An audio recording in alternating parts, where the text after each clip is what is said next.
All right. Good morning once again. So I gave you 2 minutes to settle in. We are going to get going. We're going to start off with the uh, the day with a prayer, and we'll start right now. Tseokne sinyen, tso niniai, dane, ba cha ye cha doni cha mbuzi bendoni. O smuditi du cha ilhotzen skawani nai. Etsi atistak techa, nini zet techa, tso nini zet techa. Sucho and DAGA Saik'uz meeting, it goes well in the next 3 days. And so, no, Jim. And ben data sucho negonle, and be tsayi ilo, laicho tsayi inle, and be yohulo at yohoti, and be car automobile airplane, etsi honya etsi sucho negonle etsi nan testa la neyo, and be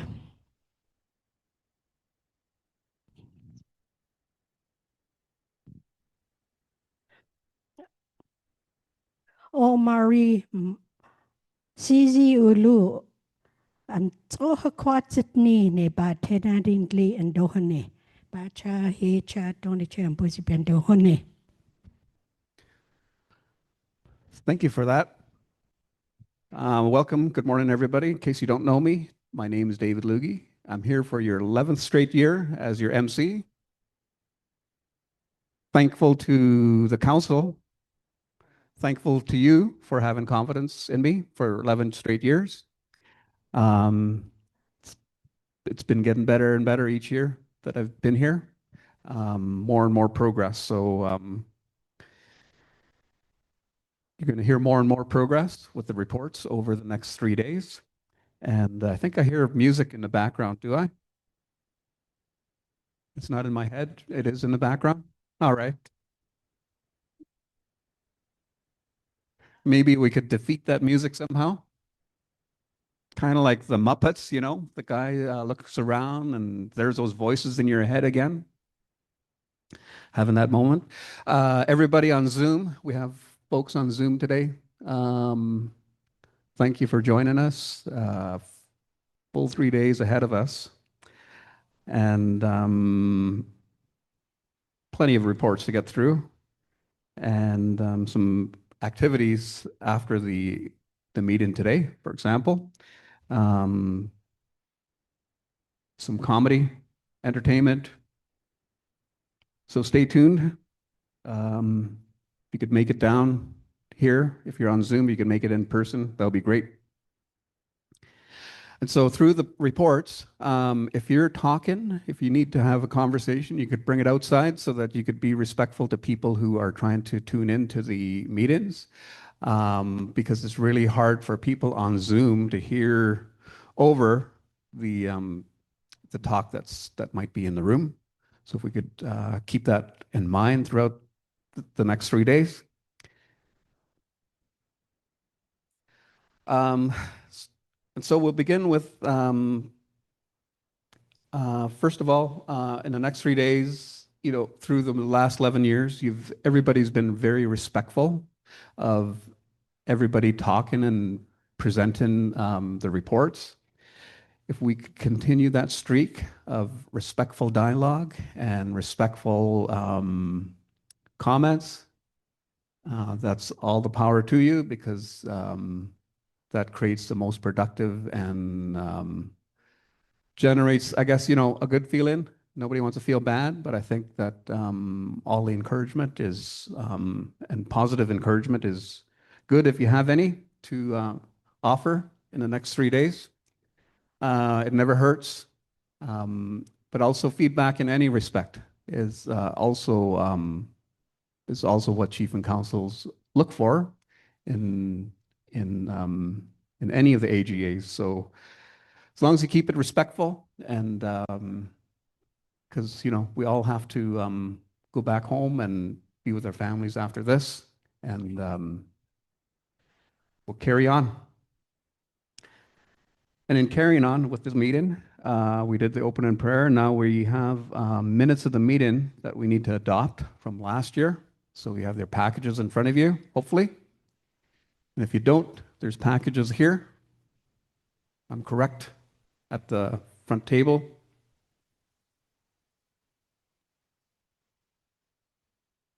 Right? Minutes of the meeting here. Copies, right? All right, so yeah, it's there if you're available for that. So if you could give you a couple minutes or a little while to review the minutes of the meeting, and then we'll get that adopted, and then we'll get on with the reports from Chief and Council in the morning section, and then to end that out, the morning section we'll end it off with Lisa Krebs and the governance policy. We'll go for lunch at noon. Go for an hour. And then the reporting for the afternoon, starting at 1 with traditional governance, Nadia and Kelsey. 2 o'clock, we'll have the general manager. Finance and auditors at 3:15. And you'll have a panel like you did last year. Staff departments to be announced, and then dinner, and then entertainment. So take a few minutes to browse through the minutes of last year's meeting.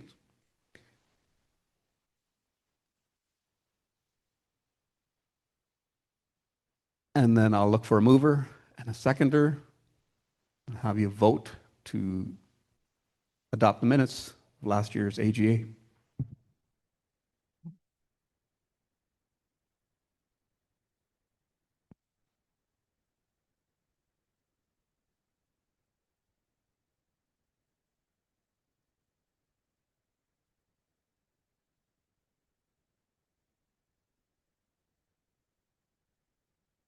Page 85 in your package, your AGA package, is the minutes of the meeting.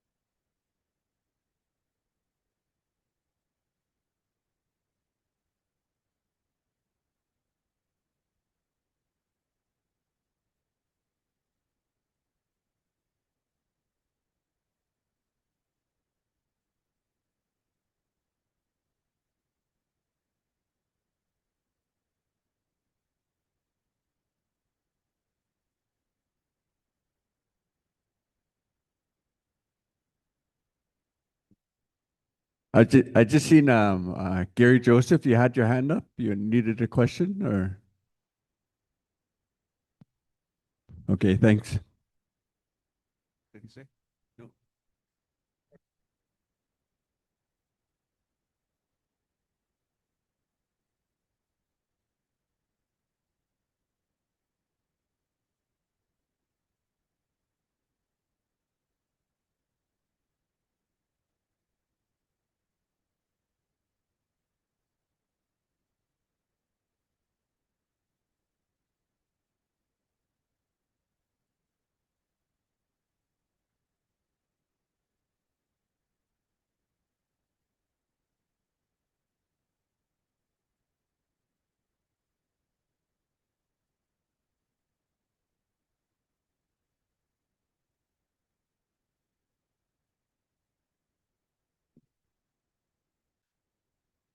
So whenever we have a mover and a seconder, we'll move on a motion to adopt the minutes of last year. You're moving? Benji, Alexis, Linda Holmes, seconds. All those in favor of adopting the minutes from last year's AGA, lift up your hands.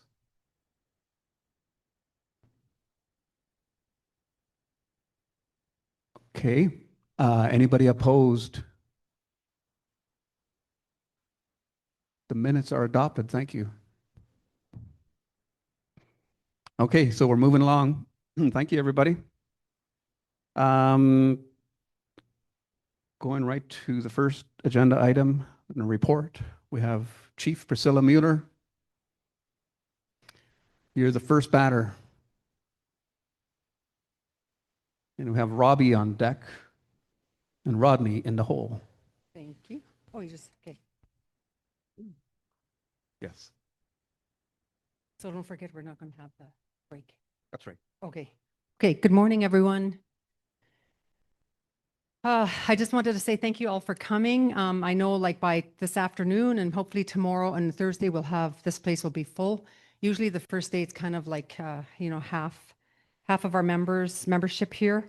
But it is kind of awkward too, because the reporting that we have in our book it's from like last year's report from like 2024. But anyway, so I will go through some of the updates and give you a bit of updates of where some of those projects or some of those agreements are at as of today. And maybe something to think about as we were just talking, and we've talked about this before, of maybe looking at just setting, like the reason why we're so late with this AGA is because our audit was just finished in December. And we tried to look at dates in December, but with all of the activities that happen in December, we were like, no, that will be nuts if we tried to do that in December. So we're thinking of maybe doing like a 2-day AGA like in August.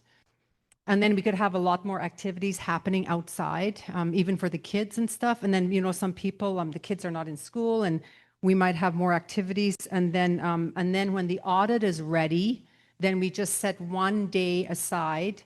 Whenever it's ready, then we could just have like a 1-day AGA because you have to, the reason why we have an AGA is to show you the financials, right, and report out to you. There's not many communities, and David has told us this before, there's not a lot of communities where the staff report out to membership, and I really appreciate our staff and our community because our staff does report out to community, and I think it's good because it shows you the work that's been done here, and a lot of hard work and a lot of big changes over the last 10 years, I would say. But yeah, so it's something to think about. And I think that's a really good plan if we could just do a 2-day AGA in August and then wait for our audit.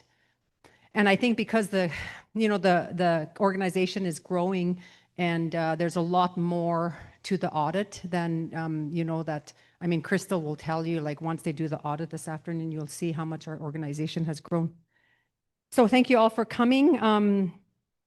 So I'll just give you an update on some of the projects that we're working on. The Clan House, we are in the feasibility study was done last year, and we are in the middle of the design phase. We had a lot of engagement sessions with our community members to look at the design. So all of those recommendations that came from the floor is we are incorporating it into the design.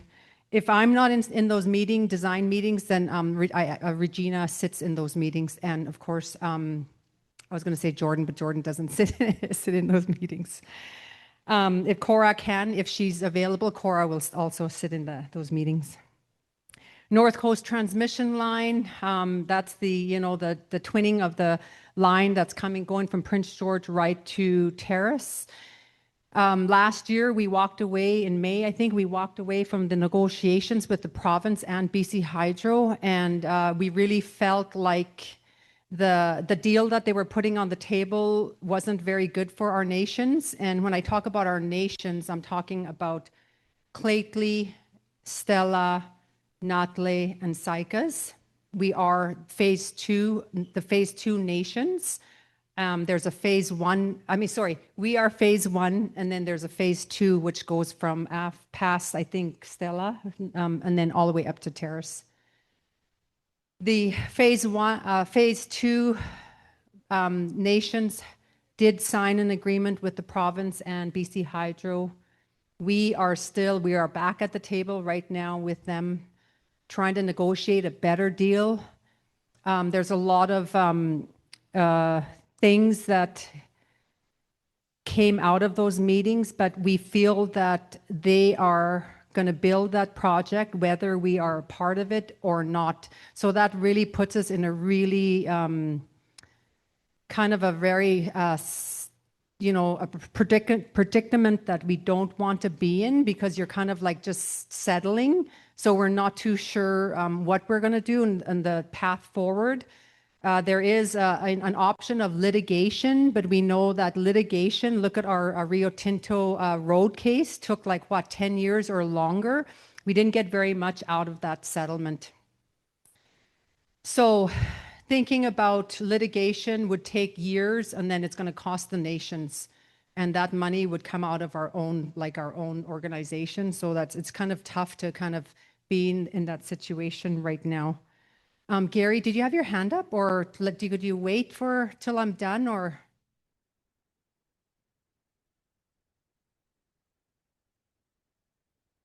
Could you just wait, because yeah, I'm going to go through my project, but Vincent and Jasmine will be doing a whole big presentation on that tomorrow. Yeah, thank you. Thank you for your question. New goal, Artemis. So, of course, we've been working really hard because the participation agreement wasn't signed for about a year, so we lost a lot of benefits from that project, and we will be signing the participation agreement with Artemis next week at the Natural Resource Forum.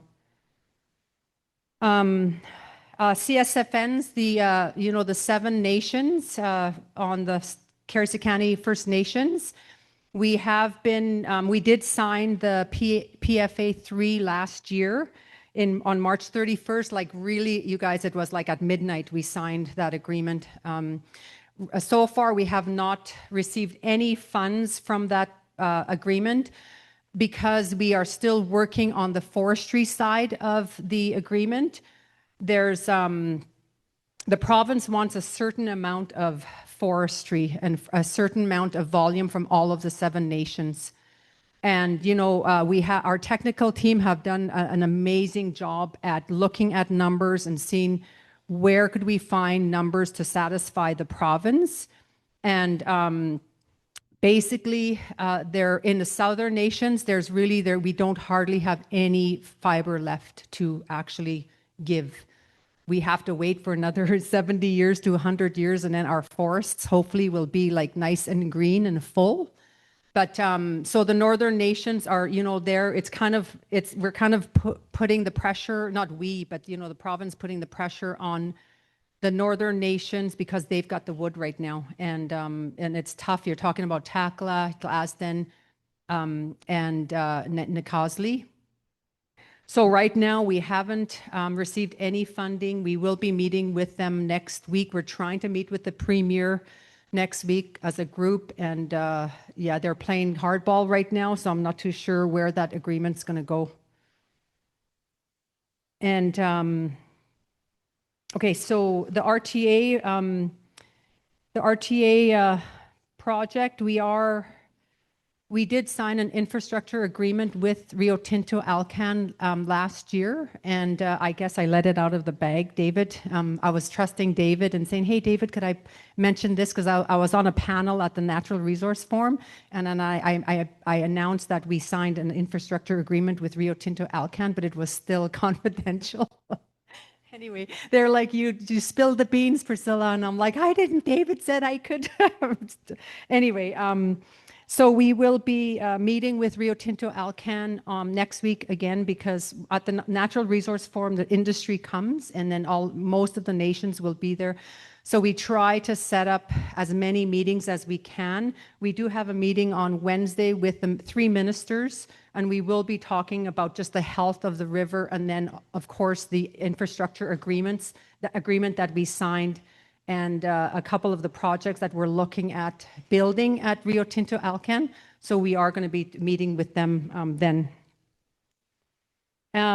So the Regional District of Buckley and Chaco, we did sign an MOU with Natle, Stalat, and Saik'uz and Cheslata last year. Before March 31st, we went and we had a signing agreement with them, and we kind of just have that agreement, an MOU, just so we could kind of work together, and it's mostly around the Nechako and how we could kind of, I guess, work together to put pressure on the province, put pressure on Rio Tinto to be able to bring some health back to that river. And again, our technical team has just done such amazing work. Saik'uz has really good people working at the technical level. And I don't have to, I keep saying that, but I want to acknowledge them because they do very good work for our nation. The election code, we did, we signed before March 31st, we did sign the new amendments to the election code. So that was adding 2 more positions to the running for council, an elder position, and then the off reserve position. Right, I think we are going to be talking about that later. I'm not too sure if we are talking about that, but Lisa will be talking about some of those positions. Like the thing about that is when we did change that, we did not really think about, okay, what is that position going to look like? What is, Robbie got elected for off reserve membership. What does that position look like? What kind of mandate does he have? So we haven't really talked about, and I think we need to have a discussion with our membership on and off reserve to say, like, I think he should be doing this. I think they should be doing that. So we don't really have, Robbie doesn't really have a mandate, but he has been awesome. And then our elder right council. Right now we are acting as a team, but and we are going to be doing a strategic planning for council. Where do we want to go in the next, 5 years, 10 years? Really, we're trying to set up the organization so when I leave and when the council members, we've got a brand new council in the next 50 years, like we want to leave this place in a good place for those who are going to be stepping into leadership, which is going to be lots of you because we are getting, I turned 60 this year, so they say I'm an elder. I'm like, don't call me an elder till I'm 65. Anyway, it's something to think about with the council roles.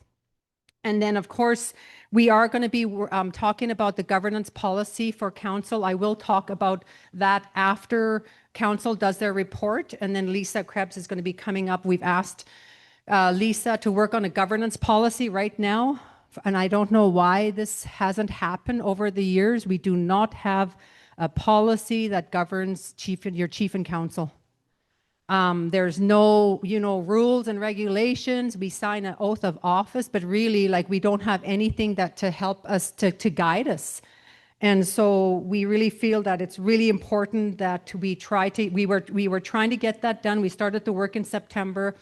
Lisa will give you an update. Like I said, we will be doing a lot of engagement sessions to hear from membership on what you want.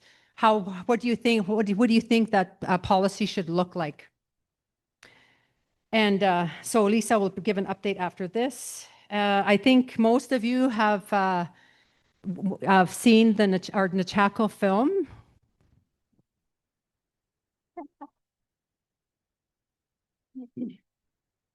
Which was really powerful to watch. We had a viewing, I think, in September. I can't remember. I know I just saw Jasmine, but I think we had a viewing in September for all the citizens of Vanderhoof or people. It was open to anybody to come.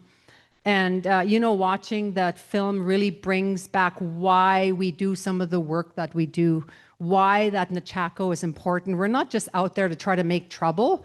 And I want to acknowledge Jackie Thomas, because Jackie fought for years. In that court case, David was a big part of it. David and Jackie, for 11 years, they fought to bring attention to the health of our river.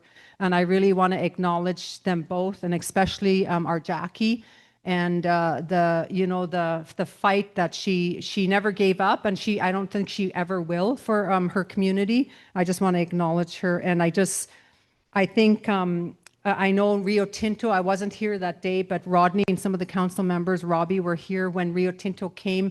They had some of their, their CEOs, people coming from Australia, and they watched the film together. And I guess it was a very emotional time, but it was really good. They need to see that and what that river means to our nations. The solar farm, we're still in discussions with the solar farm. Vincent will give you an update on that tomorrow. The cultural center is completed up at the Potlatch House. We still don't really have a concrete plan on that, and it's something that we probably will be talking about more because we need to be utilizing that building, even to have like an opening there. We haven't set a date. The new health center, you see that it's almost there. Hopefully, we did struggle with because we went over in the budget. We went into a deficit, and once COVID hit, everything doubled. That health center was supposed to cost us I think it was about 4 or 5 million. It doubled. And same thing with the fire hall, everything, the prices went up on wood and contractors, people, it's hard to get contractors. So you have to pay out of your nose basically to find good people to get these projects done. And of course, you see the road extension, and I'm talking about this stuff because this is supposed to be last year's kind of 2024 report. So the road is done. And the playground, you could see the playground. They've done a lot of beautiful work. It looks really beautiful. I just want to acknowledge too the community garden and all of our members who were part of that project last year. It was such an amazing thing to see just our membership working and the feeling. I could see they were so happy to be out there, and Bev really worked hard to they did such a great job at such a short time, and they had a presentation over at the multiplex to talk about the project, and it was really good to see what we could actually really do. And I know this year it's going to even be better. And I just wanted to thank all the students too, all the summer students that we had working for us. Thank you for applying for a job in Saik'uz. I remember my first job was in Saik'uz, and I was a project manager over at the Potlatch House. And we had really great summers in those jobs. And I'd like to thank the Saik'uz First Nation staff for their hard work and dedication, our general manager, Cora, for supporting our staff and the council to do the work that we do. And I want to acknowledge your hard work and your dedication to our organization. I also want to thank the Chief and Council, our new Chief and Council, and old Chief and Council, Rodney and Jason, for the putting me in this position and helping me to lead. I really appreciate your support. It does give me a lot of strength, and I really do enjoy the position I'm in. Thank you, Masi.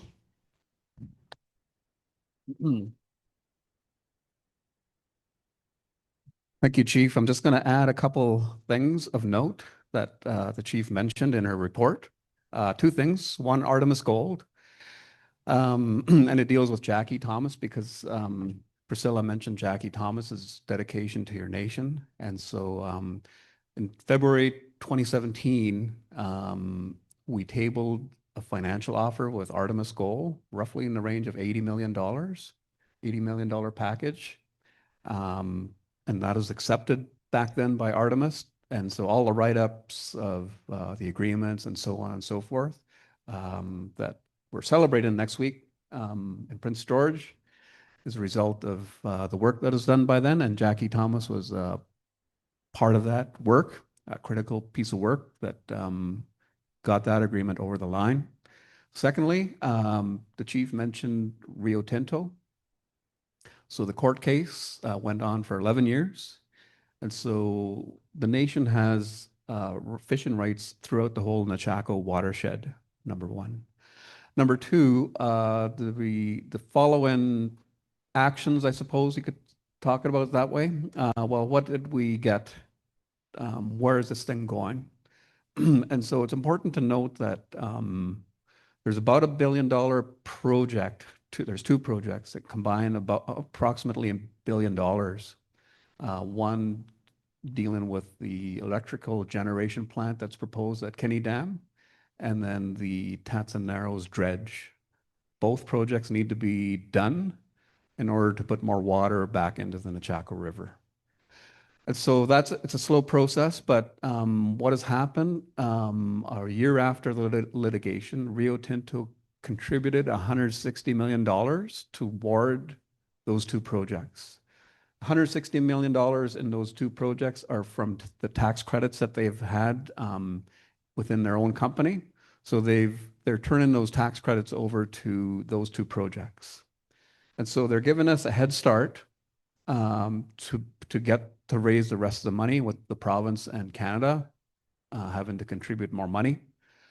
And so hopefully after that's all said and done, the fish will come up with more consistency. So we can actually fish again, get sockeye and Chinook salmon once again, routinely, not just as an oddity, but as a routine, as we had in the 70s and 80s and part of the 90s. And that's when, most of you who fish will understand that the decline began to happen most notably in the 90s, in combination with the lack of like deforestation.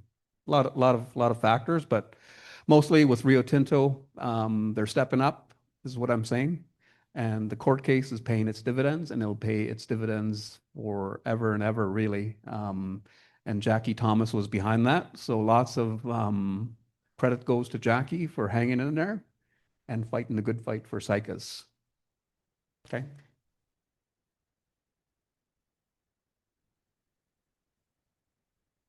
Next batter, Robbie. Then we have Rodney on deck, and then Mel in the hole. Thank you. Is me, is this podium really small? Yeah.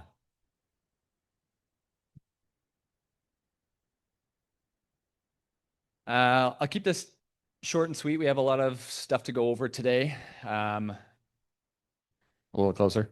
Okay.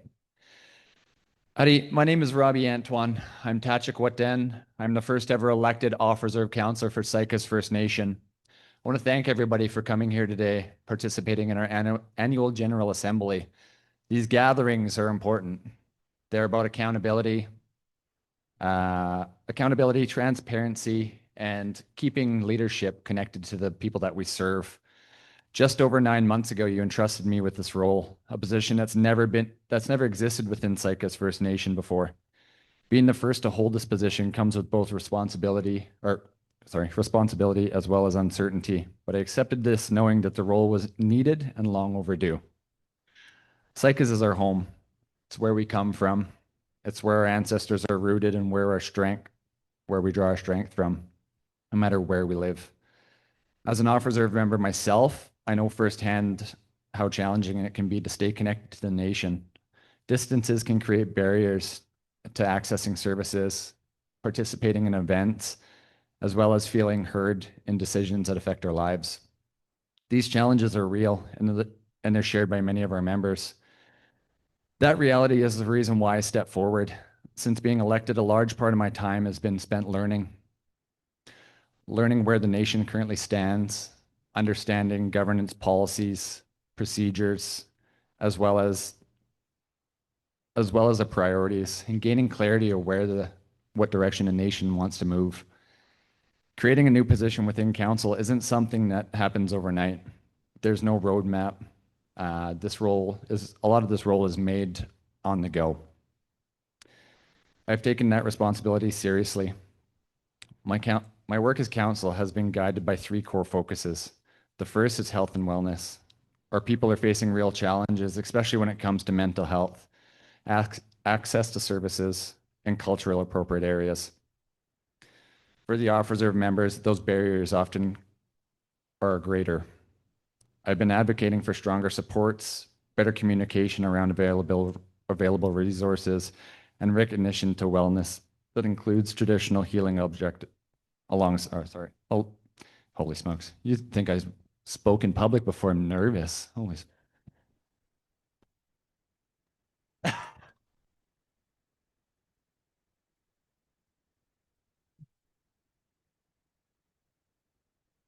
no Saik'uz member should feel forgotten about simply because they live off reserve.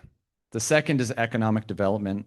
As Saik'uz continues to participate and grow in economic opportunities, it's important that off-reserve members are also included in those benefits, employments, as well as training opportunities. Should these accessibilities to all members, economic strengths are not only a revenue, it's about creating stability for families and opportunities for future generations. The third area is community engagement and communication. One of the clearest messages I've heard from off-reserve members is that they want to be informed and involved. I've been working on ensuring off-reserve members are included in nation events, aware of decisions that are being made, and giving meaningful ways to share their voices. There's still work to do, but strengthening that connection remains a priority for me. I want to speak briefly about balance and commitment.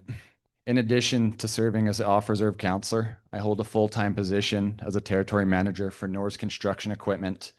I sit on the homeless response leadership table in Prince George, where I sit alongside community leadership to address insecurities and homelessness, issues that directly impact our Indigenous people at a significant rate. I also serve as vice president of Spruce City Men's Fastball League, supporting sport, leadership, and community involvement. Above all else, I'm a husband to a proud, loving family of 2. I want to be clear that these roles do not mean that I'm too busy to serve Saik'uz First Nation. I share them because it shows the opposite. They demonstrate my ability to manage responsibility, to show up consistently, and represent people in spaces where decisions are made. They reflect my commitment to leadership, accountability, and community service, values that I bring directly into my role as a counselor. Everything I do outside of the nation strengthens my ability to serve within.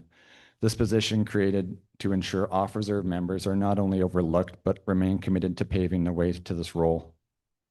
Not just for today, but for the future. My goal is to help establish a clear expectation, strong communication pathways, and a solid foundation so that this position continues to grow and serve members long after my term. Our people deserve the future where all members on and off reserve are connected, informed, and thriving together. I remain committed to listening, learning, and advocating on your behalf. Thank you for your trust and support and for holding me accountable. I look forward to continuing this work with honesty, respect, and dedication to Saik'uz First Nation.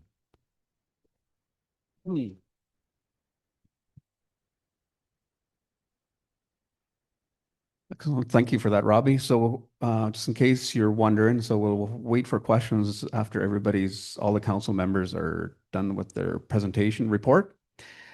On that note, I do acknowledge your hands are up. We'll save it until later. And we'll get to Rodney right now. Rodney. Good morning, everybody, and welcome to our AGA.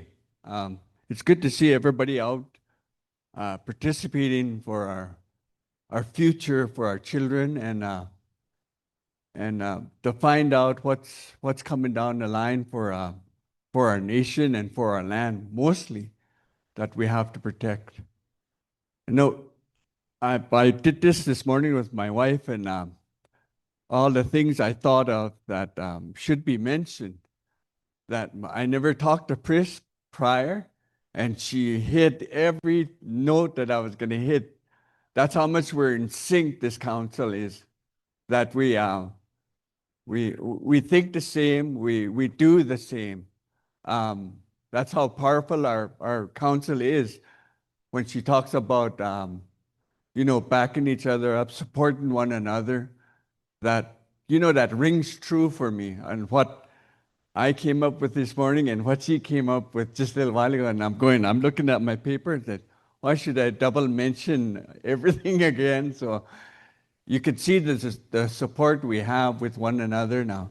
So just briefly, looking around the community, the new street, the larger parking lot, the health station, which our health is number one for our community.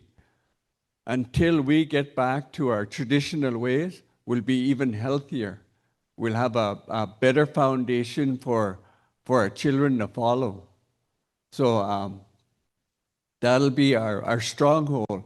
If any industry or government that wants to come into our nation to do business with us, that we have that structure in place so we can deal with those people. So skip a whole bunch of pages here. You know, Chief and Council has been involved with lots of economic development projects. We need these. We need that income for our children when it comes time for them to take over our position, so they have the access and the money to bring those ideas out of our children and to move forward in our traditional ways. So it's sometimes it looks bad on paper, but until we go out and look at the land and look at the project, whatever project's going out in our land, that we can minimize the destruction they're doing just so their project can run. That's our responsibility for our children once again, but we also have to look at the finances that'll come and help our nation. So, you know, there's, you know, the twinning of the power lines, the new goal, any industry that wants to come, we can be involved with those companies, and they listen to our suggestions and follow them to the letter.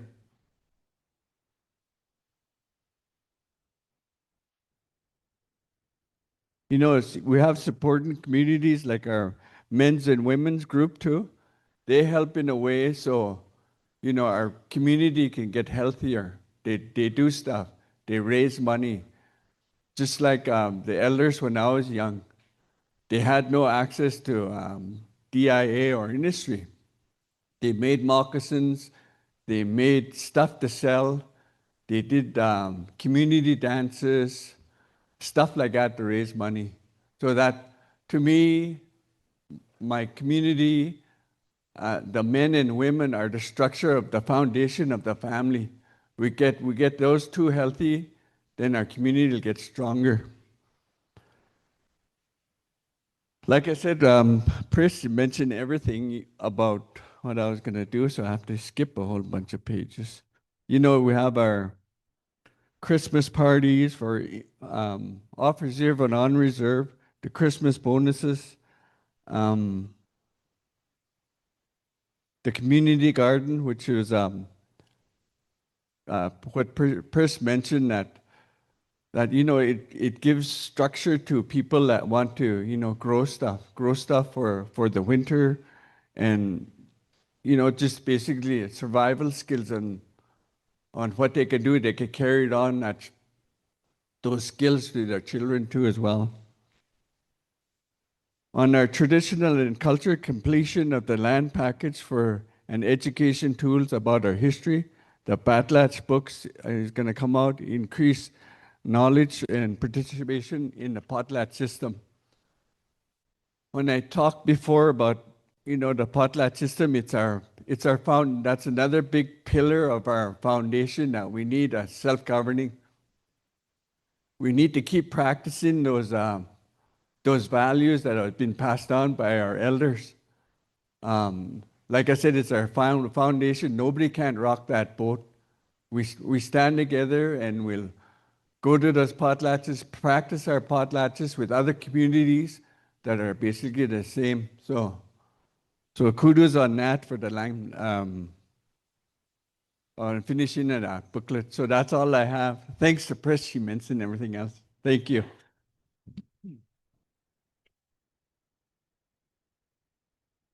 Thank you, Rodney. So we have Mel, and then Regina, and Marilyn.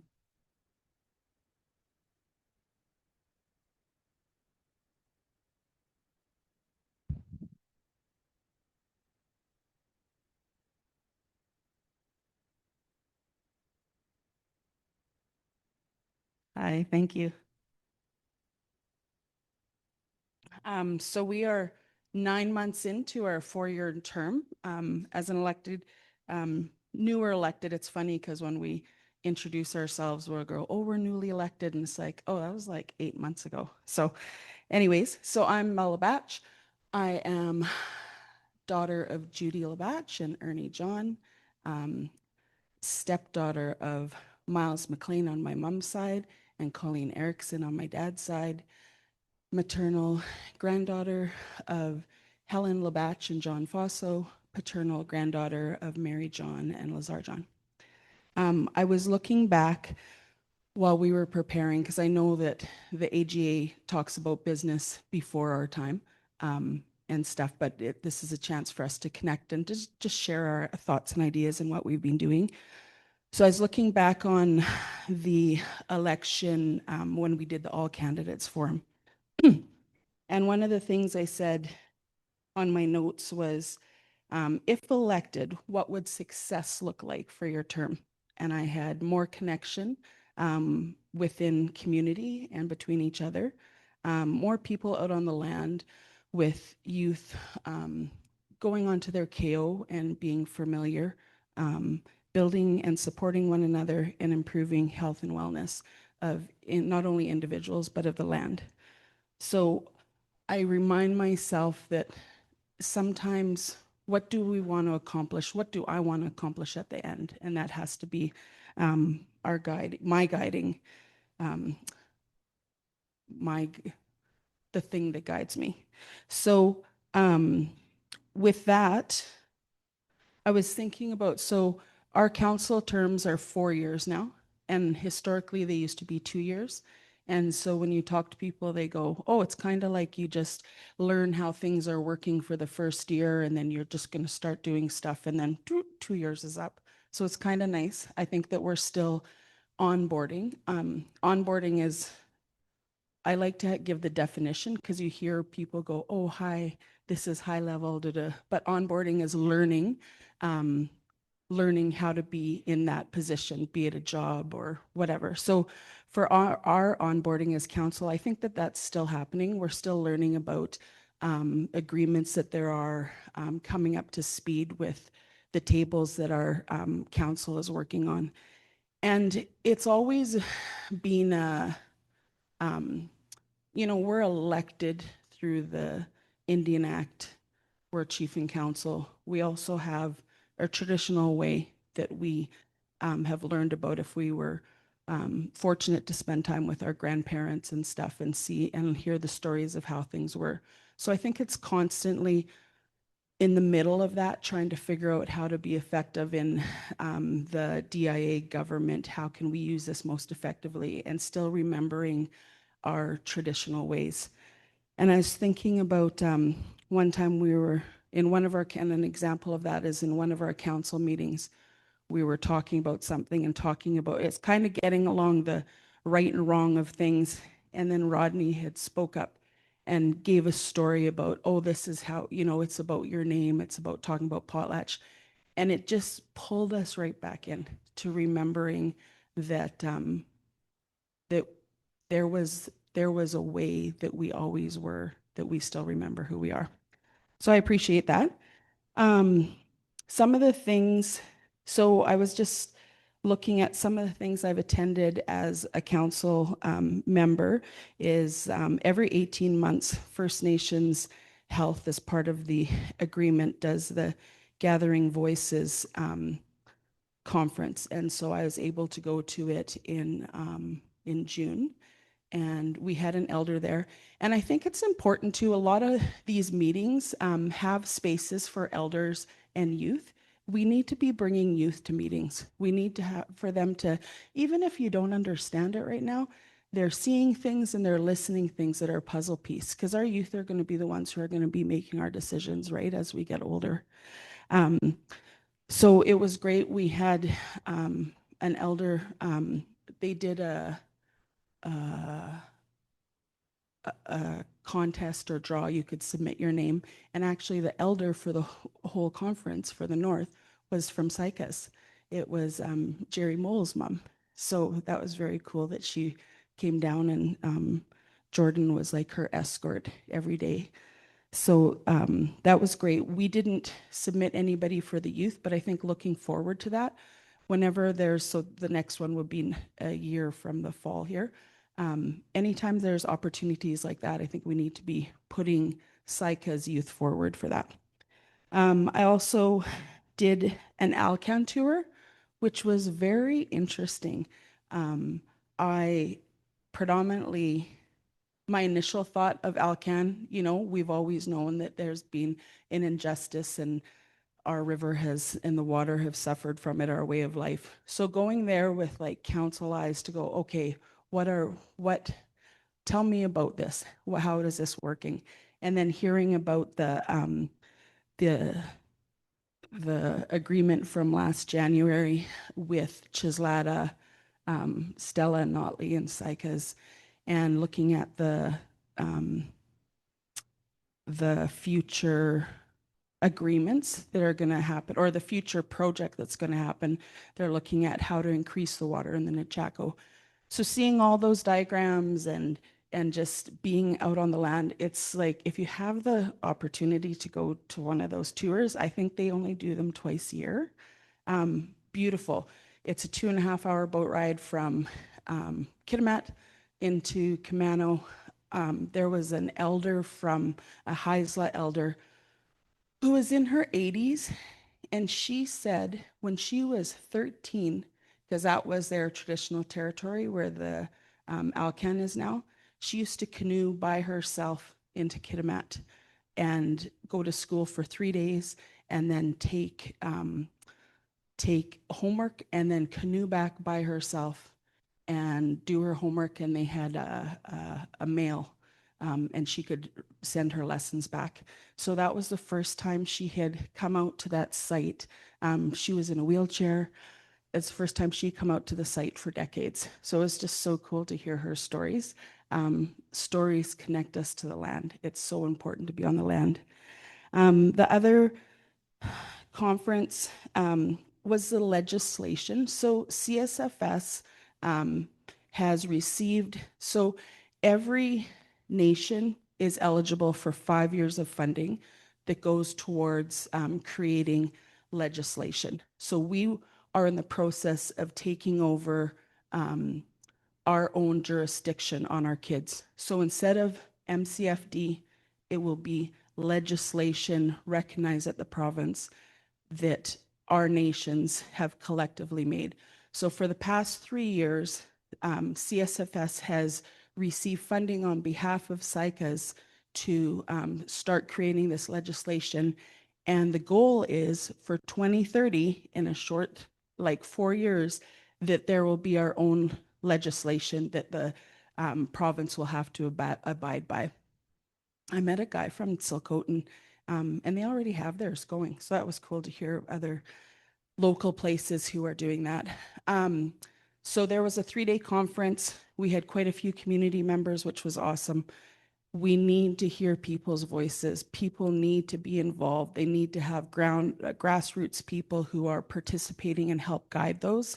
We've had elders. I know that Maureen and Marilyn have been on the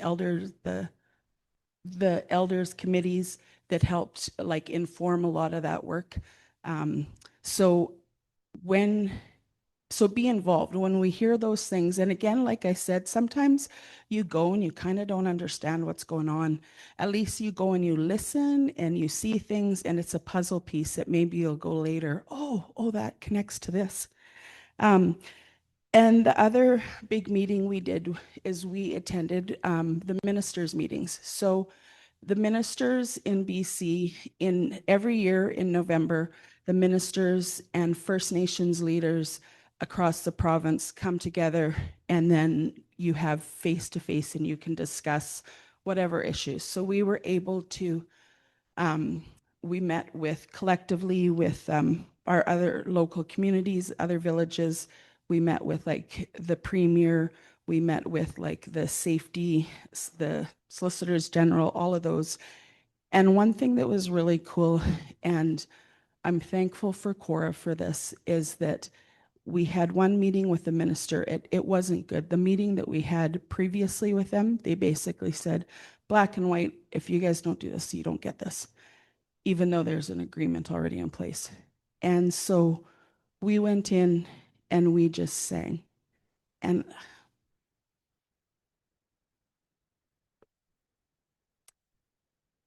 it was just so grounding because it reminds us who we are so we can do business with them, but it never takes away of who we are, and we remind them. So that was a beautiful way to meld our traditional way and the business that we have to do today at all these like tables or with the land that is now called BC.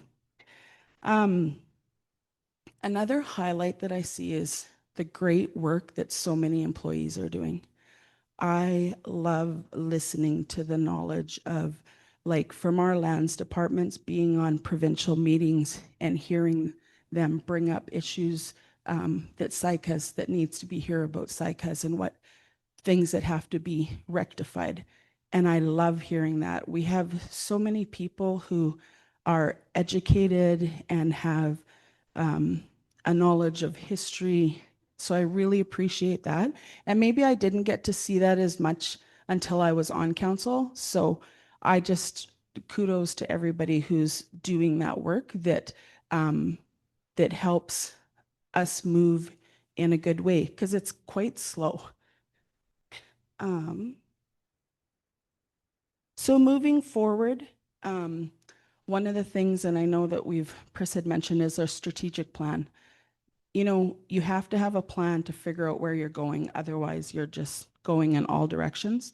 So we've just awarded a company to work on a strategic plan. They'll be meeting with staff. They'll be meeting with council. There will be open community meetings so everybody can get their voice in. And again, Lisa's also working on the governance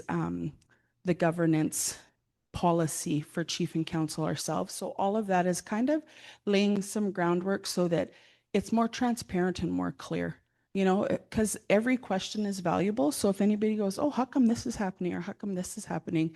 Those are all important questions. So we need to be able to hear those so that we can respond. So moving forward, I look forward to strategic plan. I also look forward to continuing offering ideas to improve the health and wellness of our people and land at the council table. I know that there's a certain, as we talk about the method of like the chief and council governance of what we do in our positions, is to be able to get our voice out there so that we can bring our ideas that we have from life experience and education and all that and how to help improve things. I also think that recreation is so important to our health and wellness. You know, you feel frustrated, angry, you go for a walk, you move your body. That is medicine. Movement is medicine. So I love that I've seen all the kids involved in the ball and hockey and stuff. And I think about like our little kids, like there's lots of room. So I encourage just people to bring forward ideas too. How can we encourage recreation for all levels, right? We can do walking groups or in the safety. I mean, it's this ice rink outside, right? So things like that, but bring ideas forward because we have such a dedicated recreation program, like be involved. And one of the things when I was first saying when I wanted to be a council member is to support people being on the land. Everybody has the opportunity to be on the land. If you don't have a vehicle or someone to go with, we have Jason Vickers. And on that program where he's land-based healing, I called him up and I'm like, Jason, can you take me and the babies out? Because sometimes you just need extra hand with the babies. And we went to Nukai Hills, we went to the rock quarry, which I went there last year with my dad, George Labrache, Gert Erasmus. Those guys are so beautifully knowledgeable. I really appreciate them for holding that knowledge in that way. Les Baker, and they showed us where you know, like we seen the rocks on the ground that they would um, make, make tools from. So was able to go out there and take the babies.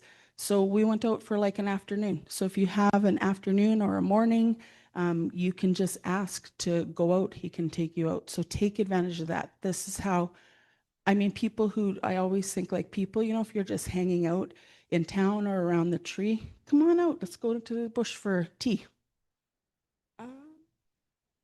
And financial, I think one way to lead to trustworthiness is also transparency, right? So that's not only what I want to do, what I want to see is people feel comfortable coming and asking questions if you have questions, and then we find out the answers.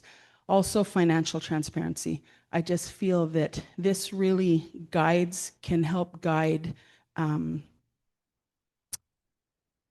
more open we are, the less questions we have, and remember that the money comes in as for the people. If we have that guiding thought, right? So we'll be going over the financial stuff next year or on 2 days, I guess. Oh, this afternoon, sorry. We're doing the financials. So that would be from last April 1st, 2024 to March 31st, 2025. It's for the following year. Yeah.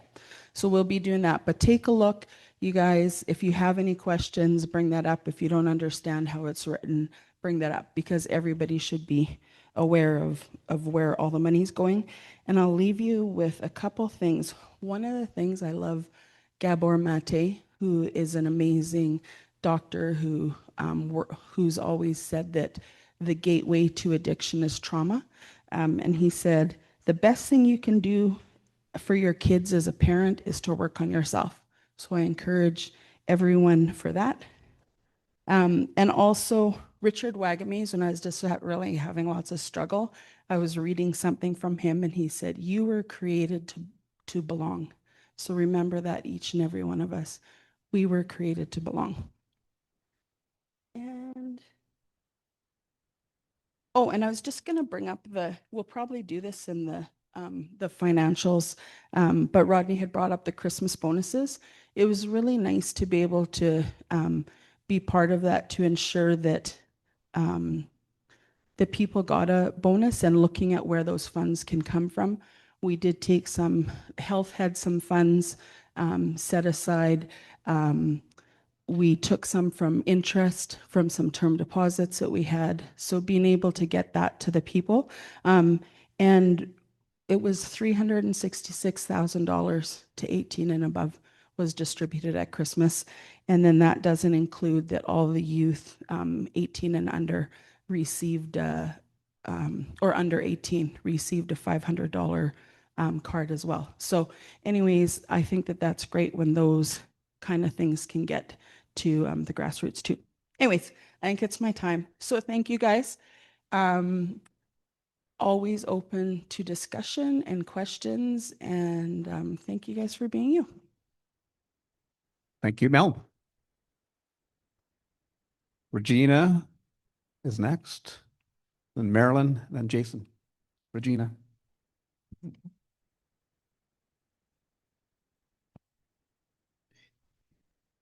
Bandara Hunzu, everyone. Good morning. I've created a presentation. If communications can just get it up on screen.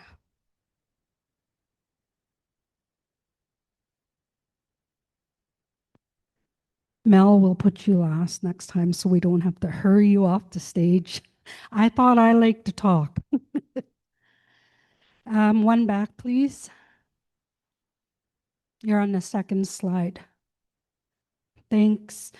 So I prepared a PowerPoint presentation to keep me on track, but visuals are also good, you know, so we don't lose boredom of watching me, listening to me speak. The following slides, you know, I took them, they're based on our 2-day governance training that we held in October of last year. Being we thought we were going to have the AGA, this presentation has changed a few times, you know, because different things have been coming down the pipe, as you heard from previous council ahead of me, my platform always was about change, and change only comes from being truthful. If you're not truthful, change will just stay there. So I've been working you could switch slides. I've been serving as, the elected council for just about 9 months now during my term. It's been short, but it's been a huge learning curve. I've been really focusing, on adapting and leading with a lot of integrity, but a lot of passion. I'm a Saik'uz First. I lived here all my life, and I moved away to go to university in 2001, and it's just been recently that I came back home. All those years away, I've worked for different capacities. I came back and was a health director, then moved on to another position in Prince George.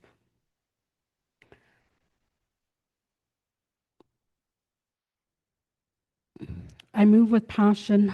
I always bring a proactive approach to, governance to anything that I do. We've talked a lot about policy development, the strat plan. There's no position, there's no paper in place right now to guide how council is going to move. It's just we've been moving how previous councils have kind of moved, and that's not working. It doesn't work for me, and it hasn't worked for our community in some aspects. I'm here to change that.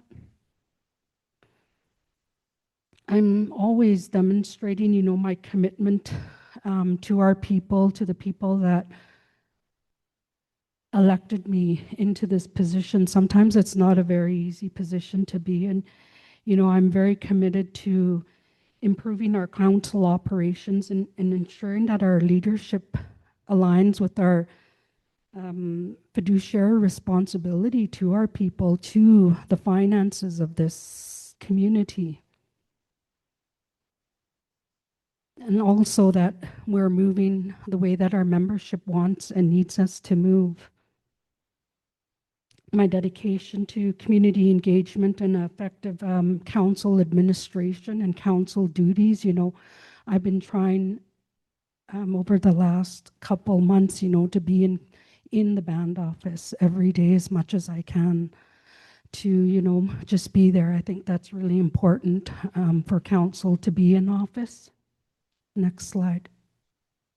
The organizational structure under council, includes various departments.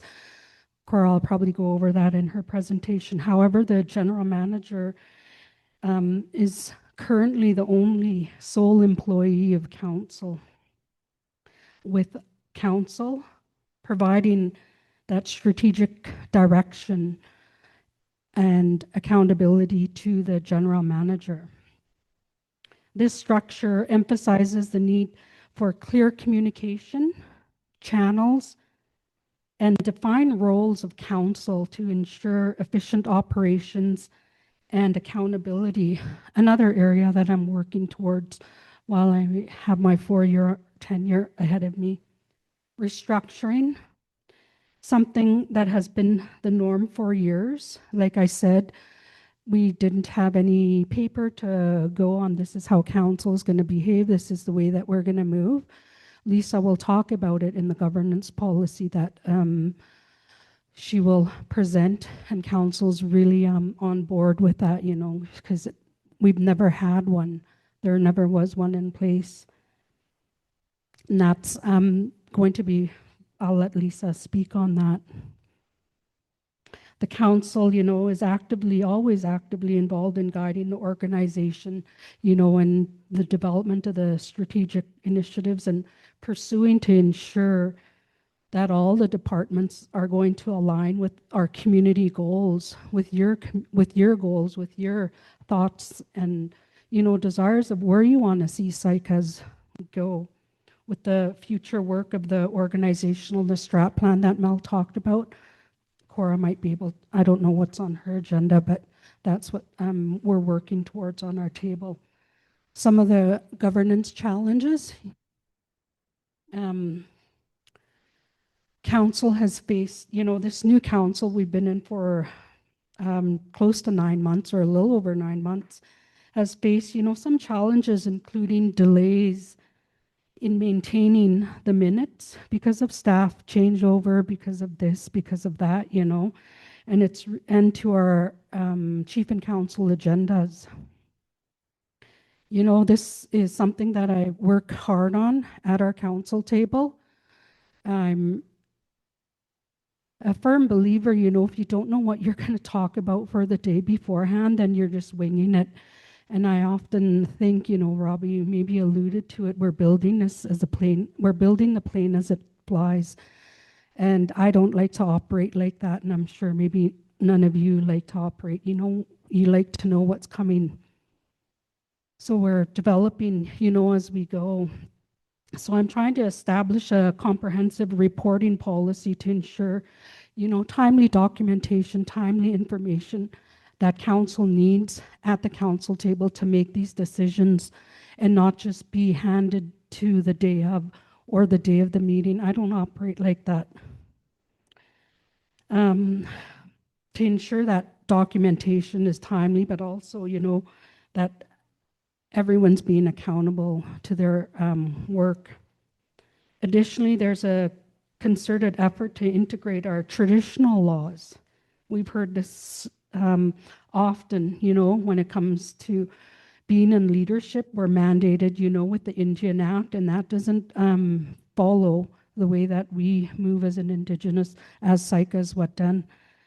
So we're trying to think about how, as we move forward, to integrate some of those traditional laws, into our Indian governance structure, so that we promote our culturally grounded leadership. Sometimes that's more difficult. I worked with the late Justa, and he said you can't put a circle into a box when it comes to our traditional laws. It's either one way or it's the other, but we're running on a mandated governance system right now. And during our 2-day thing, it was really clear, the chief holds more responsibility within our council table, but does not hold more power. Emphasizing, a balanced and an ethical approach to governance. So our whole council table helps move where our chief needs to go or in support. Like Rodney said, we work as a really good team. I'm really proud of and happy to be working with the council that we do have today. There was a little bit of a hiccups in the beginning, but we're well on our way and becoming the best leaders for our people.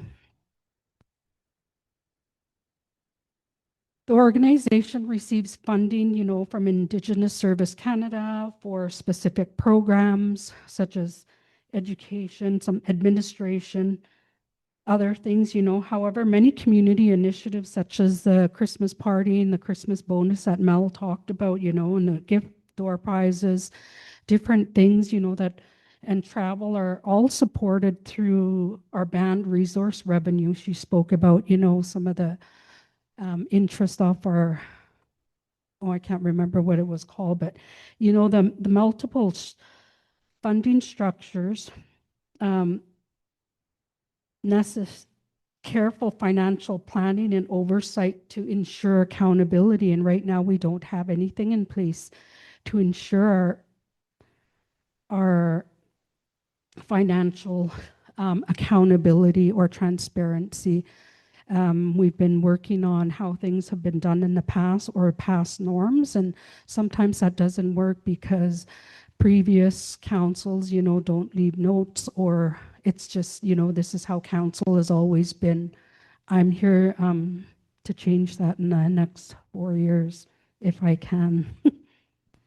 The council is also committed to maintaining, that fiscal responsibility and will be initiating the development of a policy that will provide clear guidelines for work-related travel, aligning with our organizational goals and our budgetary constraints. Next slide. Financial oversight is a critical component, of the funding overview. There's a lot to learn. There's a lot of funding revenues that are coming into Saik'uz. You'll see it in the audit. Thanks, Chris. So financial oversight is that critical component of our council's responsibilities.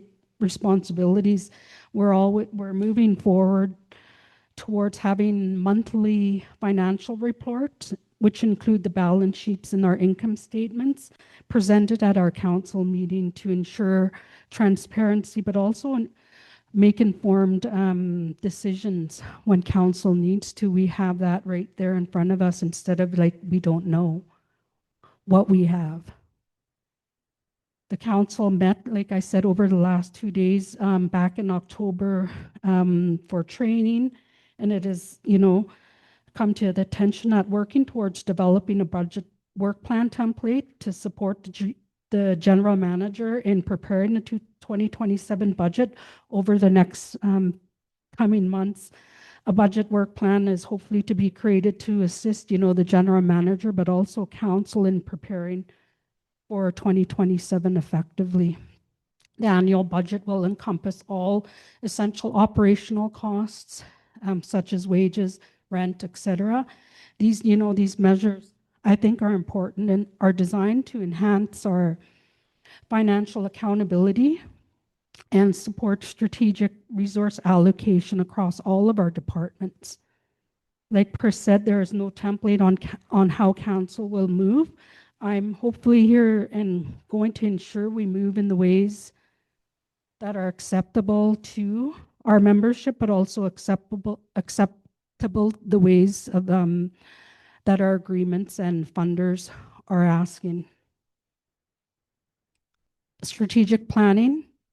The development of a strategic plan for 2026 is underway and will be the foundational element, or I guess it'll work alongside the governance manual. This plan is aimed to aligning council activities with the long-term community goals and to ensure cohesive leadership.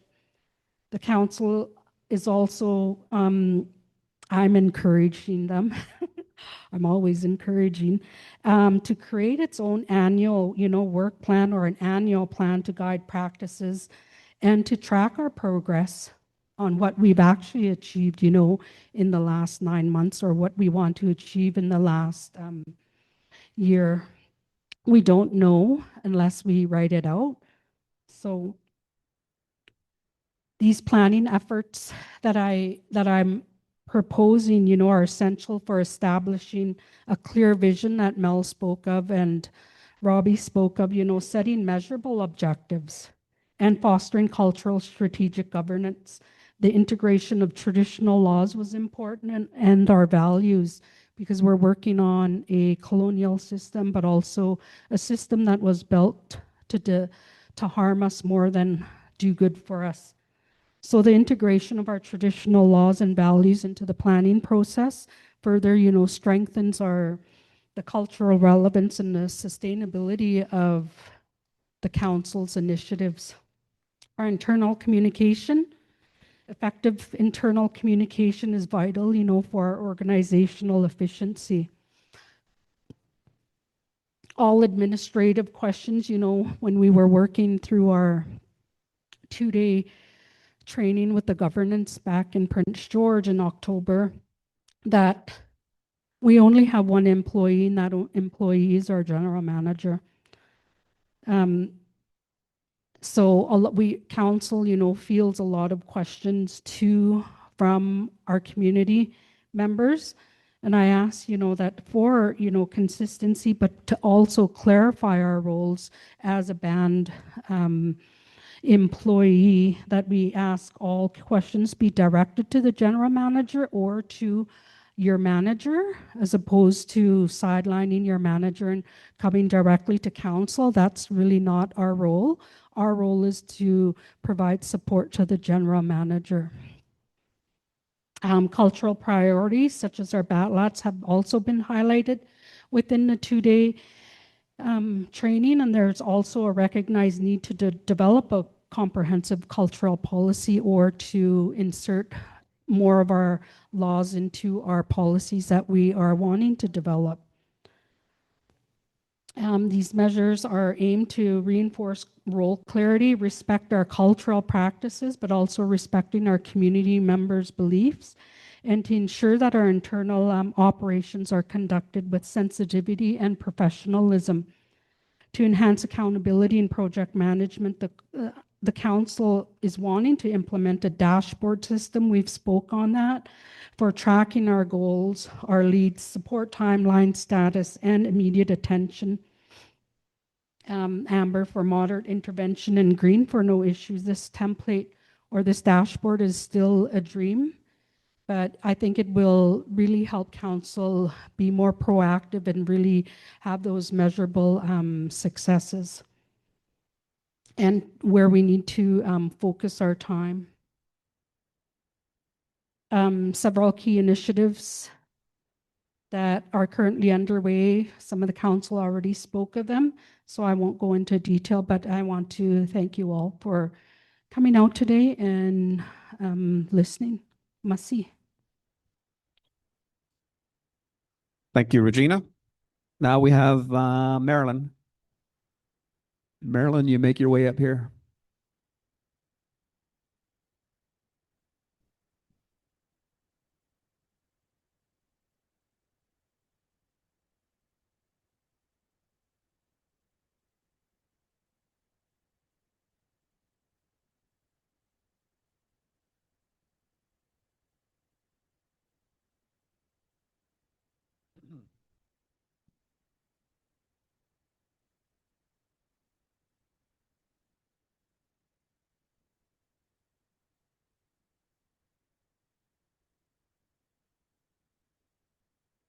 Anditin hunsu mchan yats atiltak di hani yats atile. My name's Marilyn. I was elected last March 27th, and been kept quite busy.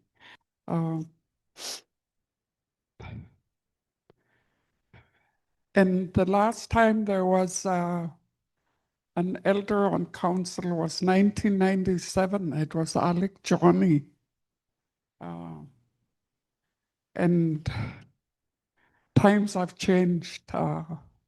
We're in a faster moving pace, and we're well into trying to do what's best for the community, but it's to also inform the people, our people, of what are we doing and where are we going, and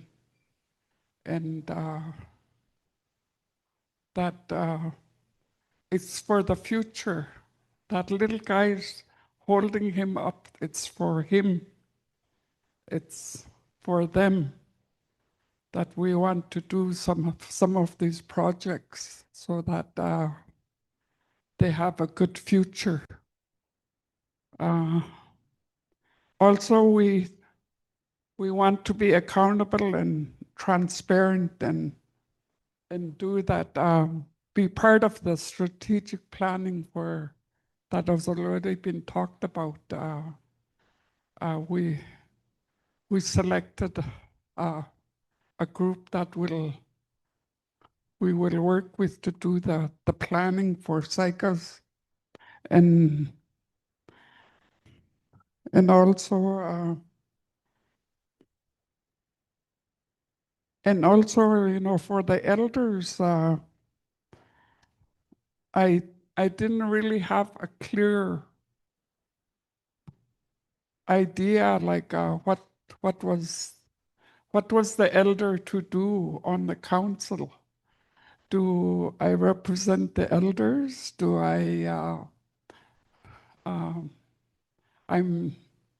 and what do I bring to the table to improve the life of elders on our reserve, and to make sure that they're well looked after? things have really changed with, I think it's on every reserve, you know, there's drugs and alcohol and more drugs and all the different things that don't bring pleasant things to our community, and we have to get involved to try to solve the problems, which we can't do alone. We need the help of the people. And our first meeting was to, I need a tissue. We set tentative dates for all our meetings every month at our first meeting, and we started right away. Thank you.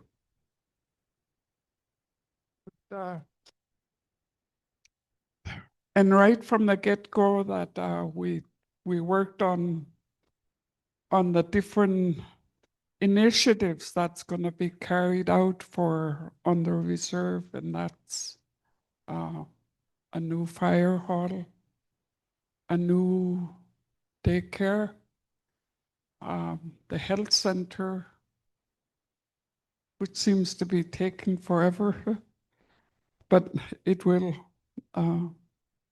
And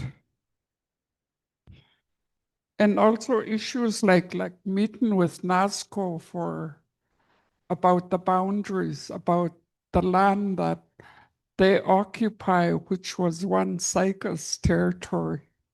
So where that meeting is going, I'm not sure, but they're not willing to give up that land. And I went to a women's wellness conference in Stilat, and we there was a 6 panel of elders that talked about culture and tradition. I was one of the people asked to sit on that presentation.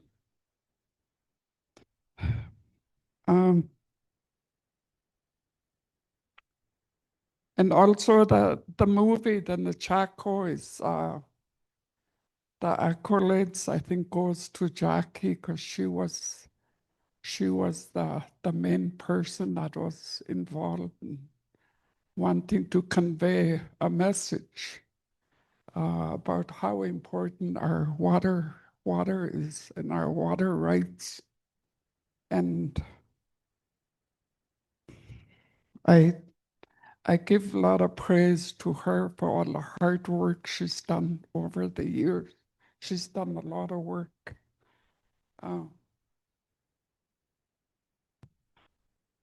I'm also on part of the Sakani, the matriarchs group.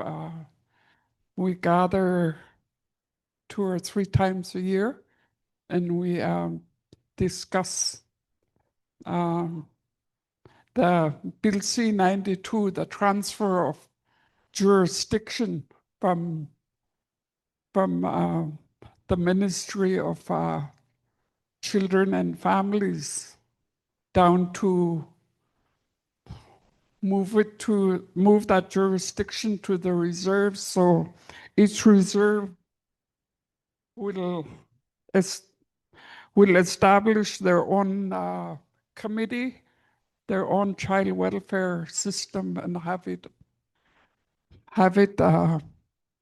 up and going. There's still, I think, 2 more years of funding, but we're part of Sakani, which I've been involved in quite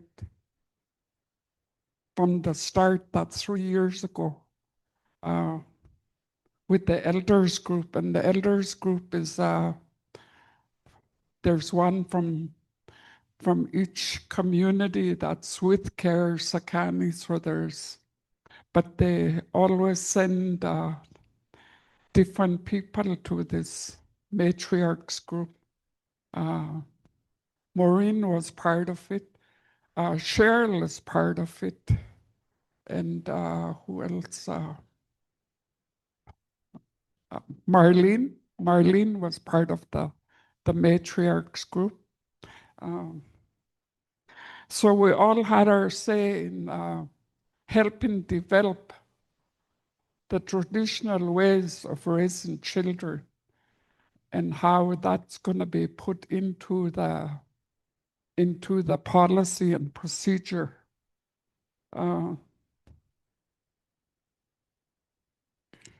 And since then, we've had quite a number of jurisdiction meetings. We went to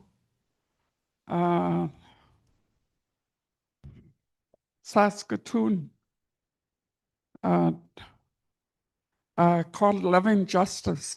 And we learned at that meeting about the different pathways of delivering the program unreserved, and how to the best way to interact with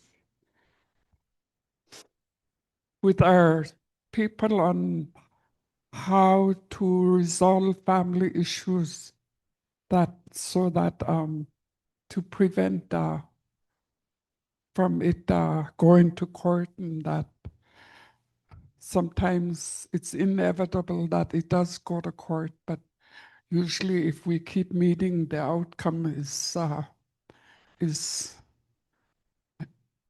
working with the family and make sure that they understand the process and to help them, advocate for them in the court system the best way we can.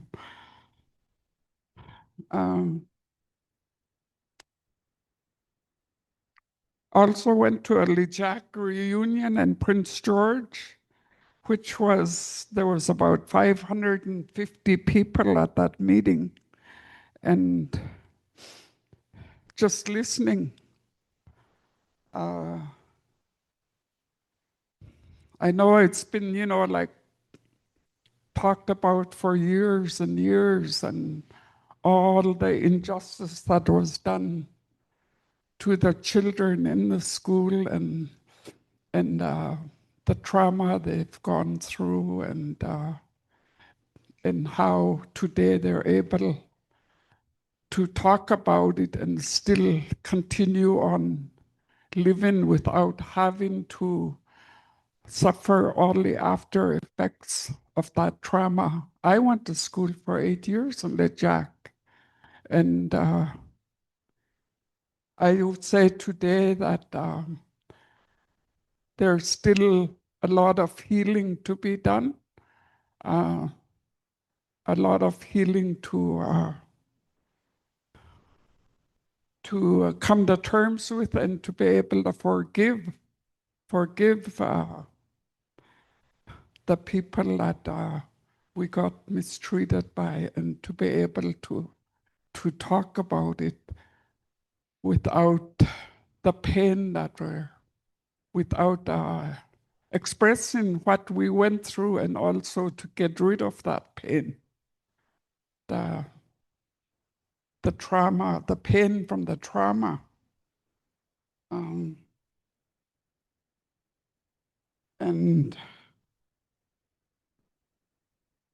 I'm part of the TGOC. We did quite a number of visits to different areas in forestry, and also to learn about eco restoration. We went up past Pinche Lake up to Cinnabar.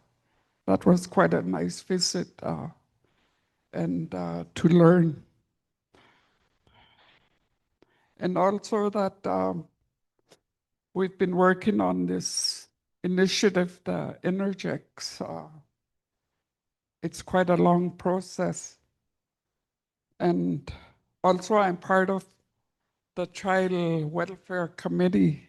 I have been since 1985, when I came back to work for Saik'uz. That's all these years. I don't do the frontline work today like I did when I first came back. Now I sit with the group and be just part of the planning in the group. So, and also the Batlats, I've met quite a few times in regards to the Batlats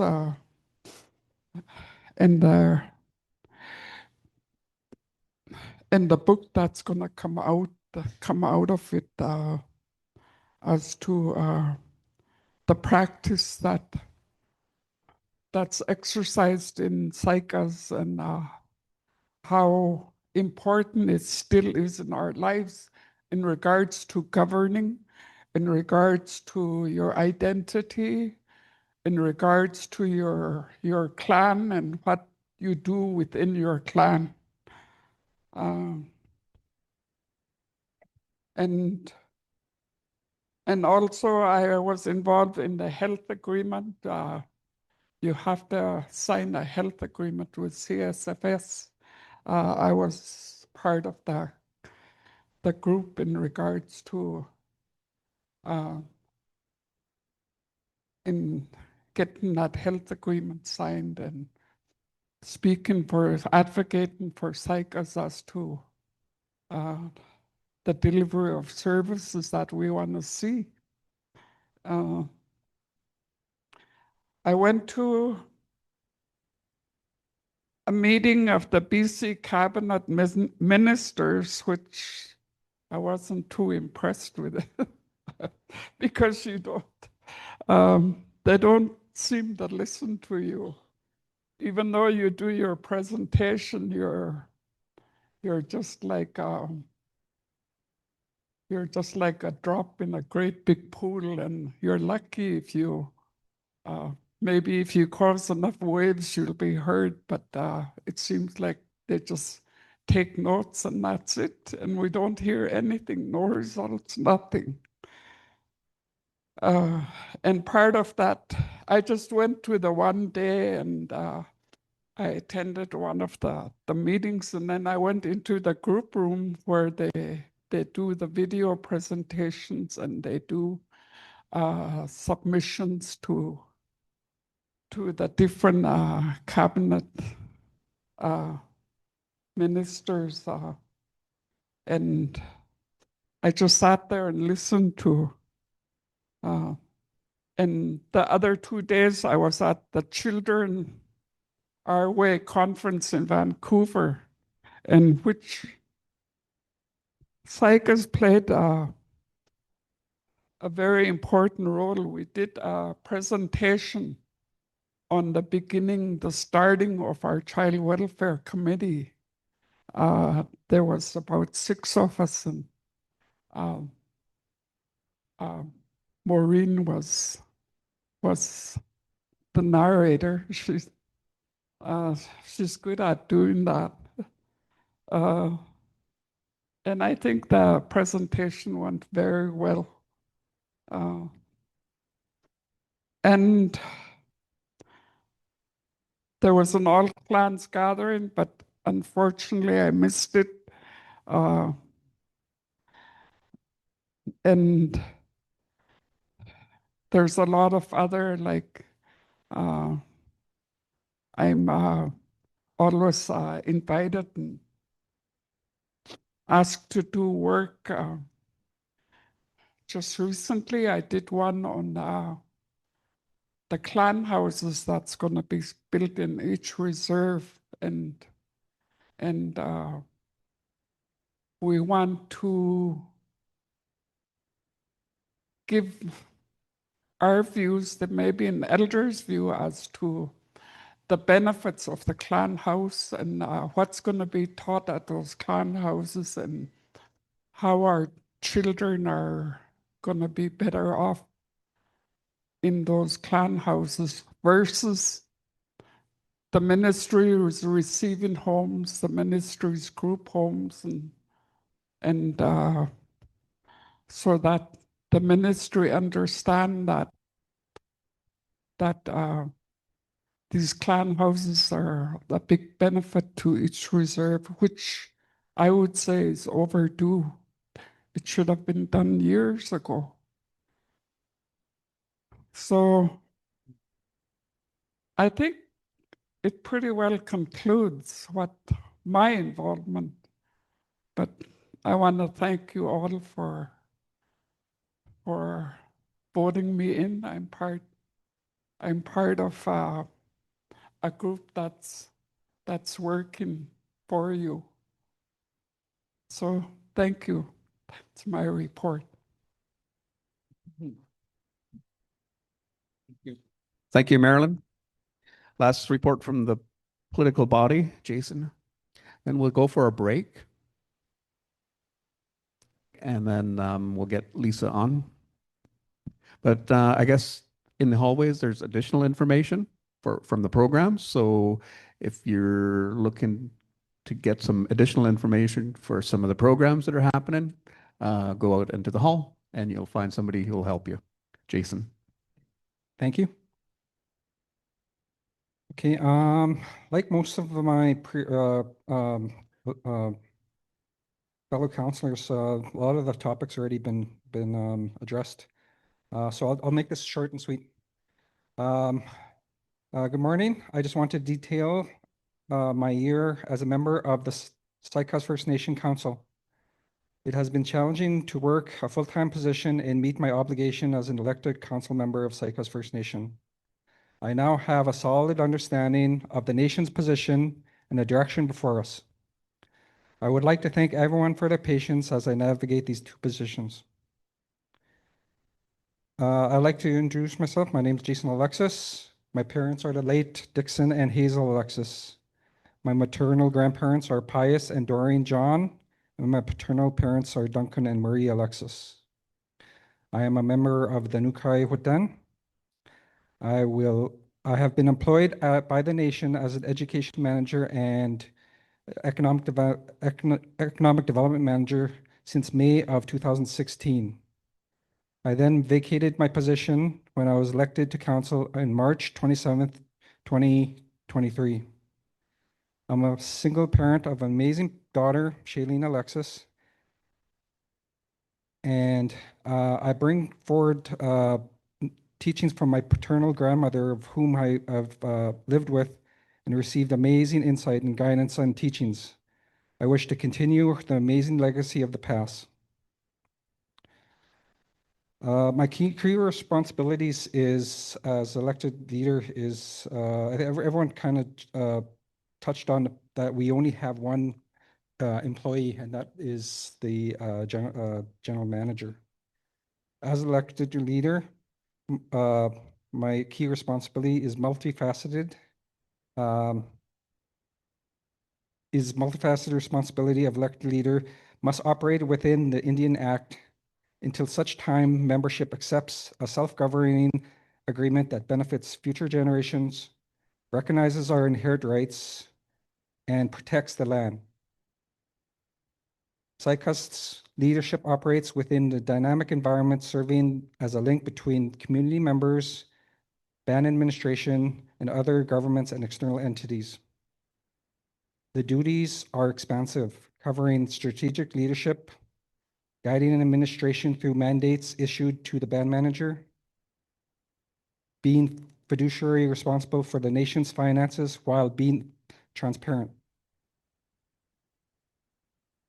We also have to be community advocates and always think about our cultural preservation.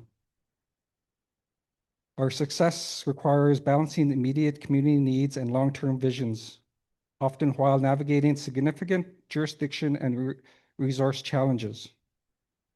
Leadership must often voice the membership's concerns in an ever-evolving relationship with all levels of government, industries, and industry proponents. I would like to identify some of these issues that I see, and I hope that we all together collectively can collaborate in addressing them. An issue that I see that is that I am very passionate about is our language and culture. The colonial policies federally and provincially, and particularly the Indian Act and residential school system, systematically devastated and targeted culture and language of First Nation communities for over a century. These institutes forcibly moved children from their families, prohibiting the use of their ancestral language and practices of their traditional ceremonies and governance systems, leading to cultural dislocation and intergenerational trauma. The resulting decline in fluent speakers has brought the Dakelh language to the brink of extinction, representing an irreversible loss of our unique worldviews, oral histories, and traditional knowledge systems, intrinsically tied to the land and to our identity as Dakelh people. While we are attempting to revitalize the efforts led by our hardworking staff, the profound impact of this deliberate cultural suppression continues to resonate deeply, challenging the preservation and transmission of our indigenous heritage. We must invest more in preserving language and culture while we have the cherished knowledge holders present. Another issue is the social economic inequalities. Social economic inequalities are profound and systematic, rooted in a legacy of colonialism, including the disposition of lands, the residential school system, discriminatory policies. These historical injustices have been persistent disparities within the communities facing significantly high rates of poverty, overcrowding, and substandard housing, and limited access to essential infrastructure compared to non-native population. Education and attainment and employment opportunities are hindered by multiple barriers and underfunded services. Although we may achieve economic determination through resource revenue sharing and community-led initiatives, any such endeavors must incorporate our cultural values. An overall social economic gap remains a cultural challenge, undergoing the need for reconciliation, increased governance over our own affairs, and sustained investment to address these deeply entrenched inequalities.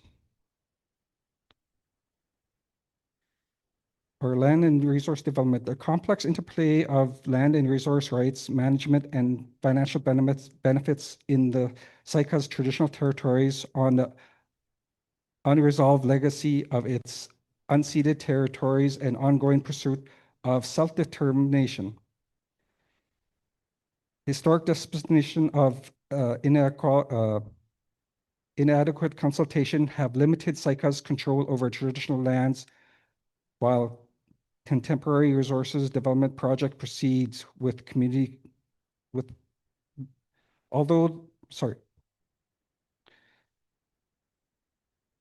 historic disposition of inadequate consultation has limited Saik'uz control over traditional lands, while contemporary resource development projects proceed with some community consultation. Benefits do not fully address all of the nation's stewardship concerns. The nation will have to identify an acceptable level of cooperation and acceptable level of impacts. Impact the benefits agreements and the increased recognition of Indigenous titles through court rulings are creating paths for improvement, resource co-management, and revenue sharing. These mechanisms offer potential financial benefits through royalties, equity stakes, and employment, enabling Saik'uz to fund essential services and economic development through their success. Though their success hinges on genuine partnership, capacity building, and respect of Indigenous sovereignty and stewardship must be maintained. The administration and policy development challenges of Saik'uz is deeply rooted in colonial legacy of the Indian Act, which has historically imposed governance structures that stiffly stifled local capacity, resulting in a persistent gap in institutional resources and professional expertise. Many communities grapple with the severe underfunding of core government fundings, high staff turnover due to stress and incompetitive wages and burnout, and the overwhelming burden of managing complex, often contradictory funding agreements from multiple federal and provincial departments. The administrative strains directly impedes effective long-term policy development. As the leaders and small administration teams are frequently forced to prioritize urgent programs delivery and compliance reporting over strategic planning for critical areas such as land management, economic development, and social services. Furthermore, the need to develop and implement community-specific policies which must align with both Indigenous, legal, traditional, and external government requirements. It's a complex, time-intensive process that often hampered by capacity constraints, creating a cycle where processing operational demands continually undermine the ability to build the strategic framework necessary for self-determination government and sustainable community development.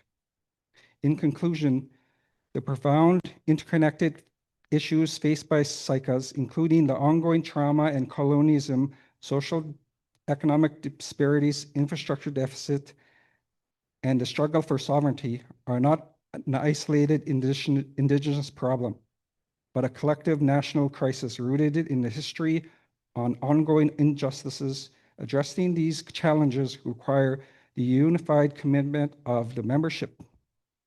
By embracing these issues as a shared responsibility, we can work to build a more just and healing future for our members.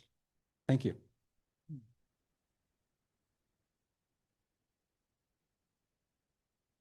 Thank you, Jason. Sometimes I bump into Jason in the workout room in the hotels that we stay in, 6 a.m. So good to see you again, Jason.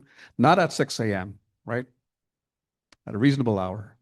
Anyhow, excellent work, excellent reports. What we'll do is take a break because it's that time, a bio break, health break, whatever.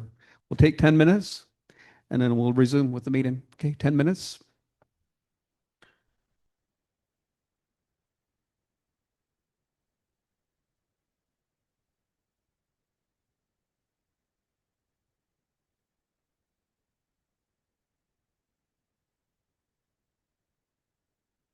Out.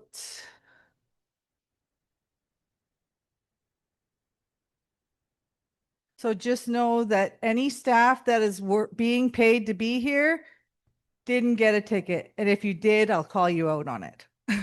But we do have staff that are here as community members. So please remember that.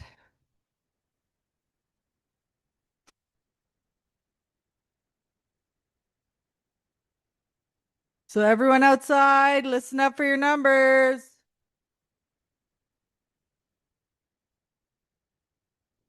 Last four digits, 3934.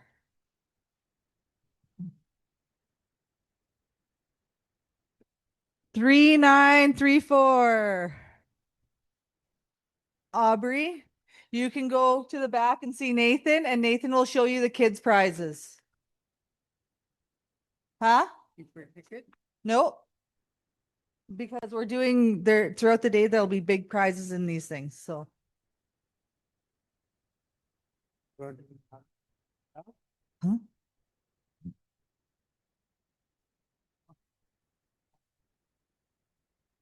Okay.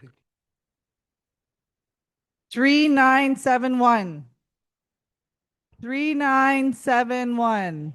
Donna. 39450. 3950.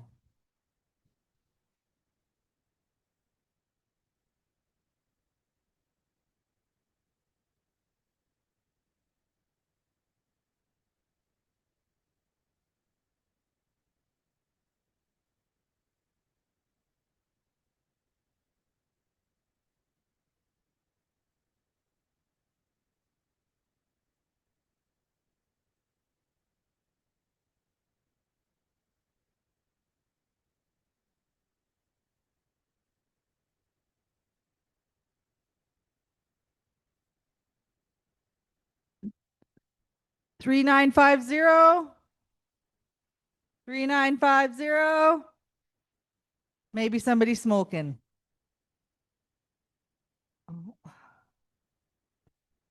3962. 3962.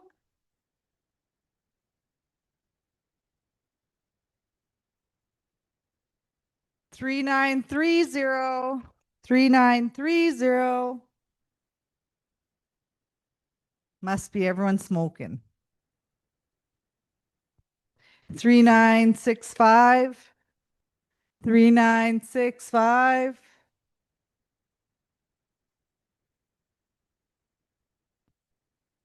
3972. 3972. Margie. Yeah.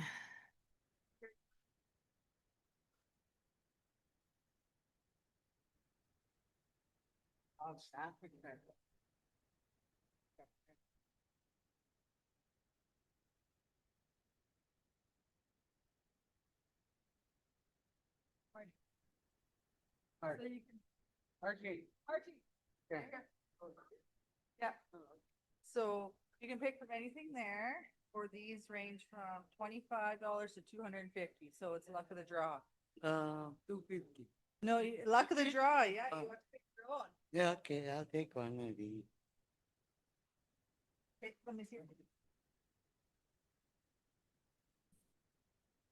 Oh. 3947. 3947.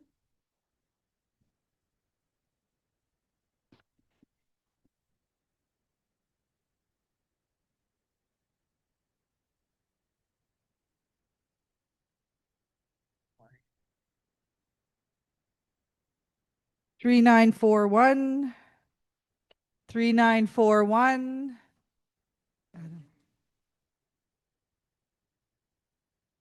Yeah.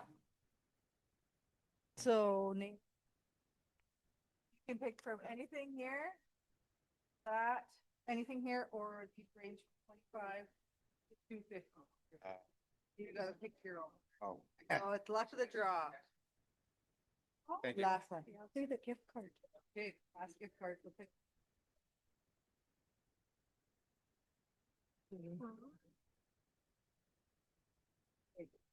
Girl.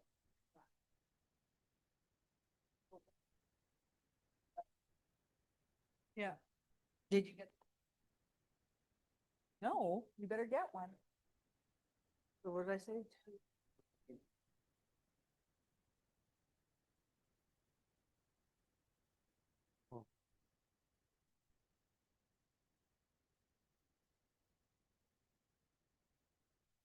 2-minute warning to resume. So I'll be quick.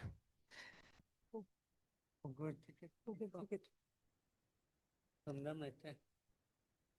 3932. Says Ashlyn. So go see Nathan in the back and he'll give you.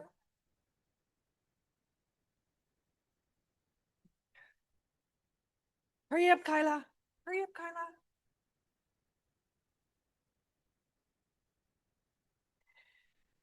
Three, 3921.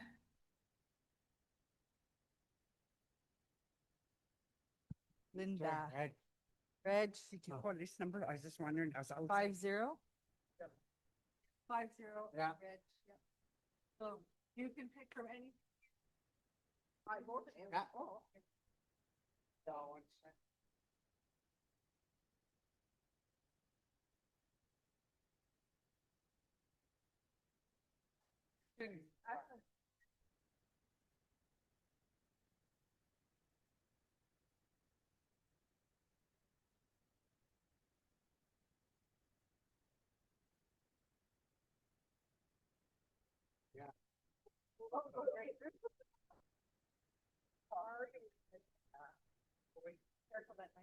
Sit down one sec.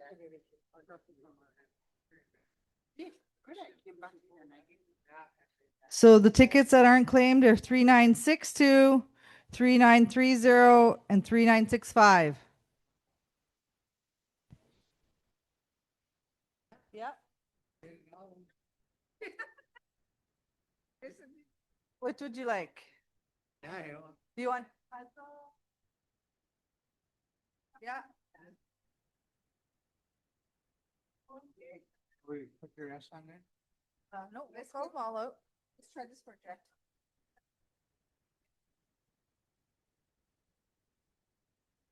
Three nine six two, 3965, 3928, 3926, 3964. Anyone? Rosa?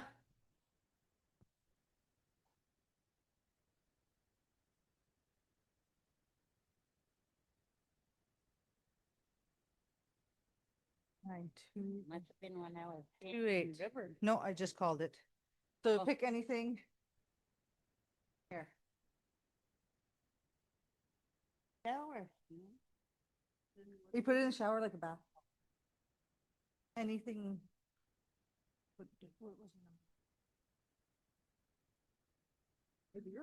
Okay, so there's 1, 2, 3, hat, shower steamers, clipboard, earrings, gloves.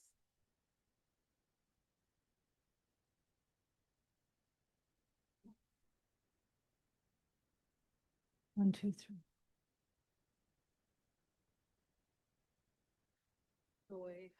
3937, 3949, 3933, 3922.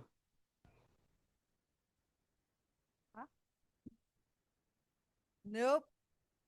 People are outside and in the hallways, so we'll just post them up and hope for the best. 3922. Okay, anything here? Where is she? Oh. 39.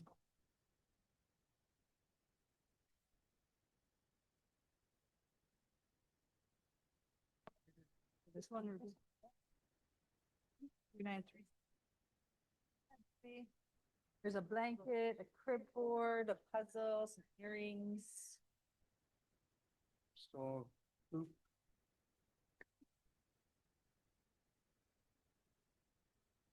Huh? Blanket?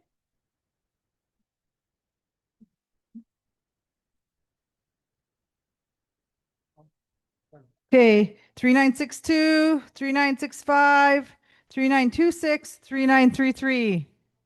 I'll post them up and we will get going. Congratulations to the winners. Back to the AGA agenda. We'll have Lisa Krebs coming up here shortly. But before that, we will have the chief come back and have some comments. I'll get to you in a bit. Oh, do you want to, I would just ask. Okay. I would just take my. All right. Let's take you on here first before we carry on. Thank you, David. I'm Rosa. Just some questions I have.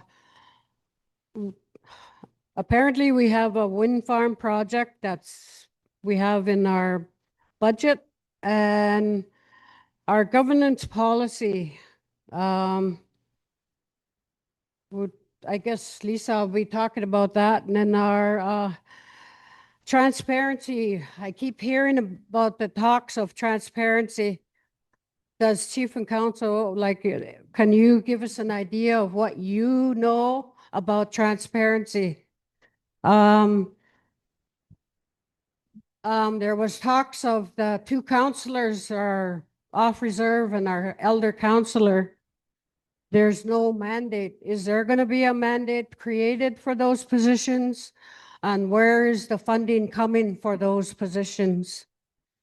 As you know, that Indian Affairs a lot per capacity or for the amount of membership that we have on reserve.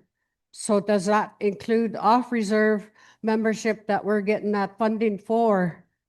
We're talking of recreation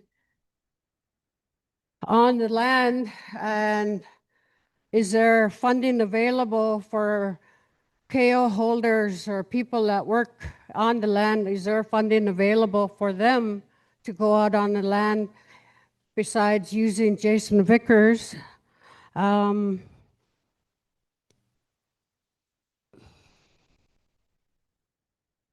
Was there a training on micromanagement in your council board training that you had? Like, people need to understand micromanagement is a big issue. I'm glad the staff have HR policy that they can be protected, because it doesn't seem like they have a voice of all our staff members. What type of restructuring are you talking about that I heard out of Regina's report? What is the restructuring? What are your plans on the restructuring? Are we combining this governance policy, our DACA ways, with the federal policy, with the Indian Act that the Chief and Council are currently under? How is that going to work? It's not going to work. You know, the reason I say that, when there was an argument, or not an argument, a paper issued to Chief and Council at one of the community meetings saying that they did not want this project on their territory, from an elder in their KO. What was the dispute resolution for that issue? There was no dispute resolution. There is no dispute resolution. How did they deal with it? Did they actually write back a letter to the elder and apologize to him? You know, that I don't see happening. I did not see that happen at all. So that's telling me, if you didn't do that to an elder, that's a total disrespect for a KO holder, and then you not dealing with that issue.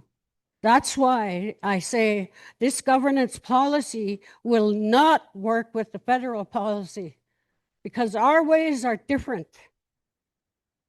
And you guys didn't know how to deal with that elder, and it's still not being dealt with today.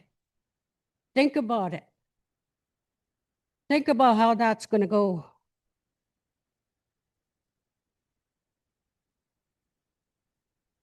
The people that know our traditions, that's always out on the land fishing, out on a river, they see firsthand what the river looks like. Our creek, the people that see firsthand, you know, when, like Angie Rafael said, when they were doing the search within Stony Creek, tons of dead fish in that creek. What is our tradition to clean that up?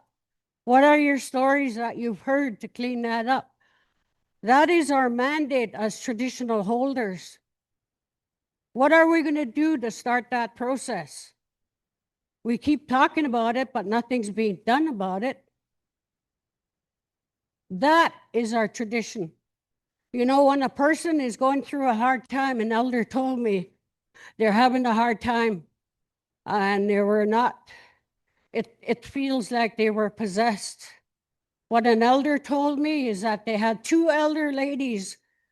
They made a loop of willow, and that person that is going through the hard time, they were standing in the creek, and they lit that willow on fire, and he had to jump through that willow upstream 3 times so he can better his soul, better his spirit.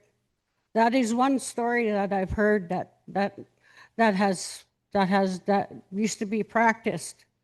Our practices as traditional people are not being used. We keep saying these layered issues that we need to do, but are we doing them? No, we're not doing them. I'm sorry. Thank you.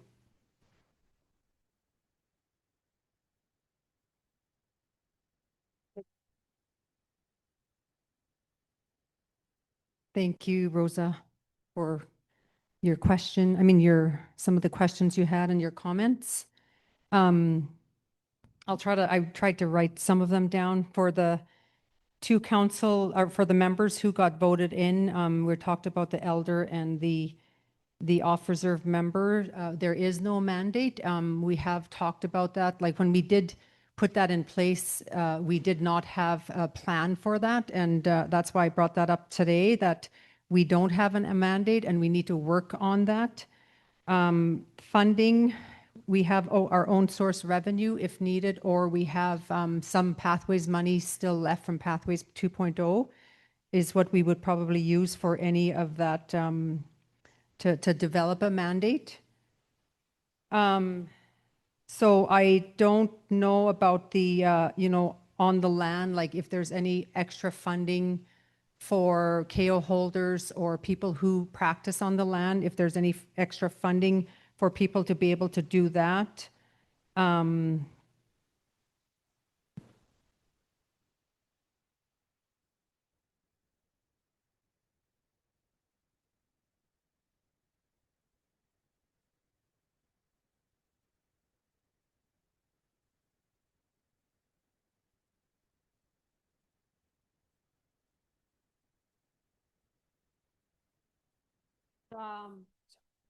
Expired. If that 2.0 funding has expired or is no longer there, and you have to make reapplication, how long is the reapplication for? When will that funding come in? Because if we're spending money out of it now, how are we gonna recoup it if it doesn't get approved? Like I said, we did sign the Pathways 3.0 in last March 31st, 2025. We have not received any funding from that pot because of our forestry. There's a lot of negotiations going on with forestry and fiber. So we haven't come to an agreement at that level, and hopefully our lands people will give you a better idea of that. Some of the monies, Rosa, that we have put aside was just for the needs, like emergency needs for elders. And we had put some money aside for if membership wanted to go to treatment or to transformations and things like that. So we had set aside some monies for that. But yeah, we haven't really looked at any extra funding for support for people who want to go out on the land. Yes, we did some of the board training. There was a lot of different topics that we did cover, and I believe managing was in that training. And we're hoping, because we're just kind of starting the governance policy, I'm just hoping it's going to be a step towards giving us that structure. So we don't run into issues that we are running into right now, Rosa. So yeah, it's tough. It's tough when you try to integrate the Indian Act and you're following. That's what this governing body here follows, is the Indian Act, and then to actually try to integrate our Dakat ways with that. And over the next couple of days, our lands department will give some updates on some of the work that they've been doing. It's the work that's coming out of that office is amazing. And so I think Nadia and the team will be doing an update today, because I think Nadia this is the only day that she's available. And yes, and yes, I do want to acknowledge that we did receive a letter from Uncle Ernie regarding the Interjex wind farm. We have not, like council has not responded.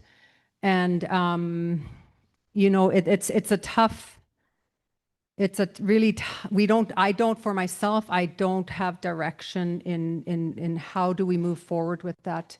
We are trying to get a lot of support from our technical team on how to address that. And, but I would just want to let you know that we have not, we talked a couple of weeks to meet with Uncle Ernie I know, I think that last week he was in Fort St. James. I'm not too sure, but that's what I heard. Yeah, so anyway, we did talk about trying to get a meeting with Uncle Ernie. But yes, we have not come to a solution to that. So, I think that's all I've written down. I don't know if anybody else wants to make some comments. Oh, yeah, the funding, she talked about. No, she talked.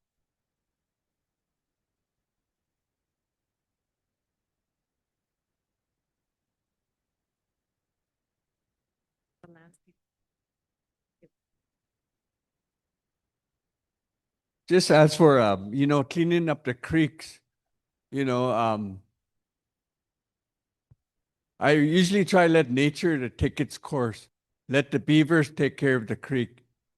And all we can do as leadership and as community, if you see somebody doing wrong with the creek, you come and tell us or you confront them. You know, that's all we could do for change. I remember hearing a story about how every fall time they used to go and pull the weeds out of the lake so they can manage that a little bit better. As for they used to rake a creek, I think at one time they went with a dozer and they went right through Saik'uz. This is back in the 80s. I don't think you could do that anymore again. But I try to let the animals take care of it. If we you know, maybe stop 1 year of hunting muskrat and stuff like that, all them ducks need that vegetation for feed and stuff like that. I mean, to say it's our problem, yes. To try and figure it out is within the community, the whole community, not point fingers at everybody. You should do it, you should do it, you should do it. It's all our responsibility. I'm glad you're bringing it up because we need those, the whole community to come with ideas on how to fix that creek. As for micromanaging, there's sometimes the community members will come to me and come mad or whatever and say, you should, you should, you should. But we're governed by rules that we have to follow. We can't just go over there and say, you should do that. Maybe I'll have a decent conversation with other people, not to say, oh, you should go this way. All we do as council is make those bigger decisions, look for the money for the projects, and let management take care of it. And I can't remember what you said about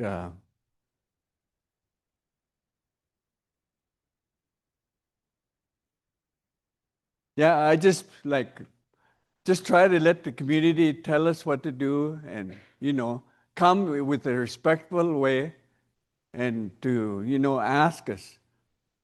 I'm no stranger. I'm always out on the land myself. I always check on Wedgwood. I check the Nukai Hills. You know, logging has done the main thing, destruction of our community or of our lands. Wind farm, the impact of wind farm is not that big considering what logging done to our territory. They just raped the land.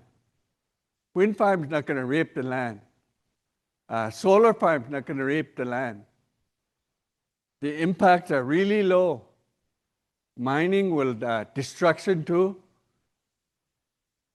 So that's all I have to say about that. There's always time to come to us and look for pathways to where we can make these projects work. I don't want my son to be fighting the government or grandson to be fighting the government for houses or clean water and stuff like that. It's my responsibility and the council's responsibility to do it now. Thank you.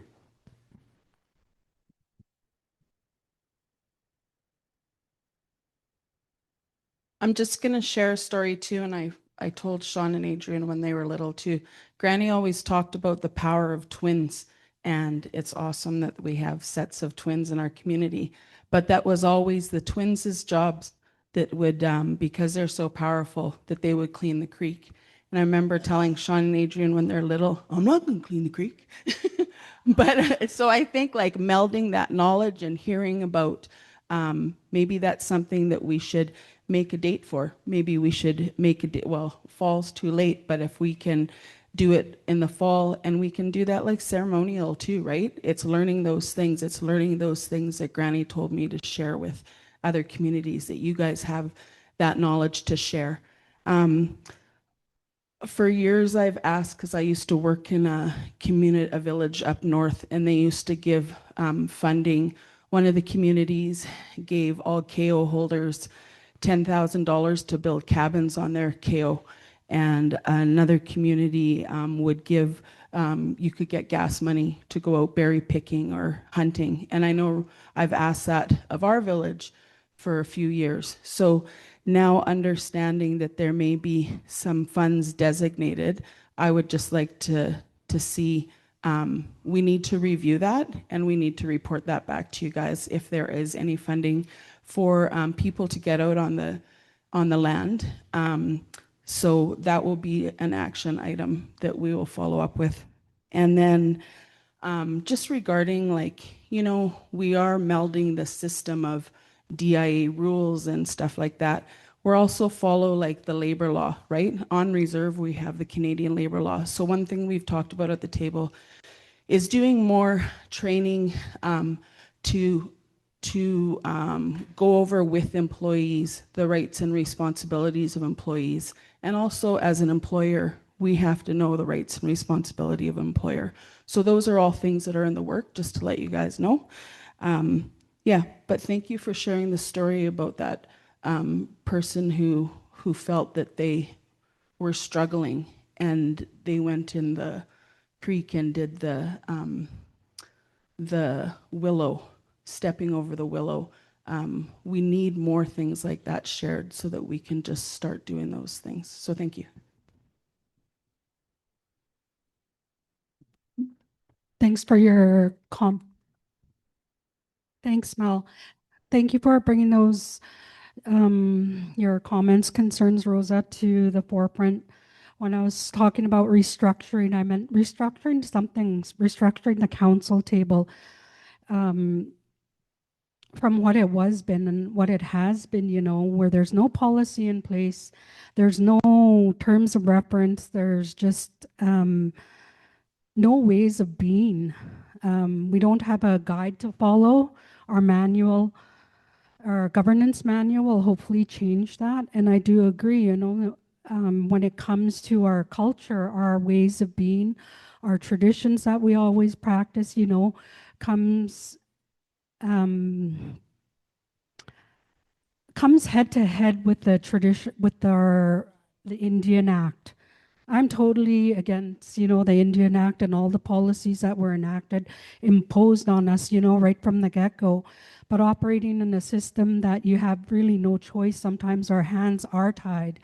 But restructuring in the way that we bring our own BATLATS laws into effect, you know, when we're doing our business. And one of those ones are, you know, the funeral policy. There's no funeral policy in place, you know, and it's become a problem, not a problem, but an issue in the past. You know, how are we going to move forward when our band office is shut down because the whole community is shut down because someone has passed? Bringing those things, you know, those traditions into our governance policy or our governance manual help, you know, alleviate some of the issues and some of the flashback or the flack that council does get. On micromanaging, yes, we did learn about that in the importance of communication and having clear communication lines so we don't end up micromanaging. Like I said, restructuring some of the things that how we operate at the council table is sometimes difficult because there's a lot of factors at play. That's what I meant by restructuring. So we're not micromanaging, so that we have a communication policy in place. like Rodney said, people come to him, talk to him about things, and it's really not in our realm to be addressing those things, but to the manager or to the general manager, that's their position to do it. On keeping the environment healthy, those issues, my grandmother has always told me, as long as I can remember, keep the place clean, pick up your garbage. The land is valuable to us. So that's always been instilled in me, and together, we can keep these areas clean. The medicines will be sacred, the medicines will be safe. We all do our part. My family does our part, in cleaning up the creeks, cleaning up our areas that we know are vital to us. So as a community, we have these spaces. It's not no one Chris or Rodney or whoever's job to do it. It's all of ours as a collective, to keep our land safe, keep our land clean.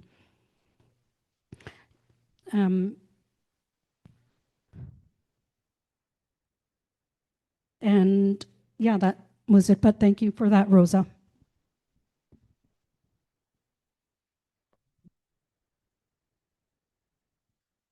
Thank you for that. Okay, I do remember the story about the twins cleaning out the creek for my grandmother. It was a beaver paw and two twins to, it was a ceremony. Anyways, and my mother always told me about in the past, all the men from the reserve would go in the creek and clean out the creek right from the two lakes because they're symbiotic. Those kind of initiatives we could put forward, but we rely on a really capable lands department that can guide us on the best direction on way we can do that. As a leader, we could put that forth to mandates through our general manager then, and try to get community involvement and stuff like that. Any of our governments that we have now is non-existent. I don't think they ever existed in regards to chief and council. We are now working towards to having a policy trying to think of, it's a very hard thing to do to try to meld Indigenous Service Canada's mandate through the Indiac and our traditional ways. I don't think it can be done, but we can work within their guidelines and utilize our traditional knowledge to try to do the best thing for the best and the most for the people in community. And I think that's what we can do right now. Our hands are really tied in most of these issues because of the Indian Act.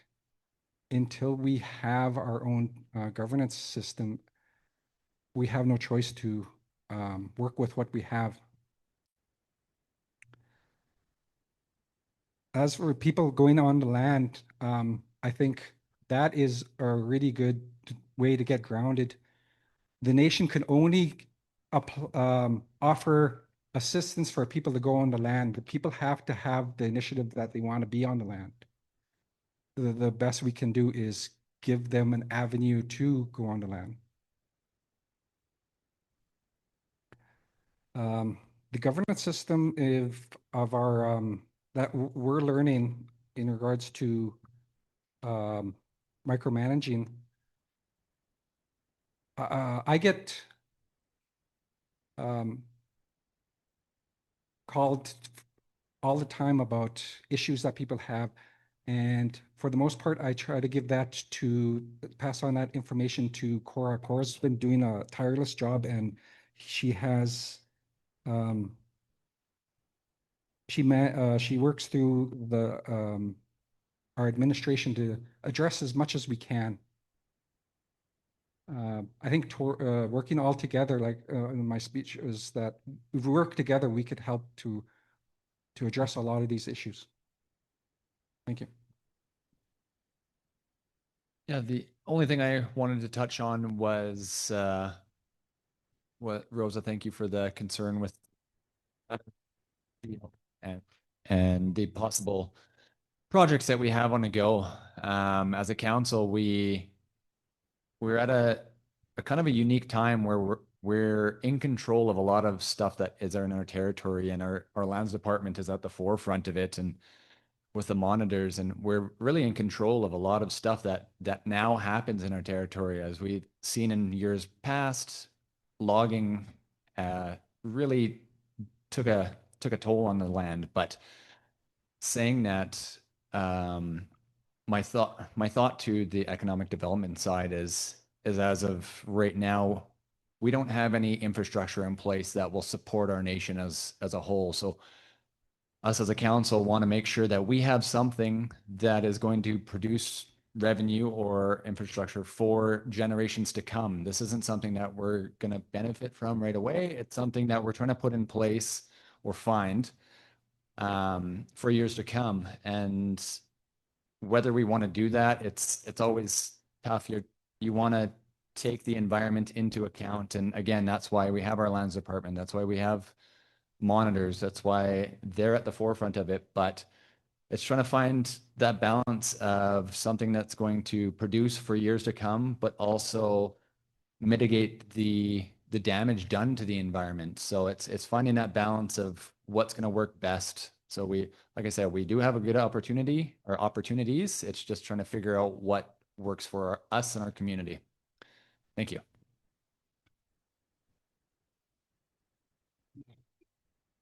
Thank you. So it's 11:58. We'll go for another 12 more minutes. If there's any more comments or questions from the floor, we'll entertain that. I'll just say thank you for your response. It's just seemed like you're working blindly with the policies. So, and with the traditional governance, I just keep reiterating that federal policies will not work with traditional policies. And by saying that, it's just like you're telling me that it's up to one program to deal with all these issues, and the managers, right? And are they prepared? Because right now they're dealing with the issues of their own policies in their departments. They have to deal with the federal policies in their books. And the reason I'm saying that is that it feels like we're being pushed in the direction that we're still grasping the issues of the Bathlats. It was a lot of work to put the Bathlats booklet together. It's going to be time consuming for them to comprehend and accept that is part of our governance policy. But in that, is there a governance policy? Does that mention that? Yes, it does. But our governance and like I keep saying, our tradition and federal policies are not going to meld. It's just like water and oil. That's all I need to say. Thank you.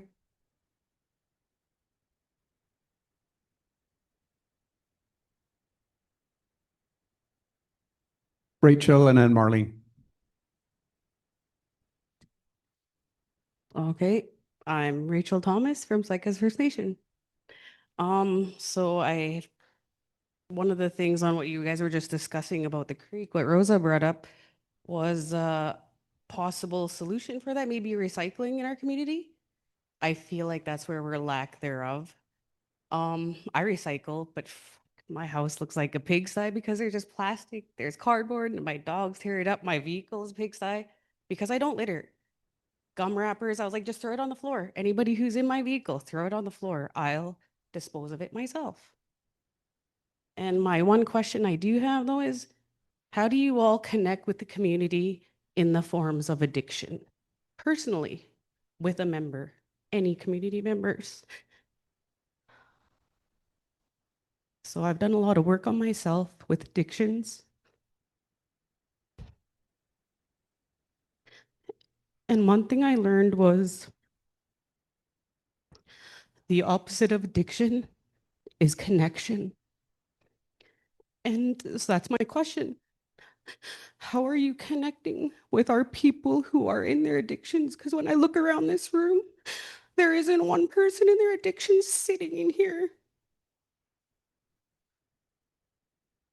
That's my question.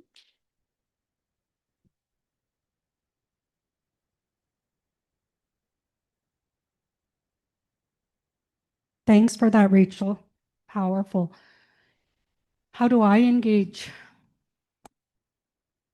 Being myself a recovery in, I don't know, going on 20 years this year. I don't, it was a long journey, you know. I had to make that choice for myself, first and foremost. I had the support of my mom, I had the support of my family, and I didn't have the support from my whoever it was, you know, out there. I made that choice to be sober and to make better choices for myself. Nobody, it didn't matter what anybody said to me or did to me, you know, it was still my choice. How do I engage with a community that is in addiction? How do I engage with someone that is in active addiction? I meet them where they're at. That's the only thing that I can do is meet them where they're at. Whether it be, hey, let's go for a coffee, let's go for a walk. Hey, how you doing?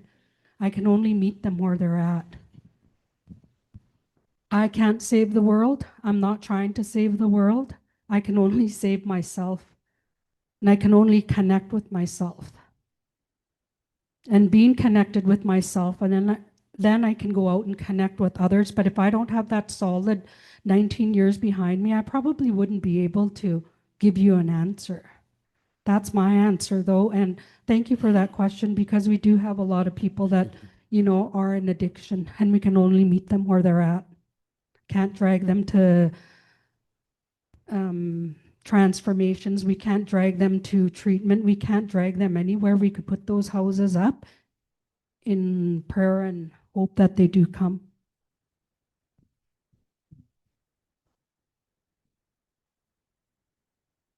Thank you, Rachel, for that question.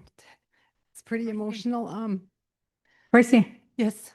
I'd like to Oh, say sorry. something before I go home.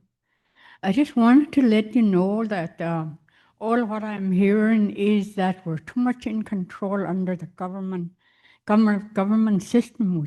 We don't have to be. I say, how did our ancestors survive without these guys butting into their life? They never starved. They took care of the land. They took care of the fish. They took care of themselves. You know, we just need to start looking at ourselves, every household. What do we want for our people, for our future kids? How long are we going to be under the thumb of the government and then argue points about them? If it doesn't work for the community, I think we First Nations people, we better start standing up together, community to community, and start taking back what was taken away from us. And it's just thinking about the future kids, what's going to happen to them if we're not here talking for them? My mom, Auntie Mary, and all of them, Auntie Veronica and them, I never seen them sitting around here talking government. They lived it, the First Nation, the darkest government, that's what they live by, and that's what they live on. And that's what I was raised by. And today, it just seems like it's all about government fundings. You know, I think we're just spoiling our children by just introducing that bloody money the government throws us all the time. I think we need just to take back what's left of this land and start figuring out how we're going to preserve it without worrying about fundings. Every household here has a life, not just the chief and council. We all have a life and we all have a responsibility for our community if you want to see your kids protected by it. Sometimes I just wonder, why are we so worried about what it's going to cost? What is this going to cost? What's that? Who is that? I think we need to just start putting ourselves together and start making more meetings, start doing more planning to protect what's left of what the government taken away from us. And that's what I was thinking about too, because talking about sobriety, when I first came back, I decided I didn't want to be a burden to my band, to my family, to my kids. So I prayed that little prayer and then I came home.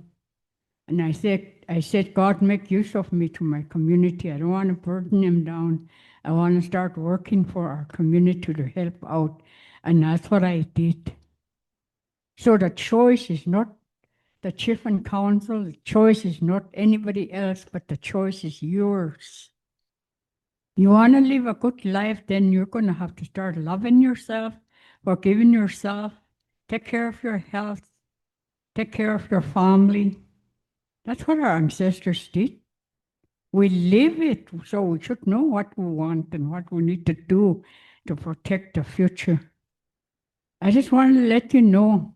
I wanted to let you know that I think it's too many times we just sit here and talk about government regulations, but we're not even planning how to work around it or how just to put that aside and what are we going to do to save what's left of our community for our future kids. We really need to start planning stuff like that to protect them. We have too many people working off reserve, trying to make it somewhere else, thinking that they can't get nothing out of our own community, but they're looking elsewhere. I think we need to get them all home. They'll be safer at home now. I just want to let you know that I think our AGA should start changing just to planning, not just to depend on council. I think every household should have a say of how we want our community to change. That's what I wanted to tell you.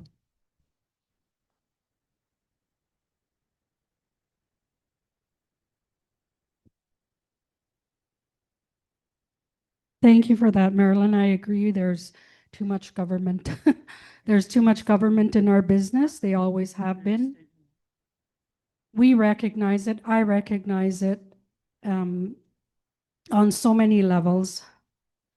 But the government, the government doesn't recognize it, that they're operating on their value. That is, their way they want us to dance with them. But we are totally not wanting to dance that way with them, and it led to us 5 women in Vancouver singing to the premier. That's the only thing that we had left was our drum and our song. We didn't even have our drums because we weren't prepared for it. We just stood there and we drummed on our hands and we sang to the premier our peace song.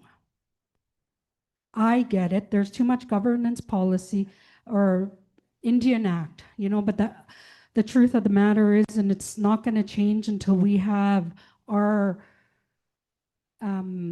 system in place. We've had it in place, but it needs to be on a piece of paper for them to adhere to it. I'm totally against that because we're an oral, people. And hopefully the organization strategy will change the direction of our community, and it'll be a large planning tool with our membership, but also with our staff and our council. So we're really vamping that up to get our strat plan going so we have a direction. So we, council, have our marching orders on where Saik'uz wants us to go. Do you want us to buy more apples or do you prefer oranges? We don't know that. We're sitting here with premiers and the ministers and the guy in Ottawa. We're up here. We don't have a communication thing down to our membership or to our membership of what they want. So that's why it's important, to have some kind of restructure or a structure in place where we know you guys want apples instead of oranges when we're at those negotiating tables. Thank you. So we're going to give the last word to the chief because we have lunch ready. So time keeps on ticking, and we'll get Maureen to do a prayer for us after the chief's last word. Okay, Marilyn.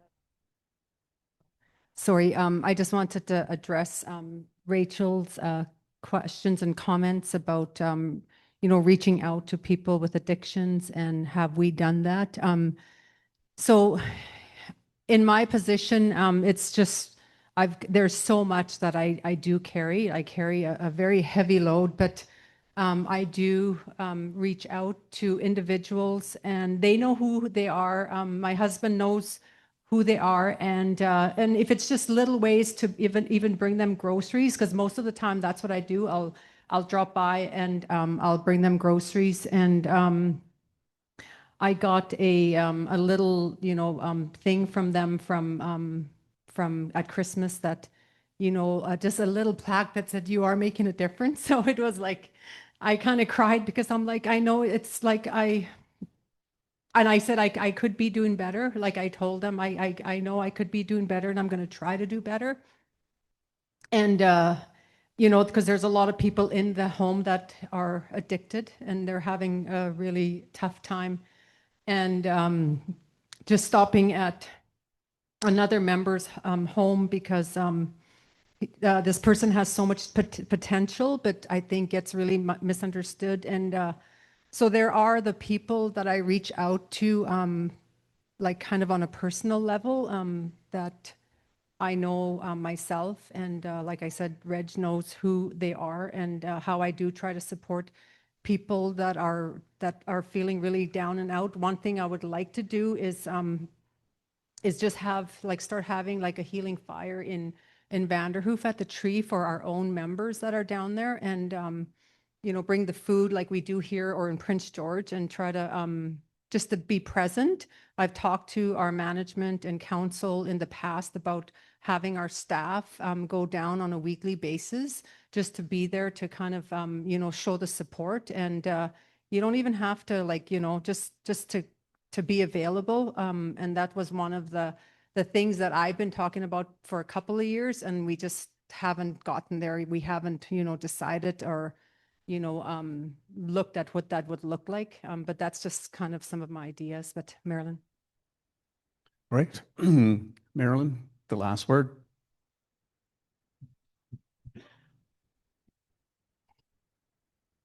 When you talk about addictions, it goes back to your childhood.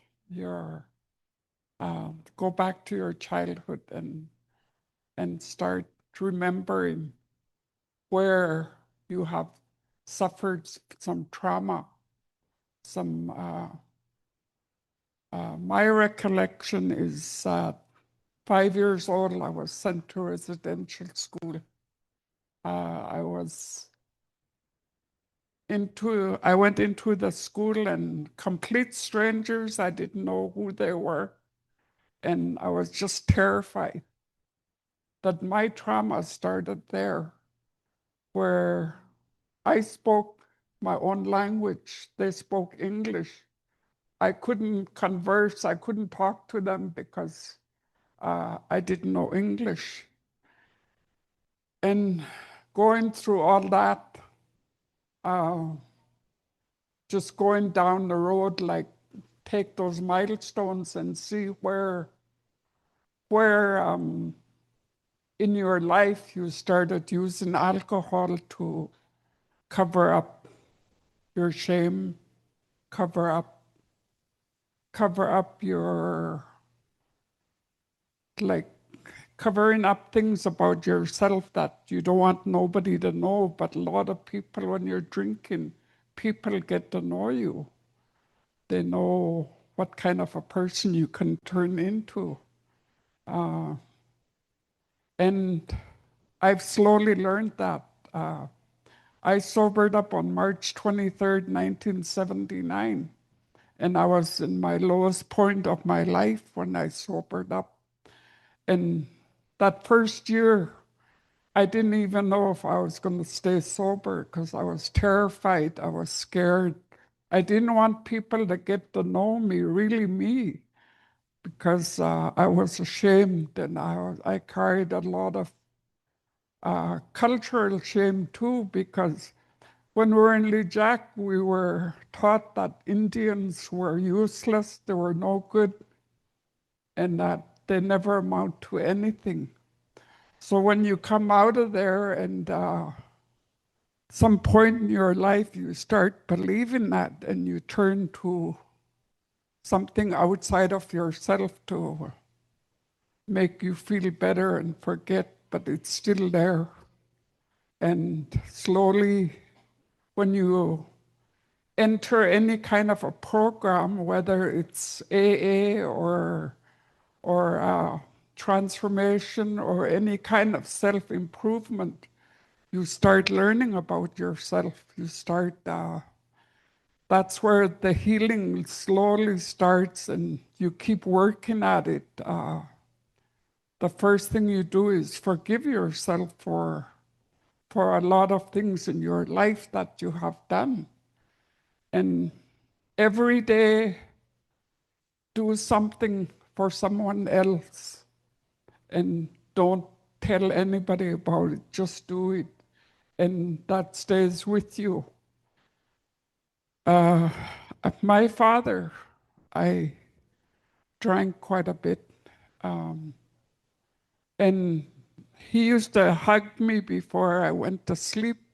And he said, don't ever forget to say your prayers before you go to sleep. And sometimes he'd be drunk when he'd tell me that. But I remembered. And I thought that was something that he taught me, even though he drank a lot. That's something that stayed with me. And that's something that I do, that I've learned from him. And just think of those things of your parents' teachings and how to treat other people. It takes a long time to work that, you don't get perfect at it, but you learn something new every day, and you're able to help others. That's where you keep your sobriety stays strong. And it's a long process, but in the end, there's a lot of benefits. There's things that will happen in your life that you never expected, and there's a lot of joy and happiness that comes with it. Not to mention there could be sorrow, but you learn how to cope with it, you learn how to deal with it, and you learn how to help others in the process. That's what I've learned. And to me, it's still a learning process. The first person that has the first day of sobriety here has more courage, has more faith than all of us combined, because they've decided to put their life in order. And I commend them for that. And I was also going to mention that years ago, when I worked in the old band office, one of our members came in, and apparently they told him, he came to the band office and asked to get his door fixed. His door wasn't locking, it wasn't either that there was a doorknob or the hinges, or something was wrong with the door, and they ignored him. He came to the band office and he just slammed his fist on the front desk, and he said, I'm going to get my gun and I'm going to come in here and start using my gun. You guys don't listen. You're going to listen to me when I come with my gun. And we all went running with everybody that was in the front, all went running to the back of the office because they were all terrified.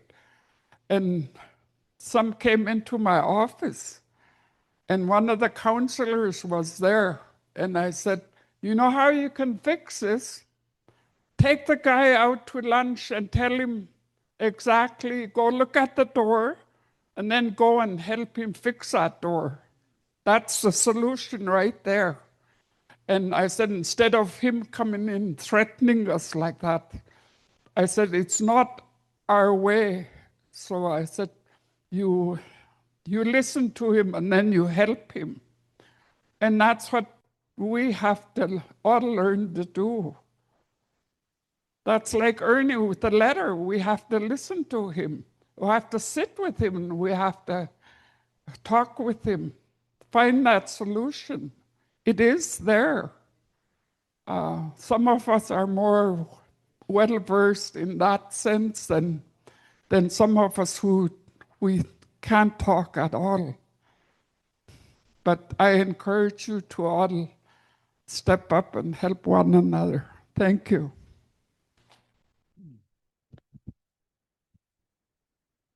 Thanks for that. So we'll go to lunch, but we'll get a prayer before lunch with Maureen. Sinyan, so Niniai on the Ladap, put your hats on the table. That's what I'm telling you. So I wrote it down, by the way. Where did I put it? I think I can, okay. Ba cha ye cha doni cha and buzi bendoni. Masi ne ba andi sa yi ne goni ai. Masi ne ba andi khanai ne goni ai. Masi ne ba andi tadai achan. Masi ne ba andi sa hadanat ne goni ai. And did, right now it's overcast, or how you say it. Khwasuni. Masi ne ba andi tsiao ne goni ai. Bacha yecha donicha sibendone. That's a prayer we said with the children at the daycare when we teach, so they learn their language.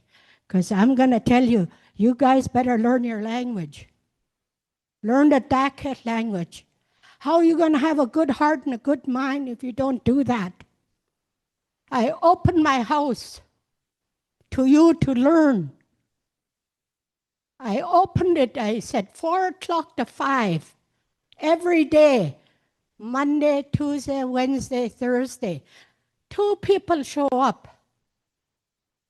2 for 2 weeks, and after they got discouraged because nobody else came.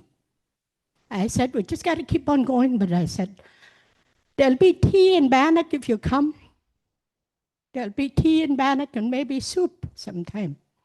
But I want you to learn your language. I want you to learn it through me.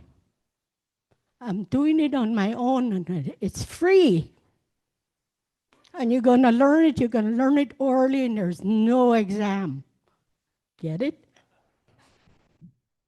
There we go. On that note, let's get the elders in line first, and then the rest of us for lunch.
All right, so carrying on with the agenda of today.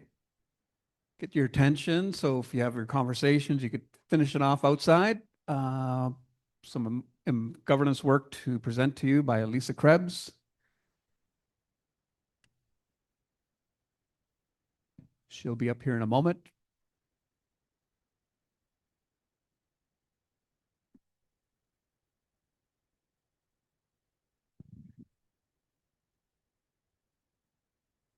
Thank you, David.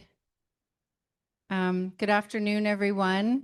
I am going to do a presentation on the governance manual that's been a little bit talked about this morning. Before I do, I want to acknowledge a couple people from Saik'uz who have taught me a great deal. One of those people is Jackie Thomas. In 2019, we were working together on behalf of the CSFNs, and she made a very important point. And that point was, you know, all of these opportunities contained within pathways, no one's figured out how to implement them. And those words and that work has been probably life-changing for me. I also want to acknowledge Cora. Thank you, Cora, for all of the support and the knowledge that you have given to me. And I think about many of the things that Cora throughout the years has shaped and pointed out, you know, where things could get better, continuously challenging us to meet community where they're at, continuing to challenge us to think about what does Saik'uz need in order to participate. I think that's the biggest learning I'm going to take forward. So thank you. I appreciate it. Next slide into the introductions.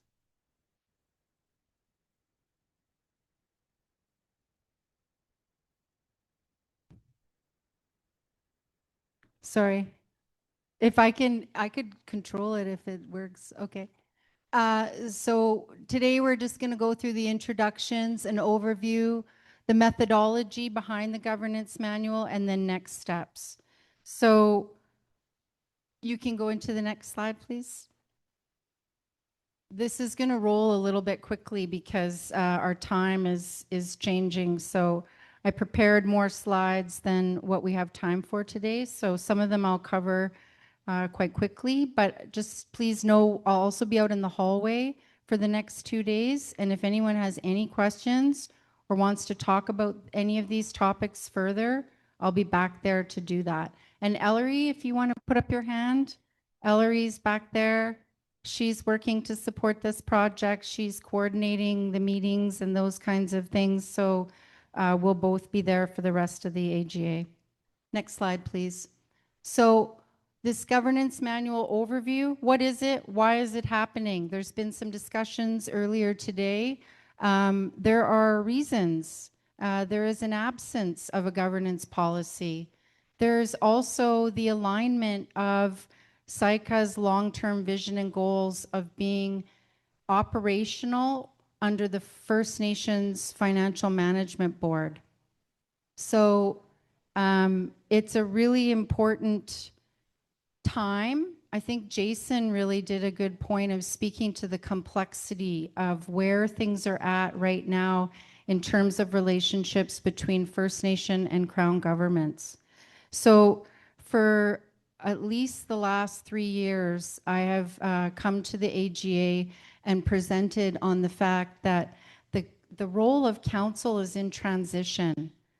20 years ago, it was focused on reserve, and that was literally how the courts defined jurisdiction. The Indian Act, you're right, it wasn't set up to help develop and grow healthy nations.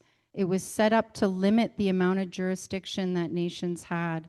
And so what's happening now is that reconciliation and that movement towards redefining what the relationship looks like between Saik'uz and both federal and provincial Crown governments.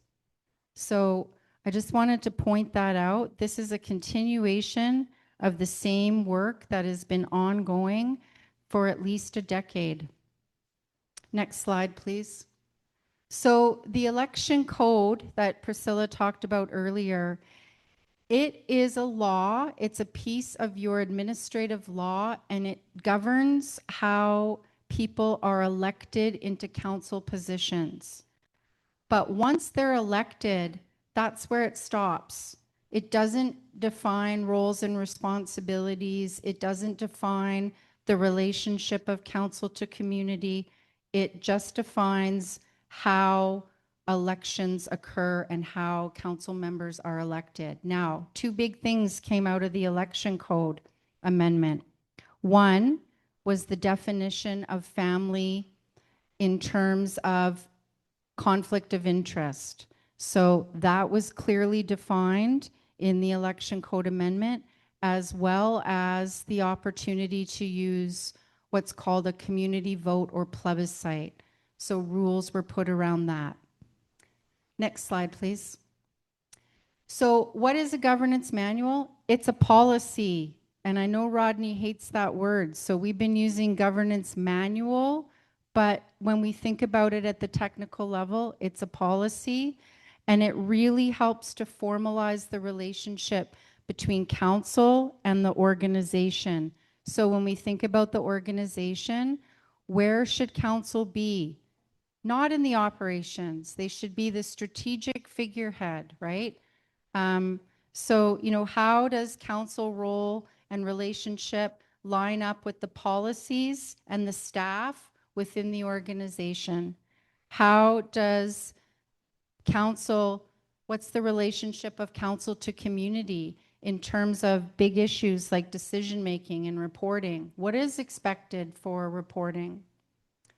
And then, you know, this governance manual, it's opening this opportunity for exploration to look at those relationships. And I hear what you're saying, Rosa, about, you know, the traditional governance and INAC governance or Indian Affairs governance are not going to work together.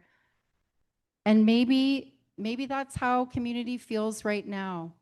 And maybe there are people that want to explore that, and it could look like an oversight, or there's mechanisms that can be used in order to create that without jeopardizing too much of one jurisdiction or the other. Next slide, please. So again, just going down, the governance manual isn't something new. It's something that has been on the trajectory. It's been something that council's been talking about for a while. It's just building off of the existing work that's already been done and the vision that was set previously. So I'll go back to that election code amendment.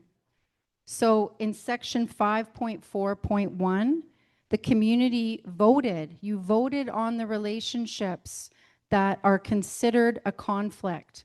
And so child, parent, spouse, sibling, grandparent, or grandchild.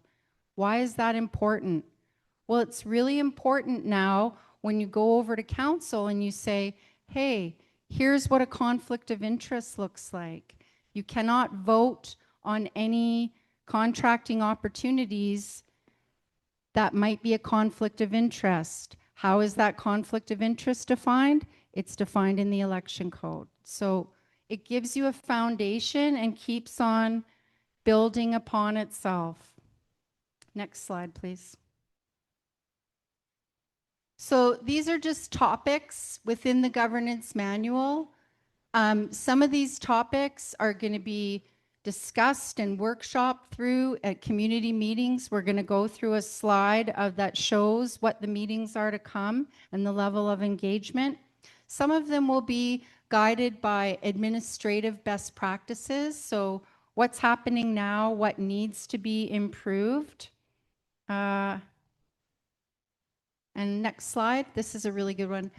I like this slide. This is from the SAOT governance manual because it basically identifies the relationship. So if you see community members on the top, each level delegates authority downwards. So from community to council to the senior manager or general manager to staff. And then on the other side, you see accountability flowing upward. So from staff to general manager to council to community. So it's putting the words and the processes behind each of these relationships. That's what the governance manual is doing. Next slide, please. So the next few slides go through how the governance manual is going to be prepared. What's the methodology or the methods that's being used to produce it? How is community going to be engaged? And what are the timelines? Next slide. So first of all, there is going to be community oversight. So originally, when I put together a proposal for this work, it was that the AGA was going to start in September, was going to happen in September.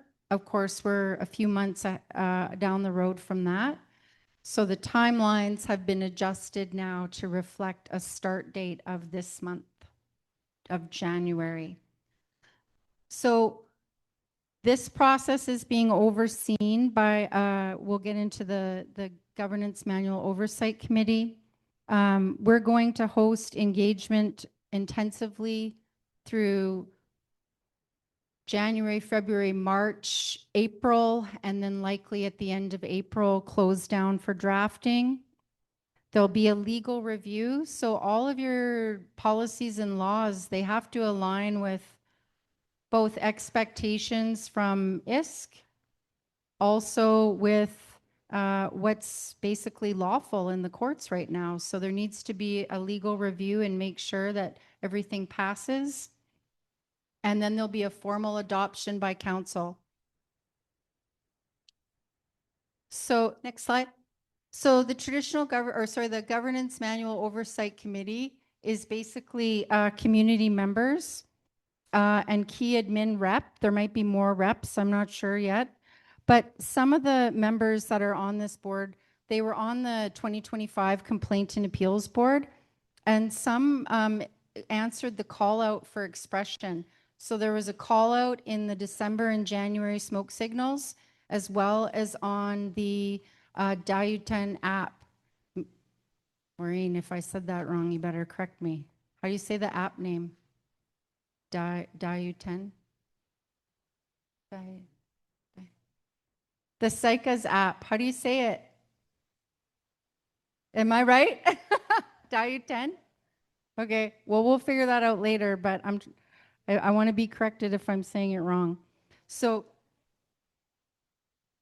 I don't know. Somebody has to show the Robbie's show the app, and then you tell me how I say it.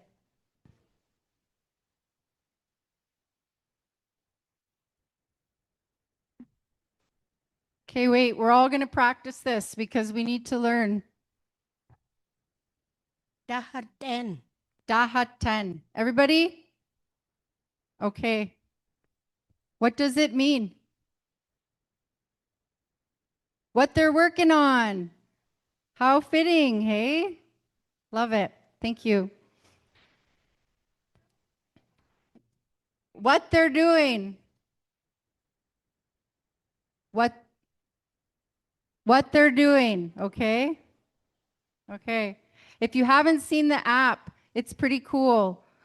There's little things on all the tables to show you you can download it. Next slide, please.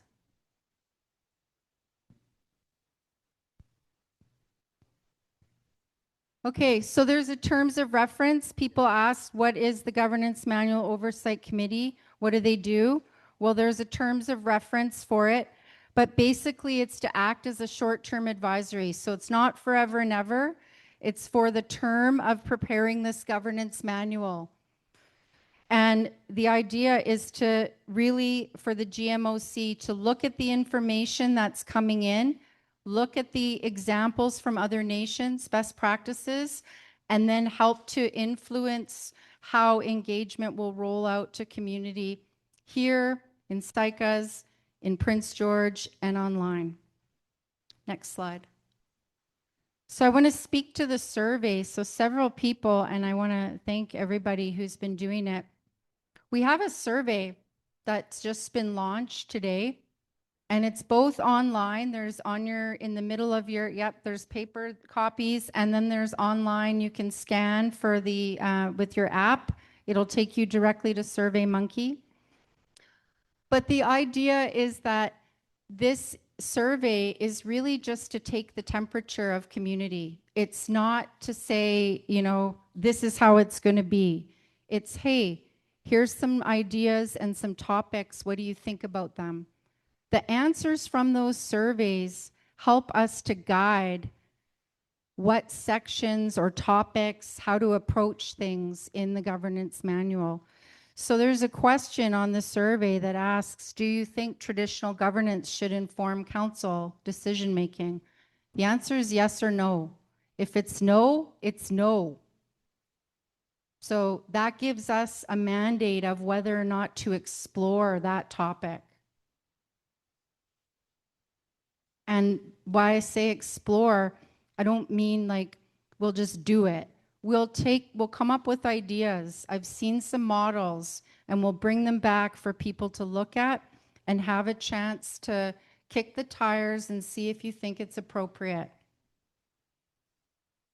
So next slide. Oh, that's one's good. So the other thing is that I wanted to say, and this is something that the Governance Manual Oversight Committee wanted me to really point to, is that the survey questions are being asked to open exploration. Like I said, they're not going to, that doesn't mean that things are going to happen as they are identified in the survey. But the other thing I wanted to point out is that some of the questions are linked to bigger topics. So for example, in the conflict resolution, there's a question there that looks at resolution mechanisms and where people think they might see the biggest value or most importance. That is specific to council, but also you could take that question and you could think about it in the context of broader DACF conflict resolution. So thinking about the NASCO, for example, because it's council to council, right? It's not just traditional leadership to traditional leadership or the other way around, or elders to elders. It's council too. So you can think about it as forming a foundation for what other conflict resolution mechanisms could be explored with NASCO and other neighbors. Next slide. So that's the thing I said earlier, which is just that, yeah, thank you. So like I said before, the results of the surveys, the GMOC or Governance Manual Oversight Committee will take a look at it. And the other thing that we're doing is we've done a ton of research looking at how other nations are approaching these topics. And so when we come with information, it won't just be here's an option, it'll be here's how Saik'uz doing it. Here's how Garden River's doing it. Here's how Sneinamo is doing it. Here's how Stellatan is doing it. There's lots of options to look at. Next slide. So here's an example. Just here, this goes back to the conflict resolution slide. So how are conflicts between council members resolved? So here's just two examples. The Governance Manual Oversight Committee may set a minimum number of examples. I think 3 or 4 is good, but here's 2 just to start us off. So, you know, in both examples, the first point of dispute resolution is the chief. Now, if you see over here on the left, the Sneinamo example, they have a graduated. So you've got chief with oversight from an ethics officer. And then the very last option, if you still can't come to resolution, is a mediator. These are just options, things for people to look at and see what will work and not work. Next slide. Here's another example. We talked a lot about the expanding role of council. Rosa asked a question about what kind of training do you get, right? So how should chief and council be onboarded? What should they need to know about? certainly the policies of the nation, but what else, right? Good governance. What does that look like? There might be other things. Maybe they need to, I don't know, take a DACF language course. I don't know what that is, right? But it could be, there's opportunities to define what that looks like. So this is just an example from SAOT, and it really just says, you know, here's what is expected within the first 3 months. Because I think, you know, speaking for the, I'm going to say administration, we live and breathe all this stuff, right? I don't know how council, when you first come on, it must be overwhelming, the amount of documents that you have to look at, right?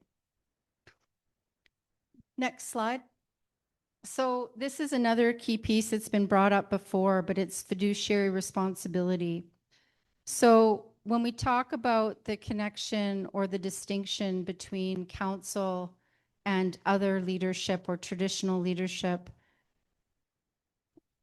the fiduciary obligation of elected council is for the organization of the nation.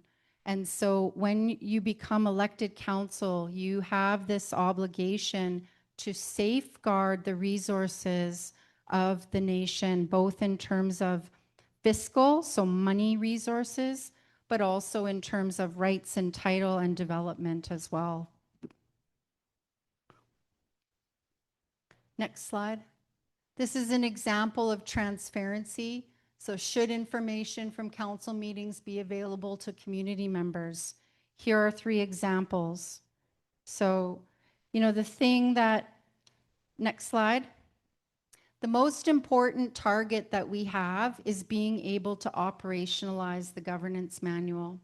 So there is really cool models, really great stuff that is happening all over the province that other nations are doing, but not all of it could be implemented. And in fact, some nations who do have that great policies and laws are not implementing themselves because of a capacity, because of a lack of capacity. So when we are going through this, we're seeking the alignment and support of what is currently functioning within the organization as a strength-based approach. So what's working well now? How can we build on that? Not let's scrap it all and start over. That's not it at all. Next slide. So I'm just going to go through, there's just a couple slides. Next slide, please. So this is what the activities are going to look like throughout January through June. So the Governance Manual Oversight Committee will meet twice a month, but this is the community engagement schedule.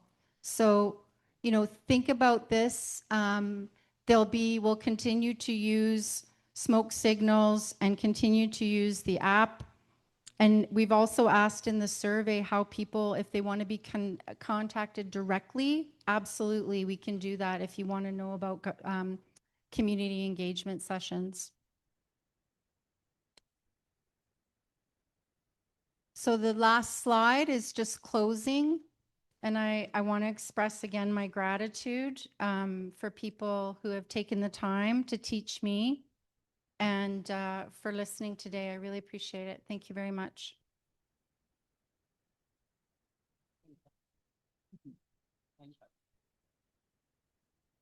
Thank you for that, Lisa. So is there any questions or comments from the floor while Lisa's here? Let's get right to you. My questions are not in regards of this though, but it's in regards of our prevention dollars. Do we have a rep to speak to CSFS on that? And another question is, as Regina said, there's more responsibility for our chief, right? So does that mean a pay increase or in that grounds? And what is it, and with Cora leaving, will the spot be available and who's going to be acting?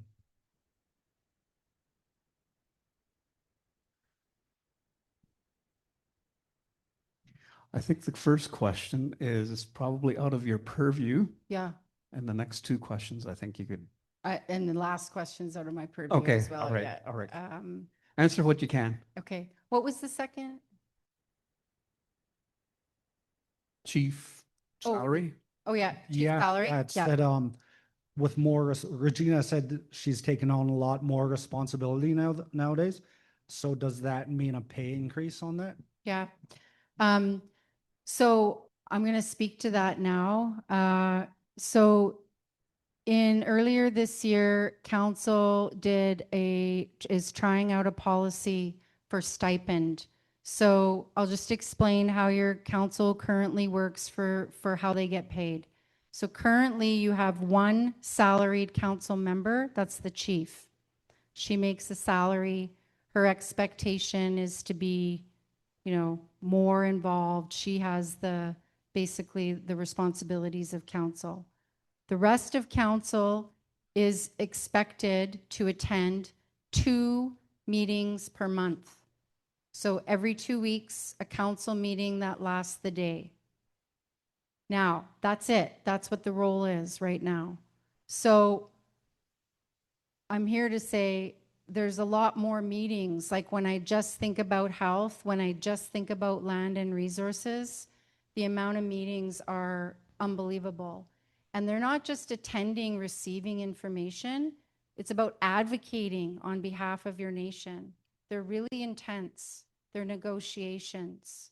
The last, Priscilla mentioned pathways being signed on March 31st. Well, it's still, I'm going to say, and David might have more information than me, but the province is still responding. They still have a day to respond to the Saik'uz First Nation's proposal, which is 10 years of reconciliation work. So all that to say, the amount of meetings is a lot. So there was a stipend policy that was put into place that was to basically align with the creation of this governance manual.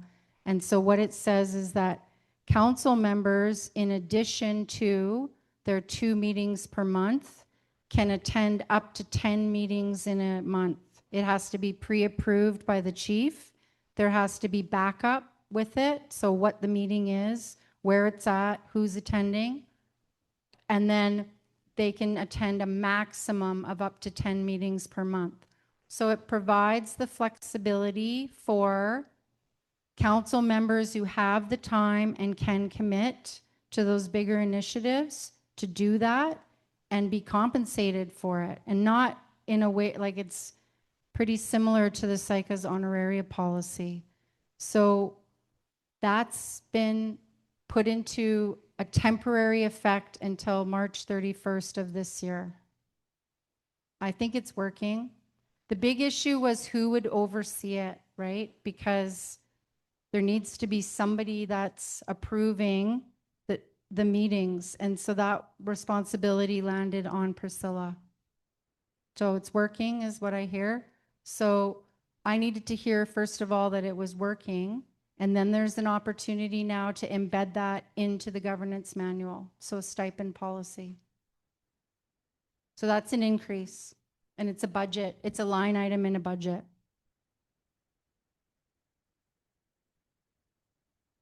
That's a good question. So earlier today, there was, where is it coming from? You get paid, and this is what was talked about a little bit. ISC, Indian Affairs, Indigenous Services Canada, gives you an amount based on it's a population metric. So based on the number of members you have, they pay for that, like a representative number of council members. You have a custom election code, so you still just get that same block funding from ISC. If you want to go in addition to that core funding from ISC, it has to be allocated from another source.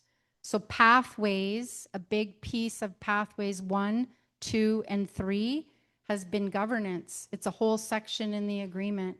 And the idea is that the nations are building governance capacity, organizational capacity to share, to dovetail with BC and to share management. So it needs to be allocated. I don't know how council's doing that allocation. All right, so we'll move on to the next question here. But before we do, we have chatter in the background. Remember I told you about chatter in the background, how hard it is for people to hear on Zoom. Let's keep the chatter down. Or you could chat outside. It's all good. And we'll have Wayne. Good afternoon. I'm Wayne David. I have a question there. You are talking about the survey on the 2024. What was the result of the last survey you guys did already when we first started? And how much was it cost? And now you're saying there's a new survey to be allocated? Who's going to be paying for that, and where is it coming from, and in other words, who's sitting on the board for this government? Good questions. So the first survey was in regards to the election code. So the results of that survey are in the election code because you voted on it. So that is like the survey's done to gain an understanding of where community's at, and then that formed the basis for the vote. So the questions as people or as they were discussed, like, and I want to be clear, we started with a survey in that process, and then as we were going through community engagement, realized that things were like the off reserve and elder representative for council. Those were not originally thought of. They were part of the engagement process. So we don't have all the answers. We look to you for guidance. And then as we are tallying the results, then we're changing the approach, right? So it was 2 new counselors at the election code amendment. But then it came out that there was an interest for specific demographics of off reserve and elder. Yeah, oh yeah, they're like, they just, you want a copy of the results? Yeah, we handed them out at every meeting too. So I don't keep them in my back pocket, but if you want a copy, I could certainly print you a copy of the results from the election code survey. And then what we'll do is from this survey that's live right now, each time we have a meeting, we will all review the results and you'll get a printout of where the results are at. So definitely there'll be a paper trail. Okay, so we have a question back here. Lisa. Yep. Hello, Gary Joseph. I missed the last couple of meetings of TGOC. The last one was with a virtual meeting. I don't know how to get into that. So I'm just wondering if I can get minutes for the last couple of minutes so I can get caught up. And I'm wondering how would the last meeting affect my honorarium? So honorarium you got to attend to get an honorarium. We had a virtual meeting. It's like on a phone and I couldn't get in. I don't know if we went through or not. Okay. We can talk about that. Like, I feel like that's a process question, but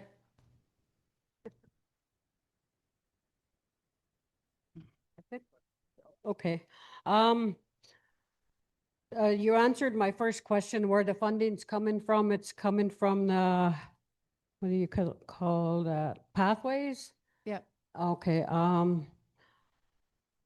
Is there going to be another application to Pathways for that funding? Or is that application being, I don't know how you would say it, making another application, I guess so. You know, when we're sitting on TGOC committee, and then when you're creating the GMOC, you know, I feel that if you're sitting on the GMOC, it seems to me that you're going to be speaking on behalf of all the KO, what the Chen members on that GMOC. I can't speak on behalf of somebody else's KO if they're not in present.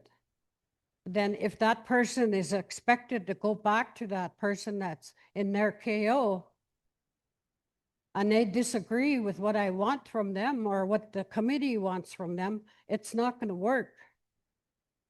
You know, there's no policy. And then you're saying there is no conflict of resolution. You have to create a broader DACF way to approach that. It's just like Marilyn said, you know, when that elder came in, wanted his door fixed. Is that how we're going to have to approach you guys? Is, you know, it's just that concept of how to take that approach. It's not going to work.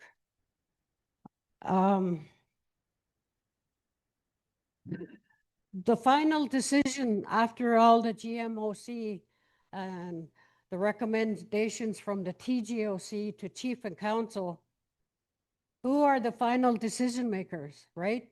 If chief and council don't agree with it and they don't think it's right and appropriate because it doesn't fit their policy, where does it go from there? It's not going to happen because they're going to say, okay, KO had no say in the KO.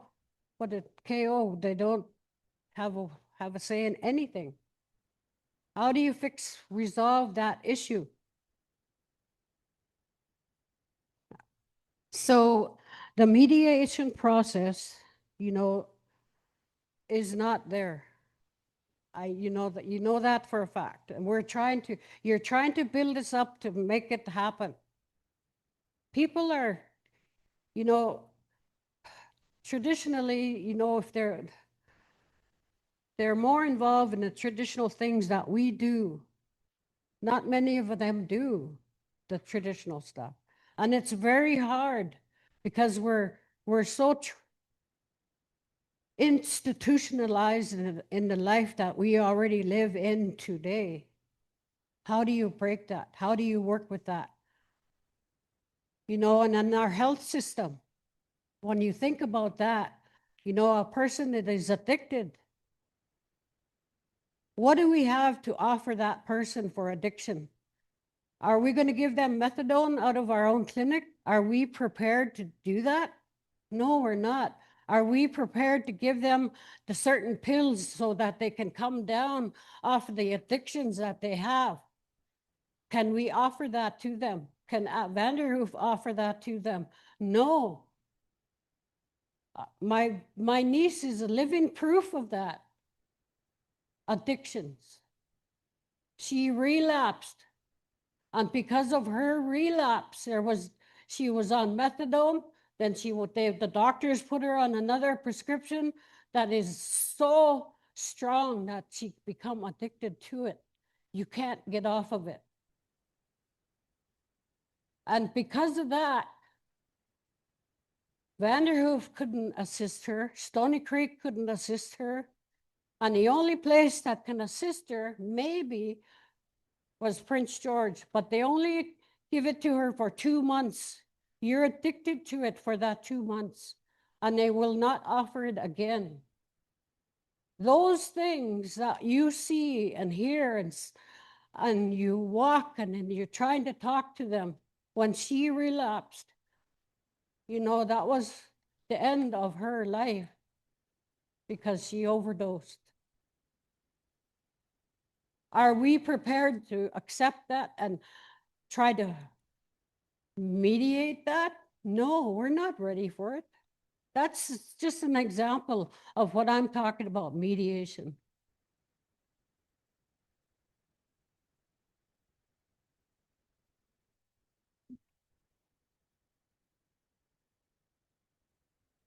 Thank you for that, Rosa.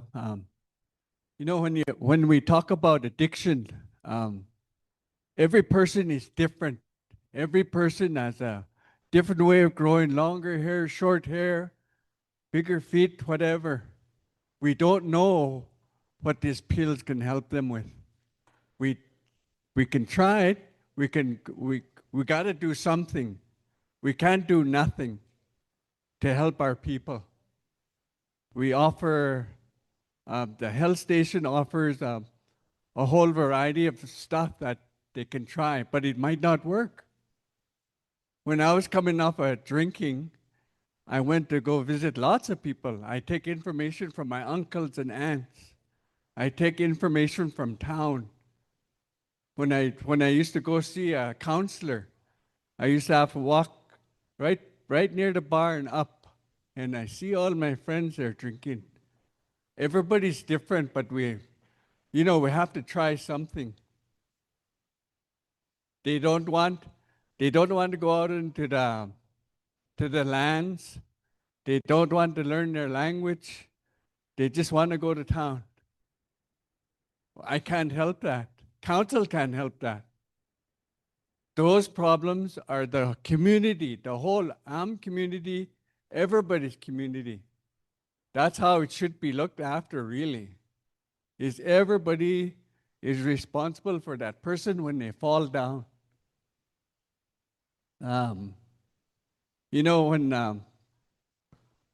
When policies and stuff come up, that's Western society's way of how we should act with one another. I believe in a Dakar way, is everybody is responsible for everybody, and they should behave in a certain way all the time. Not the Western society way, but all the time you have to act that way, then there's no more conflict. Thank you. All right, so thank you to Lisa for her presentation. There's lots to digest here, lots of work ongoing. She's put together a work plan for the next 3-4 months, right? So get in touch with Lisa to get more information. We could talk more about this, of course. It's a big topic. We have other big topics to cover today, and one is traditional governance. So I'll ask Nadia to come up here with her presentation and company. So thank you, Lisa.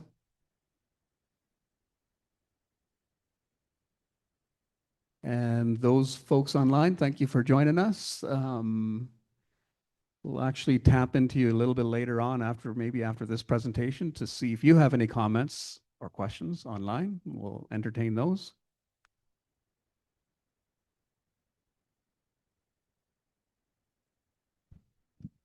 Thanks, David. So I'll be presenting alongside Kelsey Antoine, Amber Teed, and Cassandra Turbide. Thanks everyone for attending the AGA and for sticking through the day. We're really excited to share updates and highlights from what we've been working on over the past year through the traditional governance program. We've reached some pretty big milestones, and I really just want to highlight that this isn't our work. It's really like everyone who's been showing up to meetings over the past 3-4 years and contributing your knowledge and perspectives. And so it's really been a collective work, and that's been something that's been sort of a guiding principle of how we've tried to go about this. So I will provide, you can do next slide, please, Mar. Just a little bit of background in terms of kind of where the traditional governance program is coming from. So first and foremost, it's something that we've heard a lot from community members about the importance of strengthening the Bathlats and your KO system. And that's something that your ancestors and late elders have always talked about as well. So that's first and foremost where this work comes from. And then there's also the political and legal context in Canada right now that is creating more space, although recently things have been unfortunately backtracking, but there have been wins within the court system that are creating more space for your rights and title to be recognized and for you to have control over your territories and over your children. And so that includes the Silkatine title decision, the collaboration and pathways forward agreements with the province, the BC Declaration Act on the Rights of Indigenous Peoples, and then in regards to child welfare and jurisdiction, Bill C-92, Indigenous jurisdiction over children and families. And then, of course, in 2021, your chief and council recognized the role of traditional governance and set a mandate to pilot project traditional governance and find ways to integrate the chief and council system with with traditional system. And I know there's many questions remaining, as we've heard this morning, about how that's all going to work, right? And those are good questions, and this is work that hasn't been done before. And so we don't have all the answers today, but what we're doing and what we've emphasized in this work is that we keep taking steps towards those goals, seeing how it works, seeing what community thinks, and trying to build some of those decision-making processes and infrastructure that reflect Saik'uz ways of doing business.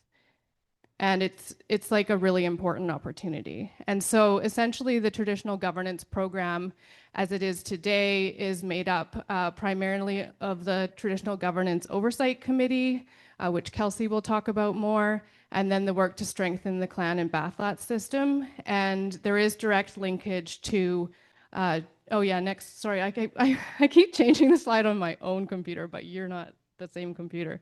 Sorry. I'm on overview. Are you there now? Okay, sorry. Yeah, and so it has a direct linkage to regaining jurisdiction over children and families through the laws of the clan and Bathlat's system. And so we've worked alongside the prevention program throughout the governance program with Miranda and Mabel Louie to really articulate like what are Saik'uz practices around taking care of children around traditional adoptions. Next slide. And so I just want to highlight some of the principles that help to guide the work. So we've really tried to include everyone, so make the meetings open to community members and include seated and unseated clan members so that everyone's able to learn, to focus on participation of community and the voices of community, and to work together and communicate, and then to do things in a Saik'uz way. So we'll get into some of the highlights and outcomes from 2025 now, and I'll pass it over to Kelsey to talk about this. We're on the Teaching Bathlat slide. Good afternoon, everyone. So we started this project 2 years ago, and since then, the highlights that we have are like, we've been working on the Bathlats book, which is where a lot of these pictures come from. So in that process of teaching culture, we have done teaching Bathlats is over a funeral Bathlats, a headstone Bathlats, and at Culture Camp, Rodney and I had assisted the children in teaching the children at Culture Camp about Bathlats. So we have a lot of opportunities that we've had over the year to practice it, because not only in doing this work that it was a big message from the community and all of the clan members that, you know, you can't just read about Bathlats and just know about it. You have to actually practice it by learning. So we've aimed to keep on trying to give more of those opportunities now that we have the Bathlats book completed. Next slide.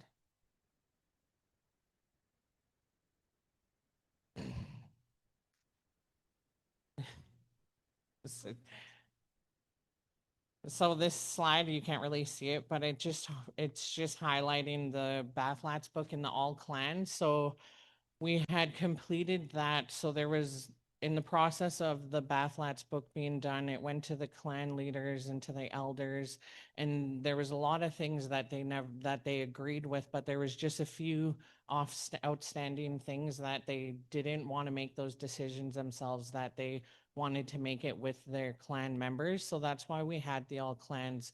So there was about everyone who was there, you know, we had like 25 topics that we all discussed with, and we all came to an agreement on how we wanted that to go into the Bathlats book. So that's what the all clans was. And in the result of finalizing those few disagreements between the clan leaders, that we finally have the Bathlats book completed. It was, can you go on to the next slide? Oh, is he? So this is the Bathlats book in the all clans. You can just see, go back to the process. So this just gives you like a blank guideline of how long it took us to get the Bathlats book completed and all the areas we went into getting it done. So the first one was meeting with the clans individually to discuss questions that had come from the pathways. Oh, sorry. The meeting with the clan individually to discuss traditional governance questions. That was the first one. The second were all-day meetings with each clan to share knowledge. That was back in January 2024. And then still in 24, we had clan leader meetings and did Bathlats interviews. So we had met with the clan leaders over all of these topics and protocols. And then we also went out to knowledge holders, and I had done interviews with some elders to gather more information.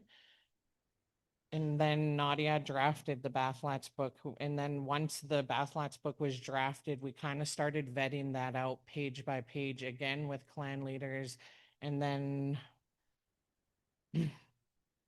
we went to the elders after we were done with the focus group with the clan leaders. We did have an elders tea that had happened where all the elders had an opportunity as well to speak to the Bathlats book. And then between all of those processes, all the last few things that weren't discussed at any of the other ones were the ones that we discussed at the all clans.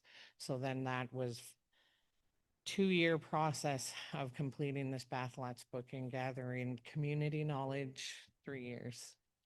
I came 2 years ago, so I only speak to 2 years.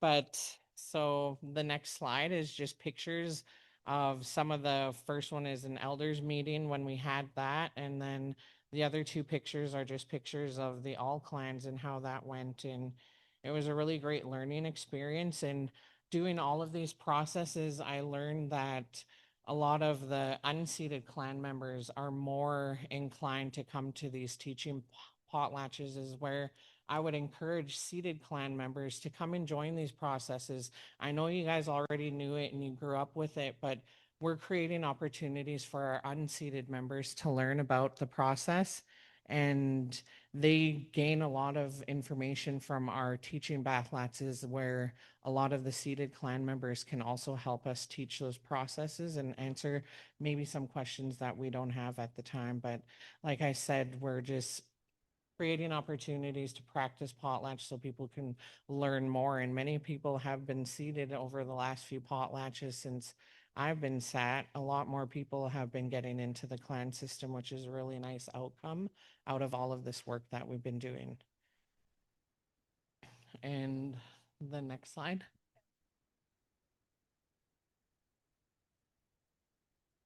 Okay.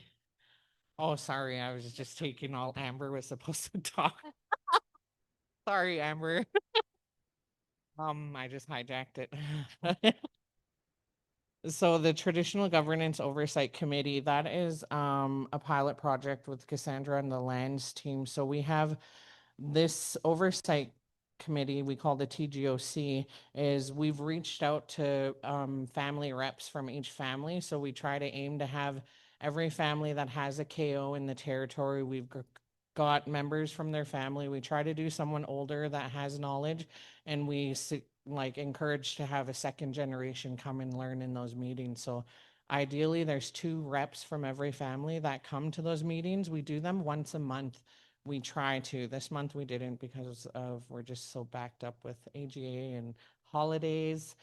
But a lot of the work that we do there, this is where the KO holders have that opportunity to give Cass their insight on a lot of the projects and the initiatives that we do through the lands department.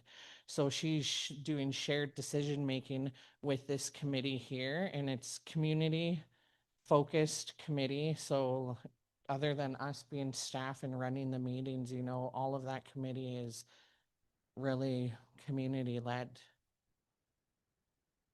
So out of an outcome of all of those meetings we had in the first year, the biggest thing that they wanted to look at was use and occupancy, you know, because when we talk about KOs, really who's out there and who's doing what. So that was a thing that came up with. So we have an trails project that's coming out where we're just doing community trails, but Cass is going to talk more about that in her update. But we did take the committee out on field trips. So we took them out to the sonar station out in Notley, and they got to find out how the government is counting all of our fish and how that process is to get us to a point where they actually get to say yes or no if we're allowed to go fishing that year. So that was a learning process. And a lot of these meetings is not only just sitting in the office, we go on field trips. So the sonar station was one of them. We went on a forestry. We went to look at one of our blocks out in the community here.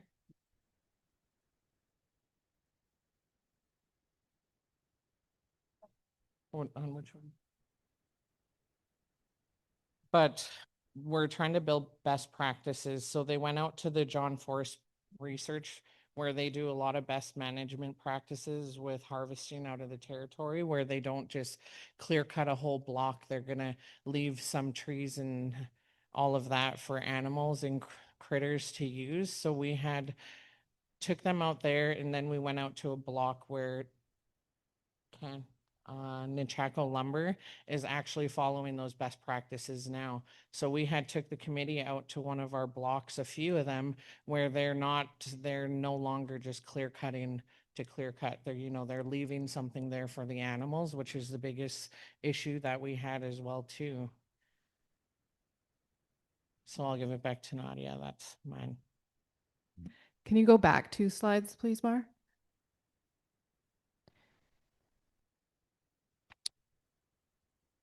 Yeah, we did. We brought them up. So I'll speak to what was formerly called the land package, which you've probably heard us talk about a number of times, but it now has a Daketh title. Yay! So it's Neyun Ba Sakuna, and just want to acknowledge the elders and Karen Thomas who helped us come up with that title for the document. And it translates to "We live for our land," which is, I think, a really appropriate reflection of the contents of the document. And so this document is something we've been working on for, again, 3 years, and it came out of an interest in, one, sharing about Saik'uz culture and history, but also developing a process for the adoption of Saik'uz cultural information, because that didn't exist before. So how does Saik'uz review, approve, and decide on cultural information that's going to be shared outside of the community? And so this document has been an example of the creation of that process. And so we started with the staff team drafting the document. And so the document really provides foundational understandings of Saik'uz culture, history, and the impacts of colonialism. And we're almost ready for it to go to print and for everyone to be able to see it. So we're super excited that we've reached that point. And the intention of it is for it to be a learning tool for external groups. So any new staff member who's coming in who isn't Saik'uz and needs to learn about the culture and how to work here and about the history, or an industry group or government or a community organization, the information in the document can be used to create a training program for those individuals so they can work with Saik'uz in a way that's more respectful and informed by your culture and history. And so that's a next step for the project as well, is to create that training program. But really wanted to highlight that it does represent a decision-making process through the Traditional Governance Oversight Committee. And then there was a suggestion from them that, oh, this needs to go to the elders. So we did that, and we had 2 meetings with an elders tea, and then it was also approved by council, and it went for legal review as well. And now it's in the final stages of layout and printing. So that's super exciting. Next slide. And so it's hard to see because it's a bit bright in here, but this is just a kind of preview of a couple of the pages in layout of the document. And if you do want to see the draft layout, it's at the governance table in the hallway that Kelsey has. So feel free to take a flip through it, and then you'll be able to see what you'll be able to get your hands on soon. Next slide. So Kelsey already spoke to these TGOC field trips, and I will pass it back to Kelsey to talk about our next steps. So our next steps is kind of once we get the land package, and the land package was more of an external document. So a lot last year when we showed the cultural orientation video, that was one part of teaching people about who we are. So a lot of this work is building cultural competency for external people, but also for ourselves as well. So like going back into clan nights coming up, we're kind of waiting on the Bathlats book so we can print that out and give that out to all community members. That's just for Saik'uz members only to learn with, and they're the only ones who are going to access the Bathlats book. So when everyone has those, hopefully we'll start clan nights and we'll start doing the practice potlatches a lot again. And for the TGOC, we do have the Hunters Forum that's coming up next month on February 3rd to the 5th. So we're looking at building Saik'uz hunting regulations and what are we going to follow. So it's all cut and dry and everyone's doing the same things when they're out in the bush. And also it's a learning opportunity. We're going to have presenters from the ministry, from the province, coming in to do presentations. And so it's going to be 3 days of asking questions to the province and asking questions to your lands team and coming to an agreement on what we want to be as Saik'uz hunting regulations. Alongside the TGOC, we started off a trails project, which went through the traditional governance oversight committee and then went to council for approval. And we're looking at a phase 1 and a phase 2. So phase 1 of the trail projects is community trails. There's going to be a little trail that's going to be built in the tree lines back here that is going to be similar to the ancient forest. So it'll have the boardwalks in there and it'll be accessible for elders and for the daycares to go out and use. And then it'll just kind of go around in there and then it'll come out on the side of the fence here at the band office. And that's just a little community trail. And then in back here going towards the store, and then on the other side of the community going to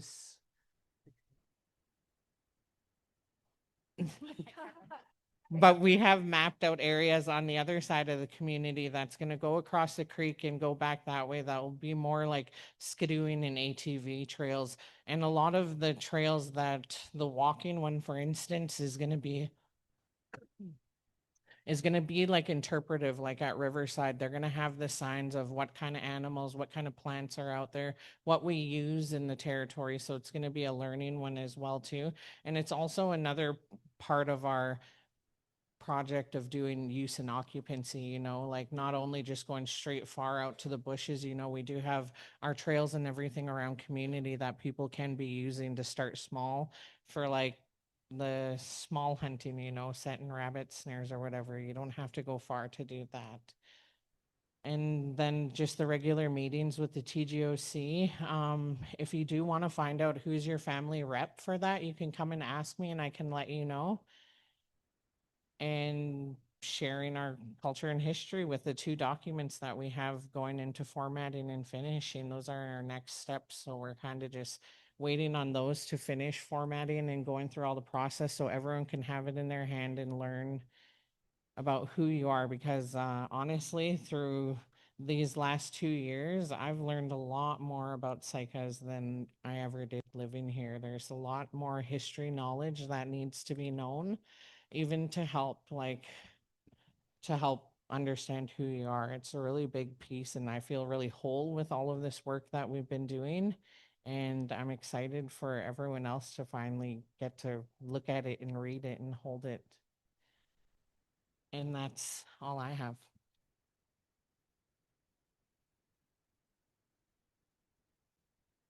And then there's the dates for our Hunters Forum. It's going to be here in the gym.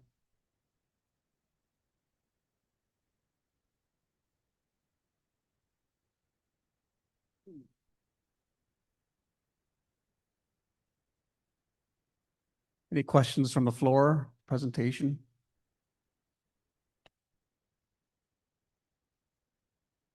Randy?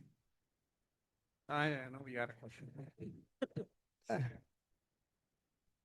They're I was planning on they're doing there's some actually their rabbits, and they're in their actually within the next couple of weeks, so they're with their Jason Vickers because he's a land-based healer, right? So I was wondering if you guys have any gear in regards to like their snaring for rabbits and for wolves and stuff like that, and what kind of resources there that you guys have there to help out there to for the community members there to go out and do the land-based healing, because with their like Stony Creek, there's a lot of social issues there that needs to be addressed within our community, within the community. And I was wondering if you guys have any resources there so we could go out onto the land and so we could there do the land-based healings, because we need their bunch of resources there for that for us there to heal as a community.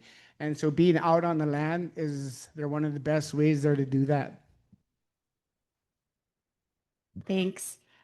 So yeah, one of the changes we made this year in our department is James Thomas. His role was monitor before, and now he is kind of traditional governance and land monitor. So his role is to kind of help with that use and occupancy and connection to Jason's program.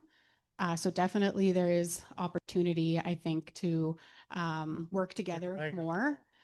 They've been supporting more like healing fires and things like that. We do have some trapping equipment. One of the things I've told the guys this winter is I want them to start doing predator management, and I've told them that I wanted them to work with Jason to bring some community members out there. So yeah, I think we just gotta meet and continue to build on the programs that we already have. We have a Monday staff meeting that we have in our department every week, and Jason's invited to those. He hasn't been there for a bit, so maybe he needs to come back so we can start making these plans together. Yeah.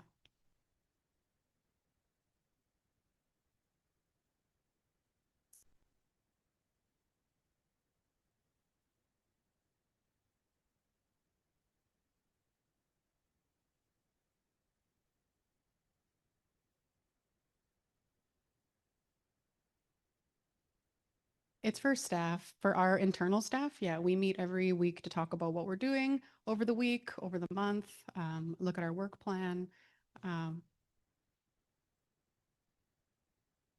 Yeah, or James. Yeah. Yeah, I think Jason has a list of people that reach out to him and he checks on, or there's always people who can be added there. Yeah. Yeah, thanks, Randy.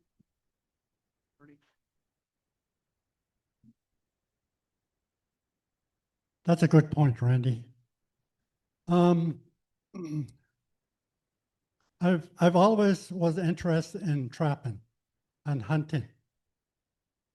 There's that one year, me and a buddy of mine, he was a Finlander. So we trapped up in our trap line up here, and we did quite a bit of work there. That year we got 120 beaver. And at that time, I could skin a beaver in 10 minutes and we were competing between him and I. And he's a really good hunter, you know, like, because he was in the Finnish army. And I met him in Vancouver Island many years ago. And he's the kind of a guy there that, you know, like, he was doing some logging. I'll just tell you a little story. He was doing some logging back in Duncan area. And I asked his wife, I went over to see his wife. I thought he was home. No, he said he's out in the bush. I said, where is he at? And she told me, and I went there. And I drove so far, and I got out of the truck and walked to him. And he was doing something, filing his saw or something like that on the log. And I touched him on the shoulder. He didn't know I was there. And he just turned around real slow and looked at me. Anybody else would be startled. You know, like, you know, that's the kind of guy, and that's the kind of guy that you have to have around you, even in the bush and stuff like that. Because when you're in the bush, you always have to pay attention to everything, everything. Even if you see a spider web on the ground, you pay attention to that. You look back and see where you come from, always. Because I've been in a lot of places where I was a stranger to that land. Look at the pack trip I did 2 times. We didn't know where we were going. We just used what was upstairs. Because at one time we were gone for 32 days. We just packed what we had when we left, and we lived off the land after that. And the second time we were gone for 22 days. Same thing. And when you talk about people and their trails and stuff like that, I always remember old Mark Raphael. He used to come up to me up at my dad's place and says, "Sonny, would you get my wood for me?" I said, "Okay." So I'll harness up the horses and go meet him at his place, and he'll show me where the wood is, right behind Uncle Felix's place. He had all his wood piled up there. And then when he worked there all summer, cutting that wood, chopping it and everything, and pile it in between trees. So he'll cut the trees about 5 feet high. So when the wind blows, it don't knock down his pile. But if you left a tree there, you'll knock down his pile with the wind. So anyways, I got there and he made a nice trail for me to come around. I don't have to back the horses up to turn around or anything like that. I made a little loop there. And then when I got to the wood, he had all the limbs on top of the pile to keep it from getting wet. Now that's the kind of people I've grown up with, you know? And those people like that, you know, they're environmentalists without them knowing it. But they do things that's common sense. And there are not very many people nowadays that have that common sense. Everybody's by the book. Even your Batlat system is going by the book. There's no more upstairs to think about things. So that's something that we're going to have to learn to be what we have up here, because we're Daket people. And when they call us Daket people, we're people that's on the land and people that's smart. Every one of them has some sort of a talent. You know, even the little kids, I watch them, my grandkids, they have talent. You know, I can see it, eh? And when they're growing up, they'll have more talent than that, as long as you provide it to them. Thank you very much. Thank you, Ernie. We have Wayne. Okay, Wayne forgot what he was going to say. That's fine. He might remember in a bit. Back here. Okay.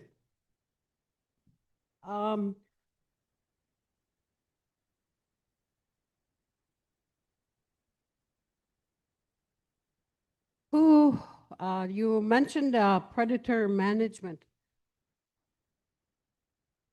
Who said we wanted a predator management, and who made the decision to create that? Was this management brought to the community?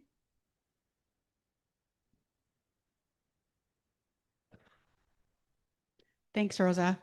We can definitely, so we haven't brought it to the community, but it's something that the lands department and our monitors recognize a need for. You know, predators do have an impact on our moose population, for an example. There's people who live around the lake who talk about the coyote population that's pretty rampant. But we can definitely, if that's a request of the community, we can put a pause on that program and have more discussion on it. But like I had mentioned, I saw it as an opportunity to, you know, bring people out on the land, do something to kind of help our moose population. But definitely welcome that feedback. We can talk about it at TGOC, can bring it up at a community member meeting. Definitely open to feedback.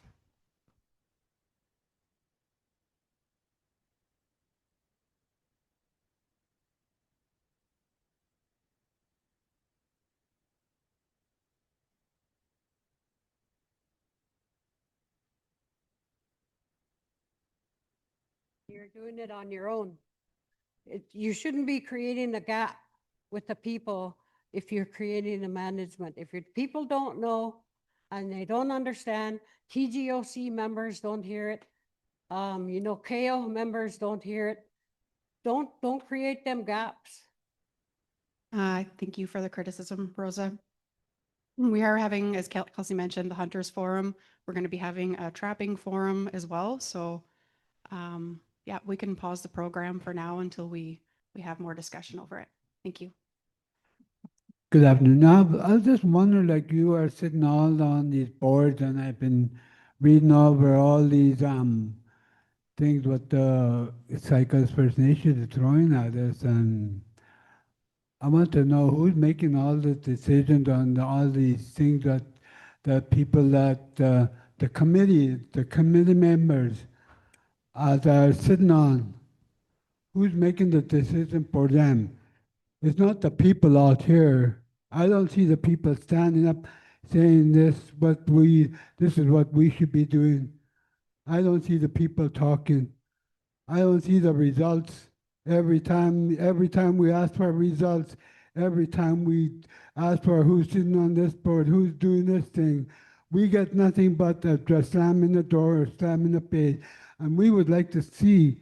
I understand you're doing a really good job. I really appreciate it, but still, we would like to see results. And who's sitting as a youth coordinator for your company? Then who's sitting on? You don't involve the youth.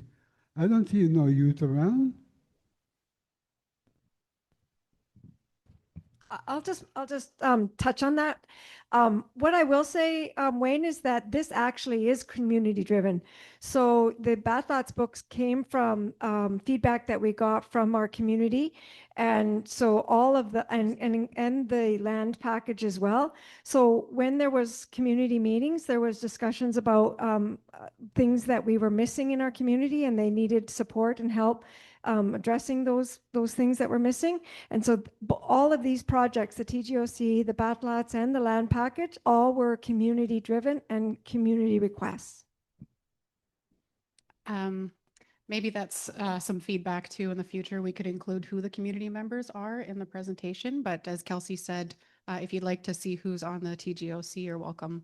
We have a list, and we're always open for feedback and for people to join discussions on who's going to be the family rep for your family. Yeah, it's been an open and iterative process. We do a lot of adaptive management and really run by the type of feedback that we're getting today. So thank you.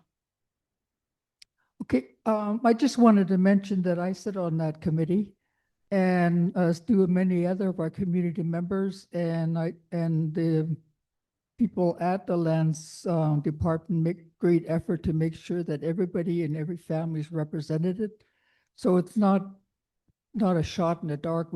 They are guided by a committee and are very respectful to people that are on the committee. Thank you, Deborah. Appreciate that. We'll go to one more comment from the floor. Oh. I was trying to gather my thoughts on what I wanted to say because I'm a little bit lost with all these topics. But like what I want to touch on is the forthcoming projects that are always being talked about, the wind farms and the solar farms.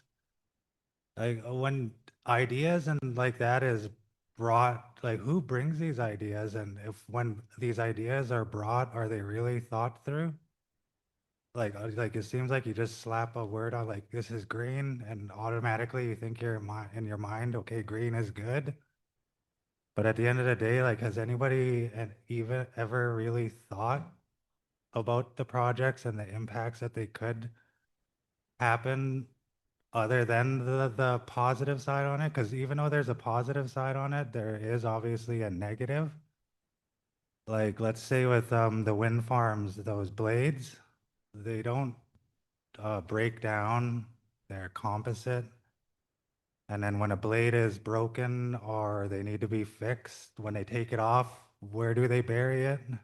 Because I did my own little research just from listening online, whatever. And so, yeah, once they're taken off and buried, let's say like in 50, 60 years when somebody unearths that stuff and they say, okay, where did this come from? And then they do dig in and they say, oh, it's from this company. Okay, who was in charge of this company? And then our name gets attached to it. Then what do we do? And it's not just that, it's what do they call it? Animal impacts as well too. Vanderhoof is known for its Canadian geese and all that.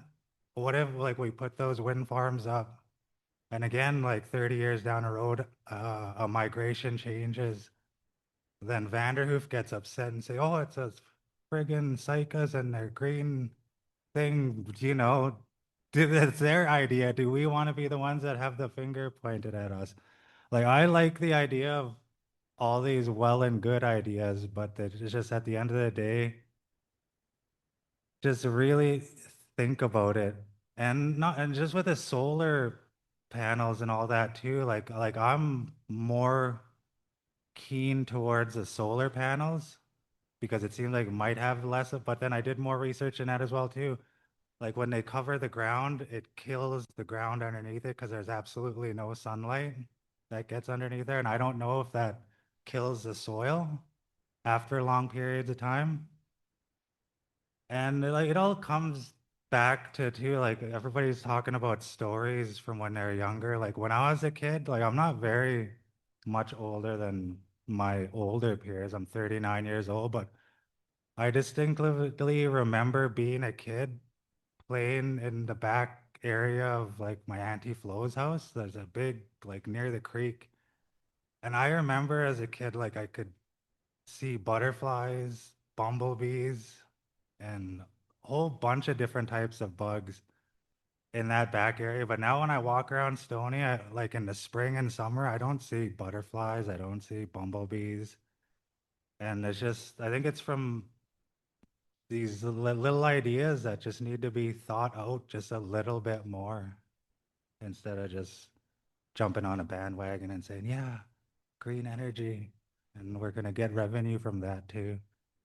Just, that's just my thoughts. And where are these ideas coming from is who's bringing them in and who's going, yay, yeah, let's do that. Without, like, I love the enthusiasm and everything, but I just wish things could be a little bit more planned out, thought out, and all that good stuff.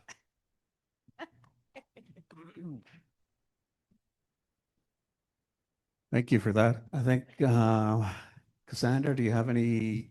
Oh, okay, Jasmine. Thank you for those questions from Rosa, who I don't see in the room anymore, I think. Oh, there she is. And to also Wade.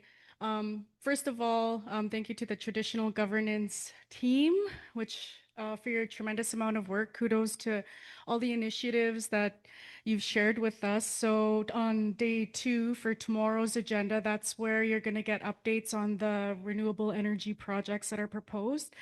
I don't want to steal any of that thunder for tomorrow, but hopefully you come with those types of questions. And if not, we'll take note and make sure that some of those are responded to when we have interjects and both our financial advisors in the space tomorrow. So stay tuned for that. I could answer some now, but, and also in terms of the gaps that Rosa was mentioning in terms of how some of these initiatives and processes are being initiated and conducted, having transitioned from council to now staff, I'm able to see a lot of the work that's happening both from the past, but also from a staffing position, and seeing the lands team and the traditional governance team being responsive to what they're hearing from members in these forums, in these spaces, in these meetings. And to hear about predator management, it's definitely something that has been raised to the department, to members, to leadership. I think on numerous occasions when we have cougars running around, not just the aunties, but real cougars running around in community. So I think, being responsive and ensuring that there's, the Hunters Forum, I think that is in response to what is being heard from membership and the concerns. So again, thank you for making those efforts to do that. And again, some of these topics that you raised, Wade, are going to be addressed tomorrow in terms of that greenwashing element. I think that's something that is on everybody's radars, essentially, in terms of who are engaging on those projects, because if they're not greenwashing it, they're redwashing it in the sense of Indian support. So I think, you know, your staff and your leaders definitely lose a lot of sleep thinking about all those things over and over again, so it's not lost on them. And projects are definitely being proposed, usually from proponents, and then there's projects that are being pursued by the nation based on what we're hearing from community as well. So I think there's a lot of thought that goes into those ideas. Follow up? So I'm going to end it there. But before I do, I want to pick up on something that Kelsey said about snaring rabbits, if you want to get into that sort of thing. So the fun fact, I guess, about rabbits, and adding grouse into it, it's probably one of the most highly dense protein meat that you could get on the planet. You didn't know that? Now you do, because, so why do you think the cougars, not the real cougars, yeah, not the Andes, but the lynx and other predators go after these animals because they're protein packed. And so going back to your traditions, that's our diet. The Yinka Dene diet is protein packed. And so good work to the governance team. Ongoing work, give them a hand.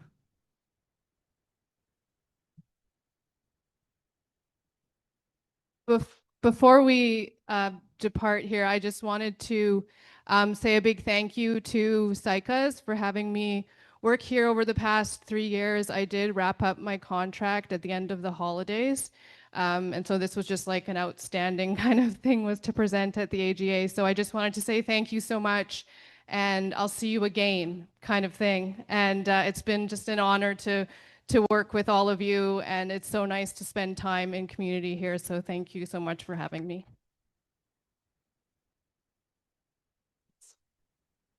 And one more thing for me, I just wanted to acknowledge Nadia too, and all her hard work that she's put into our process. A lot of hard work, and we have a lot of really great foundational work that she's helped us put together. She's really been the glue to our team, making sure we're on track. So some of the outcomes that you can visit at the governance table after this, she developed strengthening Saik'uz governance booklet. So it's a little bit of an overview. It's a couple years old now, but kind of talks about the process that we've been through traditional governance, our land package, our Batlats book. And on top of that, she's kept an amazing record of minutes. So Gary, yes, we have minutes from our past meetings you can access. And this really helps with all of our funding reporting and everything that we need to do. So thank you, Nadia. And also thank you, Cora. Cora was really big support to our process from the beginning. She helped put a lot of guidance and support into this as well too. So Snachelia, to both of you, really appreciate all your hard work that you put into this.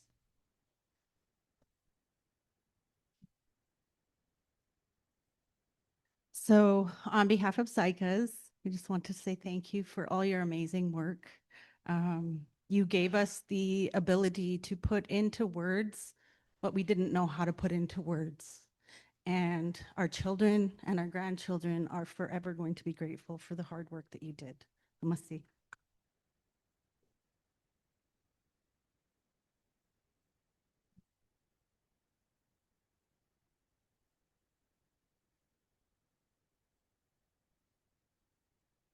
All right, so on that note, get some snares from Kelsey. Go rabbit snaring. It's easy to do, and the meat is great. Grouse too.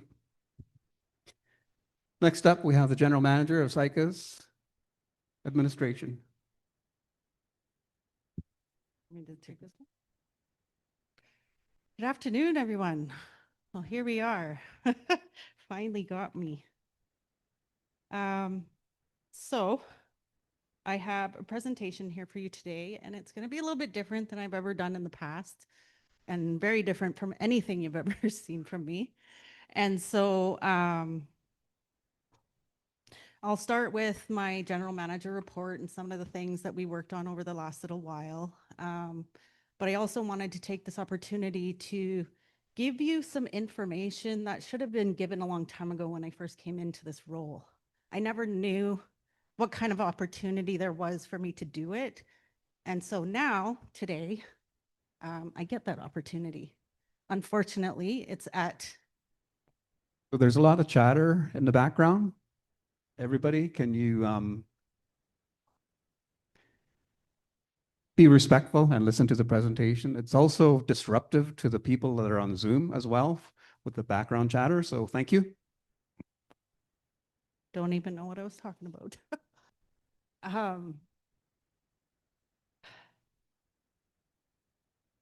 Yeah. Thank you, guys. um, yes, so it's going to be much different. Yeah, I'll just leave it there. So as you can see, I'm going to go over a summary a little bit, some activities that were happening throughout the year, some projects, staff, governance moving forward, some next steps, and then I have a speech on connectivity that I wanted to give you guys. Next slide, please.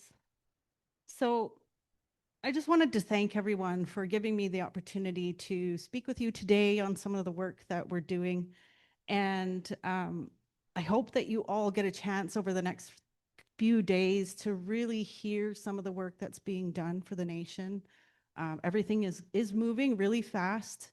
And so I encourage all of you to take the time to get to know the topics that are being talked about today, because you're only getting a snapshot into the actual work that's being done.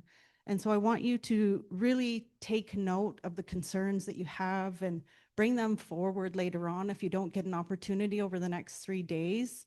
It's really, really important that we get as much information from community as possible. And so there are some defining moments throughout our lives. And for me, languages that we use to work and play will always have a negative or positive impact on our outcomes.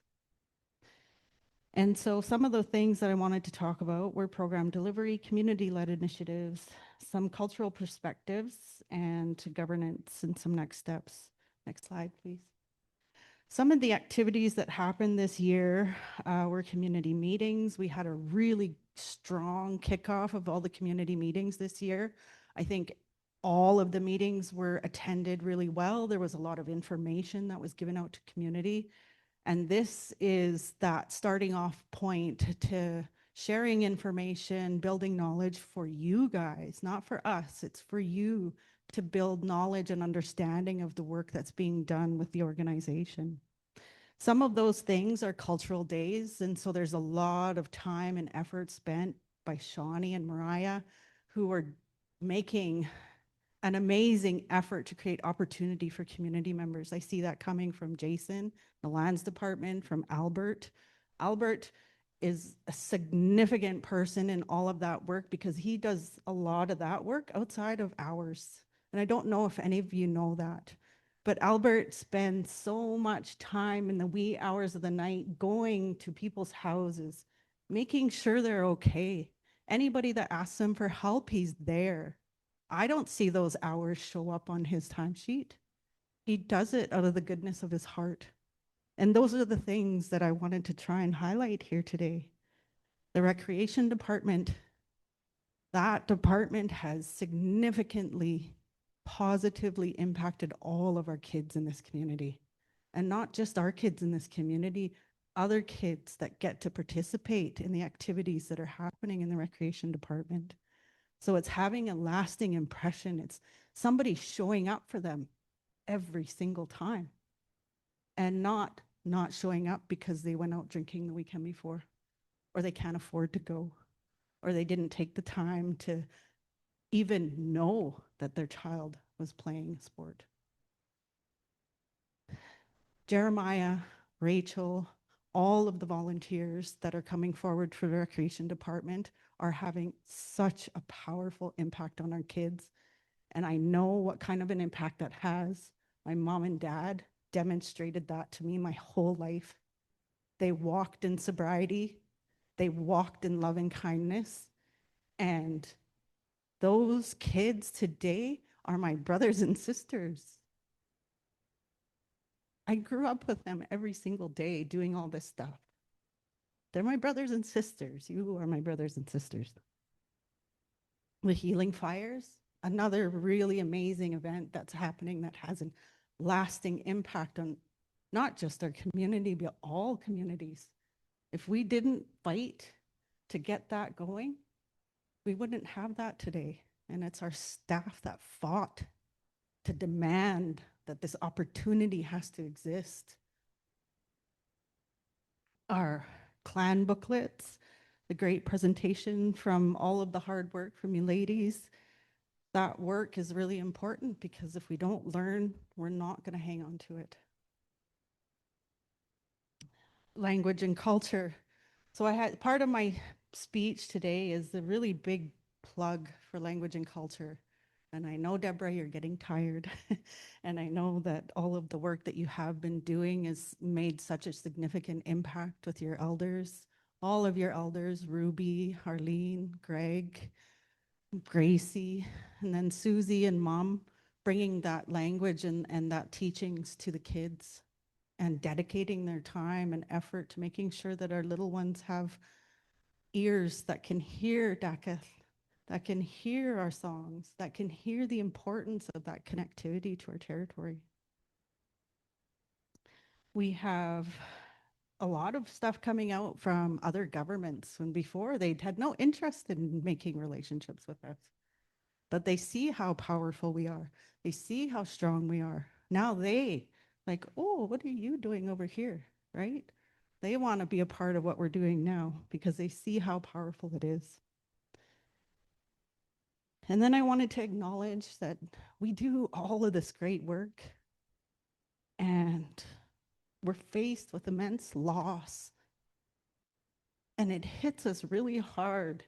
And we're still expected to stand up and keep on going. And I'm talking about those like Ange and Carl, Michael Nelson. Those kinds of things stop us in our tracks. How do you keep walking when those things happen? So language, culture, and connectivity, so important. Everyone that came together for Ronnie and all of the amazing effort and hours that people spent trying to bring our loved one home. And I see that happening everywhere. Everybody's trying to bring our loved ones home, make them happy and healthy so that we can stand up together. So I want to thank the men's group because you guys are doing all the boots on the ground stuff for our community and don't get paid for it. I want to recognize you. I want to recognize the language and culture department because your work is what's going to keep us together. The language is going to keep us together. The exercise of our language with our culture and our traditions is what's going to keep us strong. I thank you because that work is going to be there for my great-grandchildren. And I wouldn't have it if it wasn't for you guys dedicating your time to it. So I appreciate your patience and your passion and your support for all these programs because they're very, very important. They go beyond just service delivery for our community. They really touch people's souls. And so I thank you for continuing to support that for us. Oh, I'm shaking. So that means that we're moving into a new space in our life. It means that our community is changing. We are changing as we heal. We're not the same person. I'm not the same person I was 4 years ago when I started this role. Much different. Next slide. So some of the projects that I'm hoping these broader initiatives have a positive impact on are the 12 major projects that, not major, but large projects that we have in community. The new daycare that's still on the books to be done. The new health station, it's getting there. We're almost done. Multiplex renovations, that one has been put on hold just due to capacity. The Saik'uz Cultural Center, which is the Bednesti building, we're on the verge of getting a business plan and everything together so that it can be operationalized. The ball field, we have a great recreation planning committee that's been struck up, and they have some awesome ideas moving forward. So that work is underway, and they're getting their feet under them and understanding what it means to be a part of a project like that. We also have the 6 major projects, so Rio Tinto Alcan, North Coast Transmission Line, Artemis, Pathways, Coastal Gas Link, and our infrastructure agreement with Rio Tinto Alcan. These are all some really, really great opportunities, but if we're not maintaining that connectivity and culture and language, all the work that we're doing for here is for naught. Next slide. So this past year, we've seen a huge increase in capacity, and I'm so grateful for that because there's a lot of work still that is not being done. But I wanted to acknowledge that there are some departments that are increasing capacity to try and alleviate the workload and the overburden that we're all facing. So still lots of opportunity for community members to get involved. So take a look at what's there. Next slide. So some of the governance stuff that's really important moving forward, because we have to understand what it means. This piece alone has implications for the entirety of our population. Changes to this are going to affect us for generations to come. Remember these things when we're talking about them and deciding on them, the questions that we're asking. Think about what it's going to do to your great-grandchild and whether or not what they're proposing is going to fit with that. But there's a lot of different things that are being done. So the KO packages, which is TGOC and the governance team, the clan meetings and the clan nights, the systems management, so decision-making systems that are being brought in, and then incorporating it into the operations. The government-to-government agreements, those as well. We need to assert our sovereignty. Next slide. So some of the next steps that I'm hoping this hard work lends to and starts to inform is that full CHRT implementation, our prevention program, our jurisdiction program. All of this great work that we're doing right now needs to be fed into those systems. All of our capital projects. We need to know the information that you guys want, what services you want, what's your priorities, and then build capacity. Once we know what we want, let's build capacity so that we know that we have it and we can do it. So that's my formal report. We can go to the next. I don't know what's on the next slide. Yes, we can go on the next slide. Okay, so I am going into my more creative part of my speech.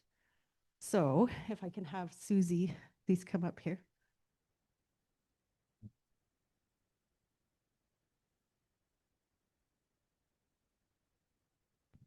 I'm nervous, if you can't tell. So about 10 years ago, when I was on council, a little over 10 years, I started thinking, like salmon to me, I don't know if anybody knows this, but salmon and fish to me have always been a passion. Started when my mom would bring me out on the lake and set net in the canoe. Remember, big fish under the goose head sticking out and kissing it. I still kiss fish, I think. But I started thinking about a song, and when the population of sockeye started to dwindle, it was very scary for me. Very scary for me because that's our future. How are we going to survive without fish? we can't survive without fish. That grocery store, it could go in 3 days, all the food in there is going to be gone. We need to know and we need to have that source with us. So I started to get worried, and along the way, along my journey, I realized that music has such a healing power and our language has such a healing power. And so I started to write a song for our salmon. And over the last few days, with my mom's help, I finished it so that I could present it to you guys here today. And so this will be my first time singing it publicly. And I wanted to have Susie witness me and the song that I wrote for our fish. So that's what I'm going to do first. And then I'll get into the rest of my presentation. But I wanted to say that I'm saying we because there's some clan members that also contributed. So I'm giving Susie $100. Allison Johnny's also giving $20. Eric Johnny's giving $20. Amber Teed is giving $20. And Ernie John is giving $20.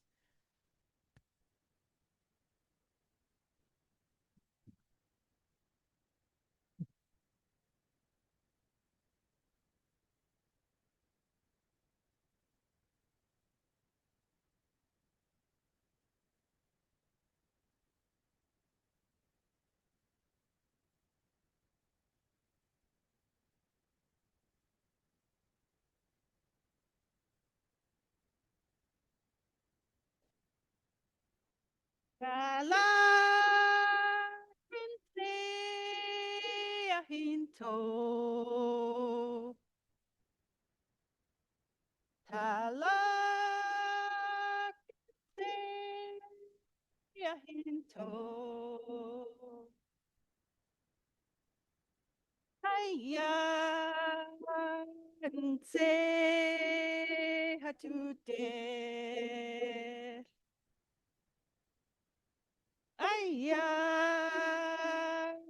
Say hatute. Aya hugasan. Akanasan. Fly akanasan.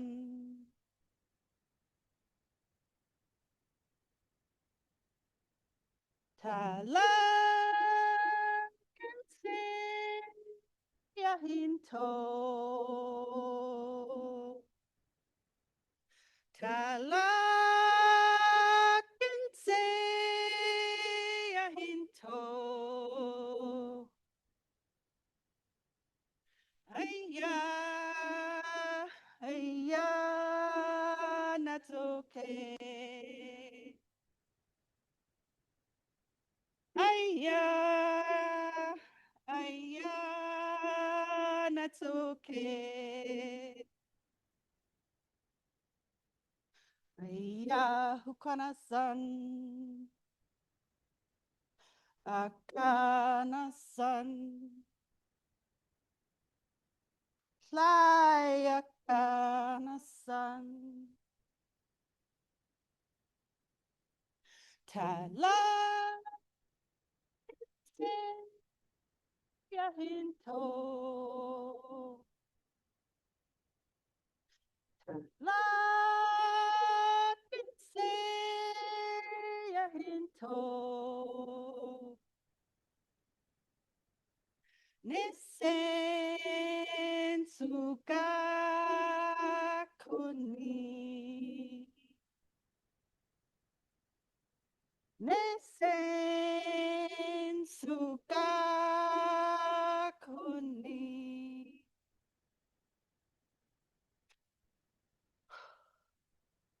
Iya hukana-san. Akana-san. Fly akana-san.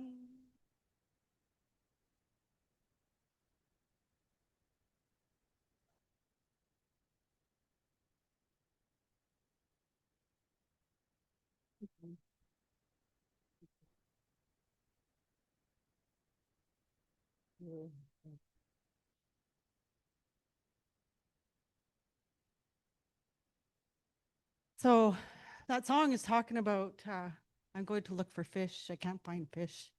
Went out in the boat, couldn't find fish, and I can't find any.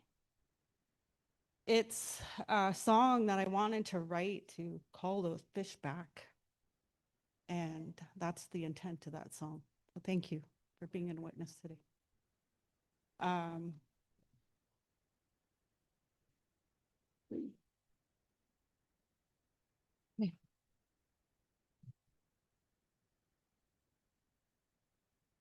All right. Bonjour tout le monde. Mon nom est Cora McIntosh. Je viens de Saik'uz, Nukaywatan. J'habite dans la tradition territoire de ma communauté à Saik'uz Première Nation. Ma mère est Rosa McIntosh. Mon père est Scott McIntosh. J'aime travailler, jouer et exister dans notre territoire traditionnel. Aujourd'hui, j'adresse une importante priorité pendant mon voyage avec la nation.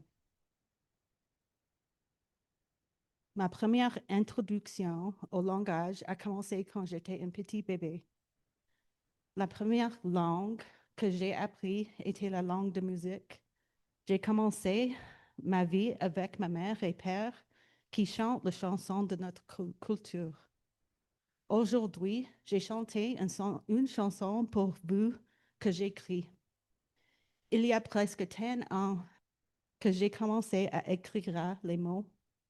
Cette langue est la plus vieille de toute ma connaissance. Je n'ai pas la meilleure à écrire, lire ou parler en Dakar, mais j'ai appris la musique et j'utilise cette langue pour guérir mon santé. La deuxième langue que j'ai appris était la français langue. Mes parents ont inscrit moi dans le programme cadre classe dans l'école élémentaire de W. McLeod. Quand on apprend une langue, en substance, on acquiert l'âme de la langue. Nous englobe l'âme après. La troisième langue que j'ai appris était la langue d'anglais. C'est la deuxième langue que j'ai appris dans le cadre académique. Par le temps que j'étais dans l'école secondaire, j'ai appris 3 différentes langues. La quatrième langue que j'ai appris est la langue de la Dakar peuple. Cette langue est la plus faible. J'ai passé le plus petit temps avec la langue du Dakar peuple. J'ai beaucoup de moments où la langue est le mécanisme que j'utilise de créer opportunités pour autres, parce que c'est la langue qui est le catalyste. Avec ça, on a plein de temps de passer avec l'intention d'utiliser notre monde dans la plus aimante possible. Next slide, please. So hello, everyone. My name is Cora McIntosh. I sit with the Saik'uz Nukaywatan. I live in the traditional territory of Saik'uz First Nation. My mother is Rosa McIntosh, née Joseph. My father is Scott McIntosh. And I love working, playing, and existing in my traditional territory. Today, I'm addressing an important priority during my journey since being a baby. My first introduction to languages started when I was a baby. The first language that I learned was the language of music. I started my life with my mother and father who sang the songs of our culture. Today, I sang a song for you that I wrote. It has been almost 10 years since I started writing these words. This language, is the oldest of my knowledges. I'm not the best at writing, reading, or speaking in Dakar, but I use this language to heal my soul. The second language that I learned was the French language. My parents enrolled me into the Programme Cadre in W. McLeod Elementary School. When we learn a language, in essence, We acquire the soul of that language. We encompass the soul afterwards. You don't ever lose it. You've acquired that soul. The third language that I learned is the English language. And this was the second language that I learned in an academic setting. And then by the time I was in secondary school, I learned 3 different languages. The fourth language that I learned was the language of the Dakelh people. I have many moments here where the language was the mechanism to create opportunity for others, because the language is the catalyst. With that, we have plenty of time to use these important words in the most healing way possible. So my speech isn't all translated in Dakelh, but if we can move to the next slide, I do have a small piece that I created for myself to introduce myself in Carrier.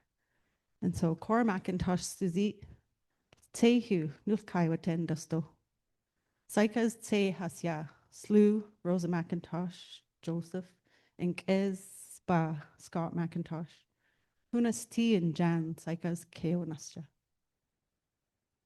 Next slide. I'm not done yet.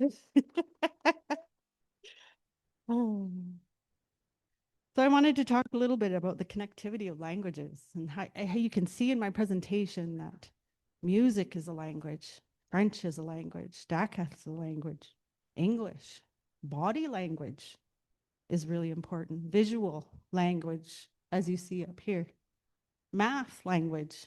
Couldn't do all this without math. Planning, took a lot of time for me to plan every step of this presentation. And then the language of laughter, last but not by far least. There's some really big lessons that I wanted to take away from the last 4 years. We use language in many forms for various different things. Language has the power to unite, the power to advocate, the power to love, and the power to heal. The biggest lesson I learned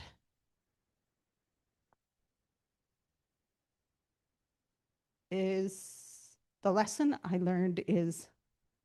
word selection and the intent of those words. I know that there are those that were damaged and hurt by me in some cases during my time here. That lesson hit hard for me. As someone who loves to learn languages, I took for granted the very thing that can ruin a language, is using it in a way that can harm another person. I want to apologize to all of you that may have experienced or felt this from me. I learned that although I may be healing from my own hurts, it doesn't give me permission to lash out at others while I hurt. So I deeply and truly apologize for those actions. It was never my intent to leave you feeling less than you deserve.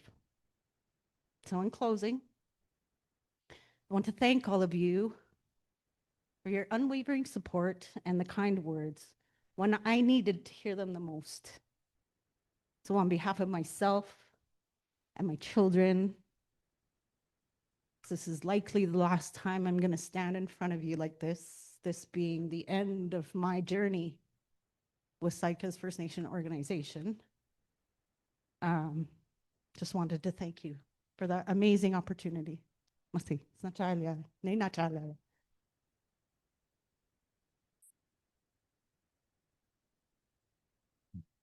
You know, in a traditional way, when someone makes a song, the clan that she belongs to pay money.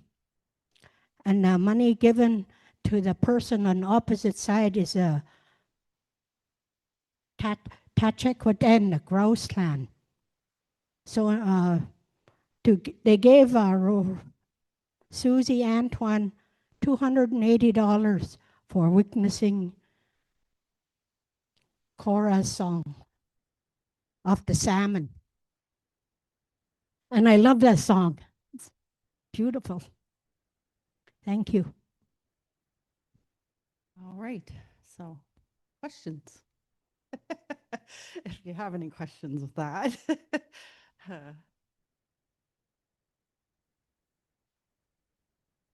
I think I need to go on a little bit of a healing journey. Yeah, that's what I plan on doing next. Yeah. Thank you.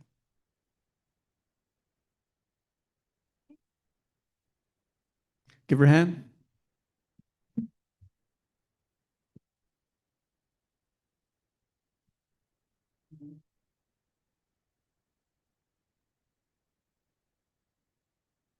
Lots of courage. Takes lots of courage to do that.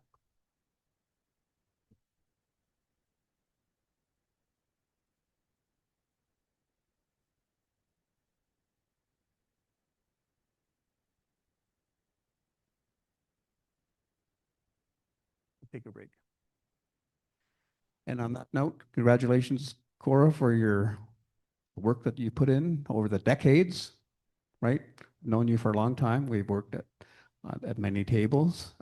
Just want to acknowledge that. Like I watched you grow as a young woman, and you're still a young woman, but you know, the growth, your professional growth was tremendous, and it helped us out on all the negotiating tables that we have, the NCTL and the G2G and so on and so forth. So I think that your next iteration with negotiations with the province, you could speak French and confuse the heck out of them and force them to get a translator at their table. So thank you very much, Cora. I think we'll probably join up again at some point in time because it is a pretty small world.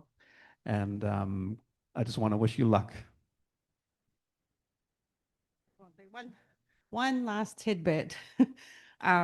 Mar, our communications manager, was the inspiration behind my presentation because of the warm and very kind words. So thank you, Mar. On that note, we'll take a 15-minute break.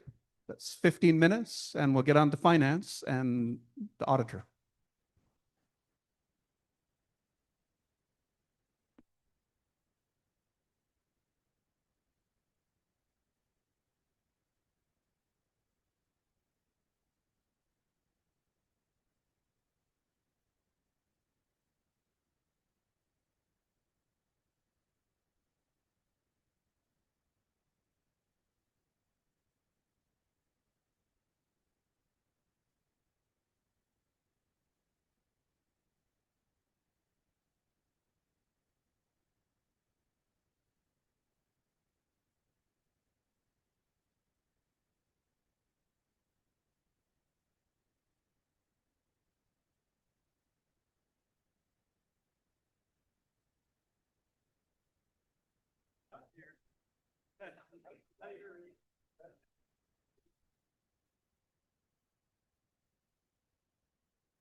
Tom, yeah.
Hello, everybody.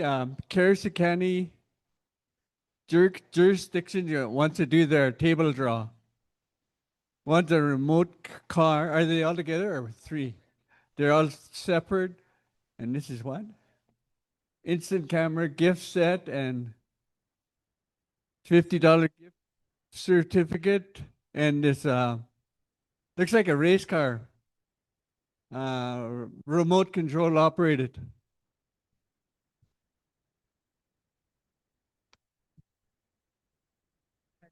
This is for the card, I guess. No, the card will do the card. Lacey Qua. Lacey Kwa, you won the food gift certificate thing. Now we're gonna draw the little camera.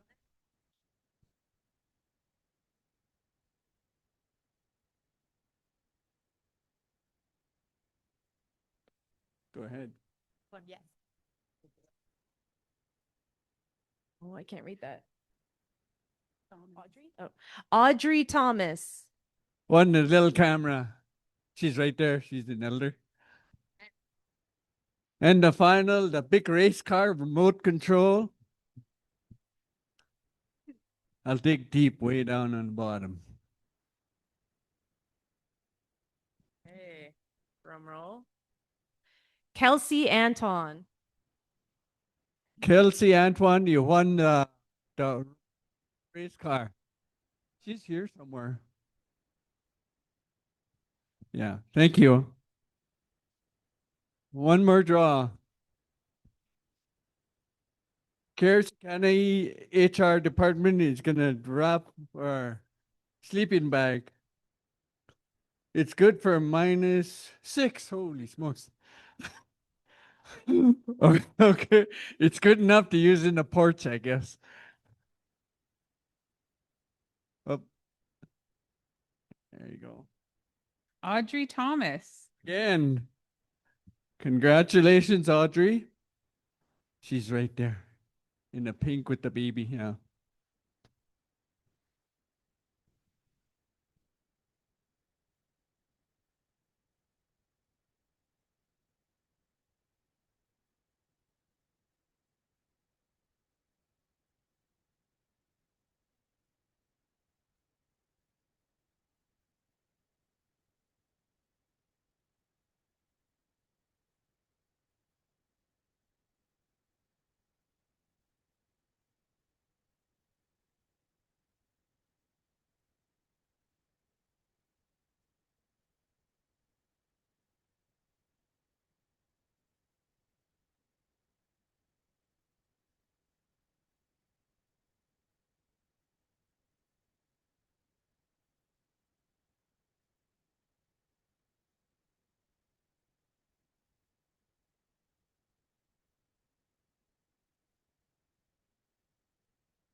All right, so I'll give everybody 2 minutes to settle in. We'll reestablish the meeting with finance.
All right, so we'll get on with the audit, finance and audit report. So if we get your attention, wrap up your conversation right now. The financial audit will be reported out right now.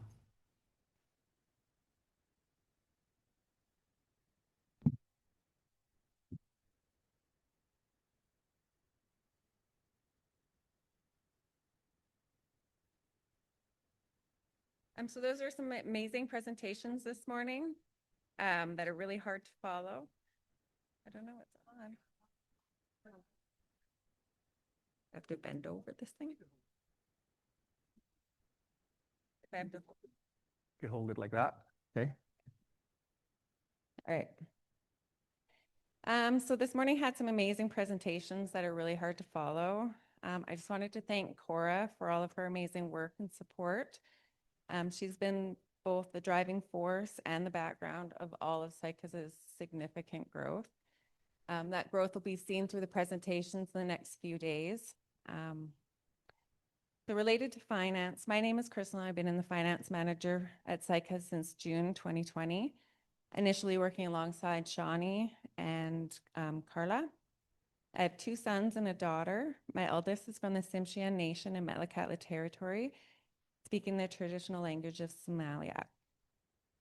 I obtained my chartered accounting designation in 2006 with articling in a public practice firm where I gained several years experience auditing First Nation bands, including Saik'uz First Nation. I transitioned out of public practice and into the forest industry in 2008 when I became the office manager and controller at West Fraser Mills. Over the 12 years I worked in that role, I built my management profile overseeing all business functions. I worked very closely with all levels of management to ensure financial efficiencies were in place to assist managers making sound decisions and developing annual and multi-year budgets. I performed analytical work behind each scenario and provided support on all major projects. I was responsible for financial functions for public sector accounting, reported directly to the general manager, as well as the Quesnel and Vancouver corporate offices. I take this education and experience with Saik'uz. Throughout the 24-25 fiscal year under report, the finance team here at Saik'uz consisted of Carla, who was in the role of accounts payable, and Courtney in payroll. Carla has been with Saik'uz since 2019 and is an asset to the finance team, taking on numerous tasks throughout the year to assist staff and myself with the needs as they arise.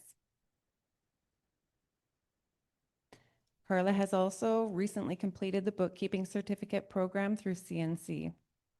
With the numerous staff changes that we've seen this past summer, Carla has bounced back and forth through the various positions and tasks, currently settling as the finance assistant. Courtney's been with Saik'uz since November 2023 and held the payroll and accounts payable backup position during the fiscal year under report and is always eager to assist in any capacity she can. Courtney is currently enrolled in the CAFM, Certified Aboriginal Financial Management Certificate Program. Throughout this past summer, Courtney currently resides in the accounts payable role. Ray joined her team this past May as payroll clerk. She's detail-oriented and professional with experience coming from her background in financial institutions and having completed studies in payroll. She is grateful to be part of the collaborative finance team that prioritizes excellence and teamwork. Ray is committed to learning and growing with the team, delivering accurate and timely payroll services and contributing to the success of the nation. Since our summer shuffle of personnel, Ray is also currently responsible for Tindo's day-to-day financial services. This past summer, we also welcomed Jenny Martin and Gina Mason to build our finance team's capacity, and both have since left the positions in finance. The finance department is responsible for financial oversight and government reporting of Saik'uz First Nation and its growing number of government-owned entities. We continue to work hard to ensure the financial aspects of the First Nation and its companies are where they need to be. Saik'uz has 15 reporting segments and 173 active departments managed by less than a dozen managers. The significant amount of activities and operations of these 173 departments will be reported on over the next 2 days by our managers.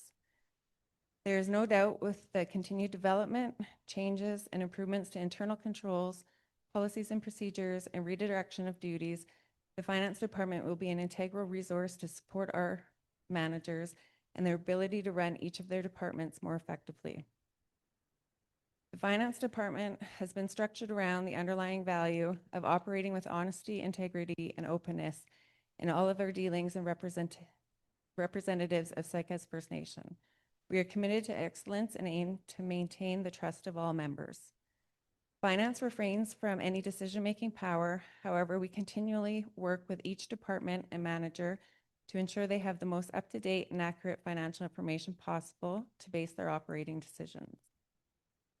To ensure financial accuracy, transparency, and information dependability, department managers are asked to review and submit monthly reviews of their department ledgers, standing weekly meetings with departments and the general manager. Monthly financial packages are being created for manager review. Annual spring department reviews with the general manager and individual managers. And finally, the information compiled quarterly for presentation to Chief and Council. In preparation for the 24-25 fiscal year audit, an in-depth review of every department and program occurred in the spring in coordination with the general manager and respective department managers.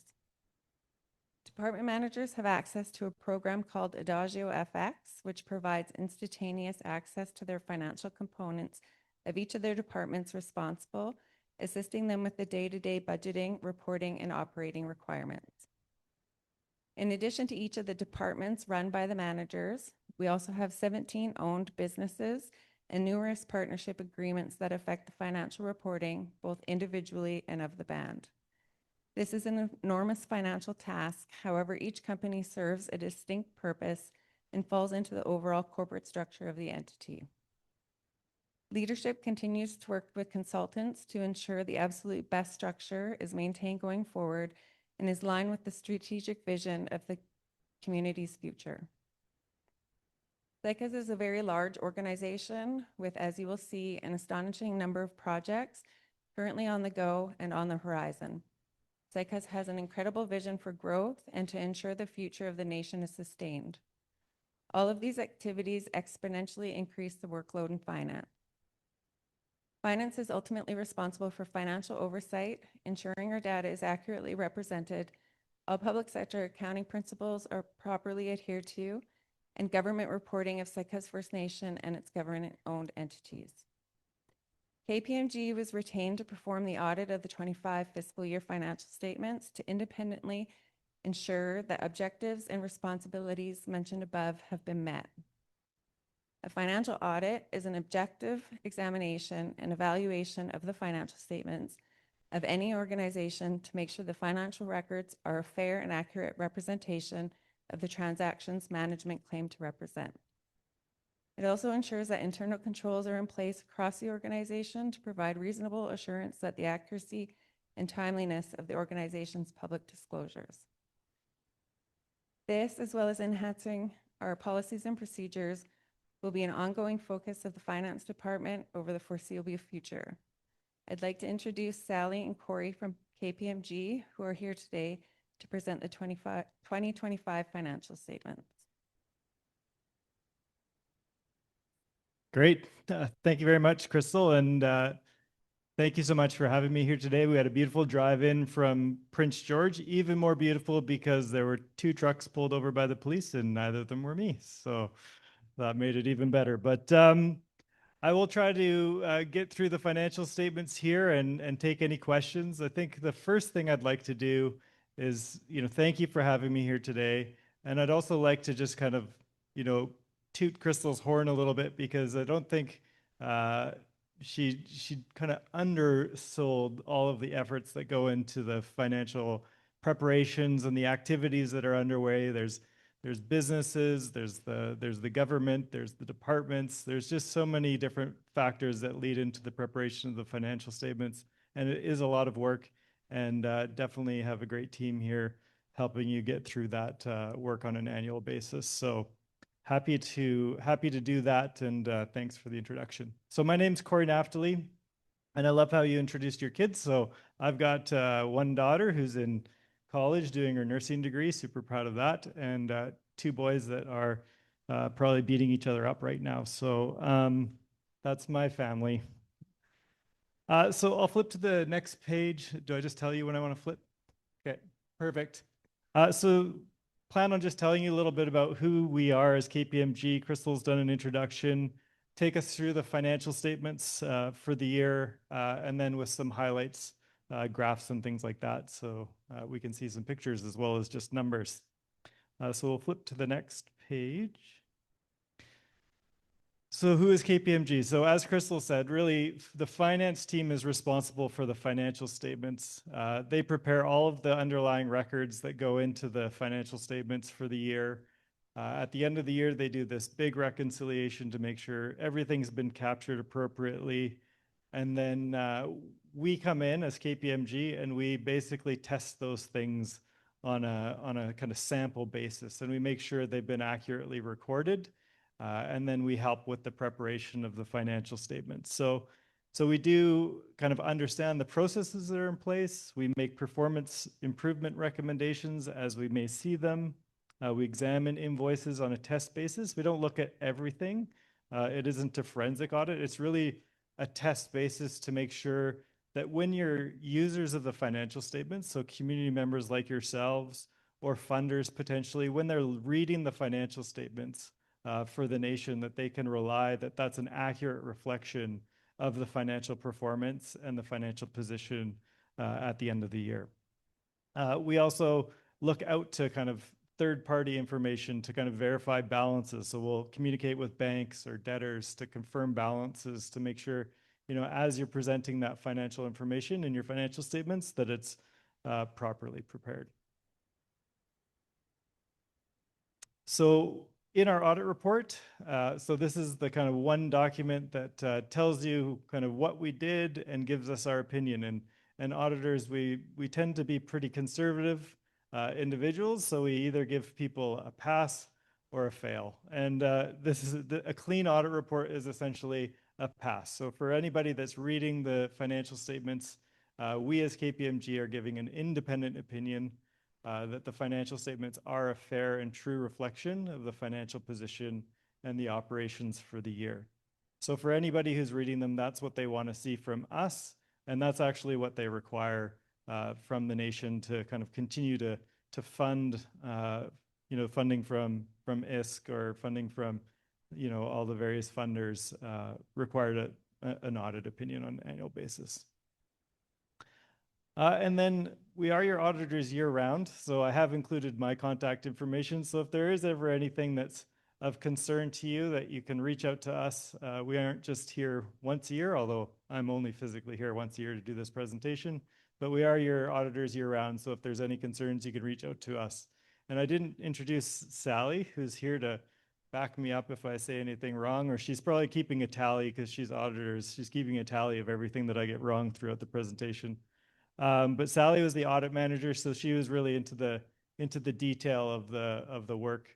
And then I kind of come in and I review things at the end of the day and try to take as much credit as possible. So we'll flip into the financial statements.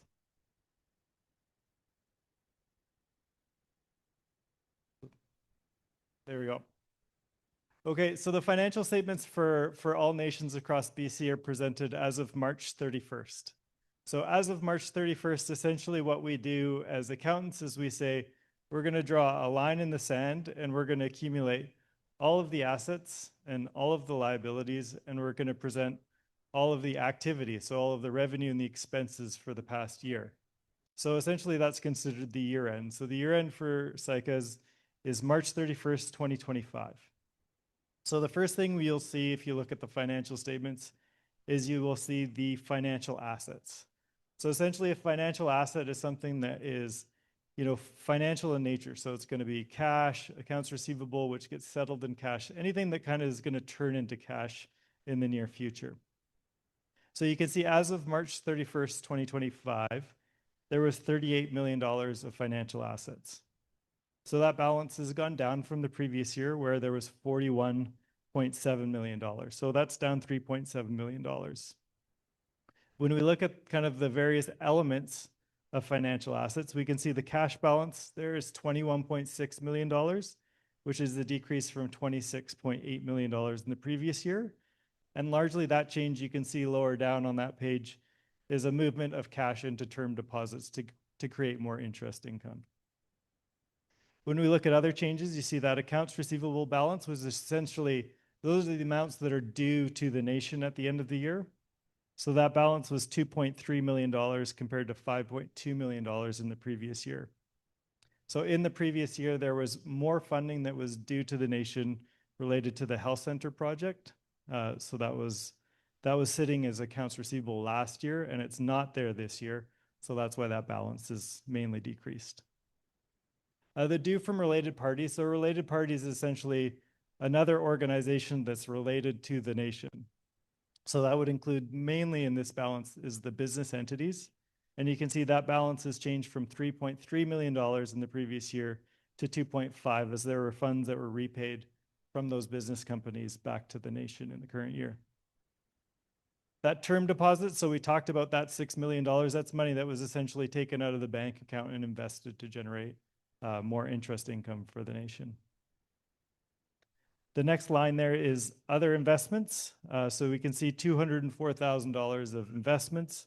That's up from $85,000 in the previous year as there was an additional investment made in Nechako Films during the year. The next item we see is this investment in government business enterprises.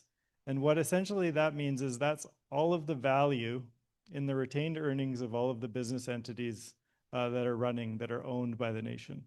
So we've kind of smushed that, all of those business operations, we've smushed them together into one number, and that number is represented by $4.4 million, which is basically all of those earnings from all of the history of the operations of those companies.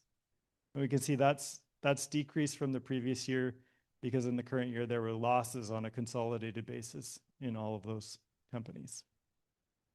And the final balance there is that Ottawa Trust Funds, which has stayed consistent at that $975,000.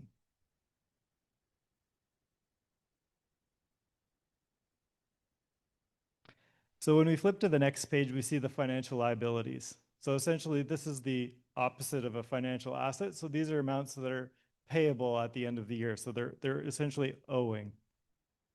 So the first financial liability we have there is accounts payable and accrued liabilities. So those are your vendors. Those are the people that you buy things from throughout the year. We can see that balance has increased from $1.2 million in the previous year to $1.9 million at the current year. And really that's related to some of the construction activities that were taking place at the end of the year and some of the holdbacks on some of those construction projects. When we look at the deferred revenue, so essentially to explain what deferred revenue is, that's when a funder gives you revenue to do a project, or they give you some resources to do a project. You're holding those funds, but you haven't spent them yet. So those funds are essentially, they're being held by you and for a future year to execute that project. So essentially, those funds are in your bank account, yet you're still going to spend them. So we don't recognize them into revenue until those expenses have been incurred and the programs have been delivered. So there's $5.5 million of funding that essentially at the end of the year is determined that it was received, but there's projects yet to come. That balance has decreased from the previous year, which was $6.6 million. And then finally, in financial liabilities, you've got your long-term debt, which is $1.5 million, which is increased due to further CMHC loans that were undertaken for those capital projects, an increase from $477,000 in the previous year. So as a total, the financial liabilities at the end of the year were $9 million compared to $8.4 million in the previous year.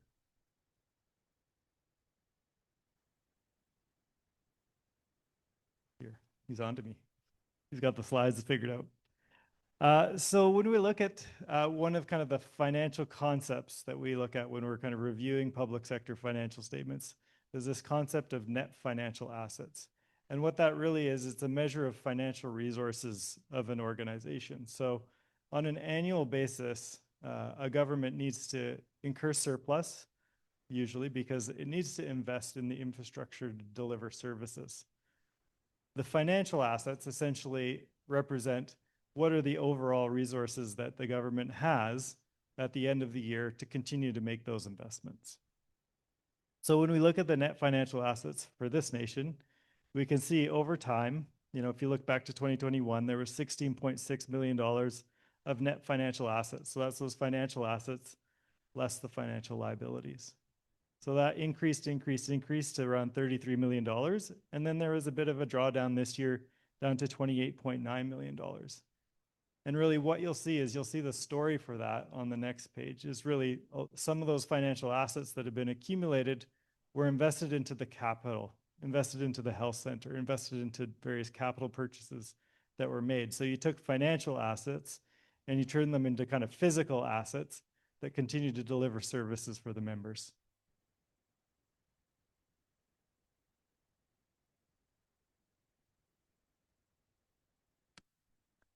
So this is the story that I was just trying. Oh, yep, go ahead.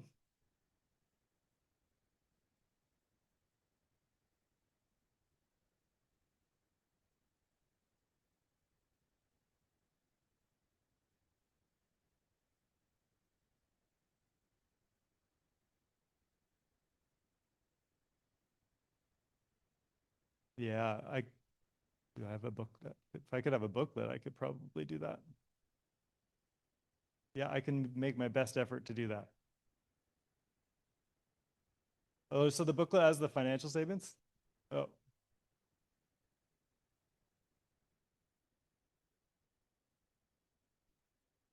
Yeah.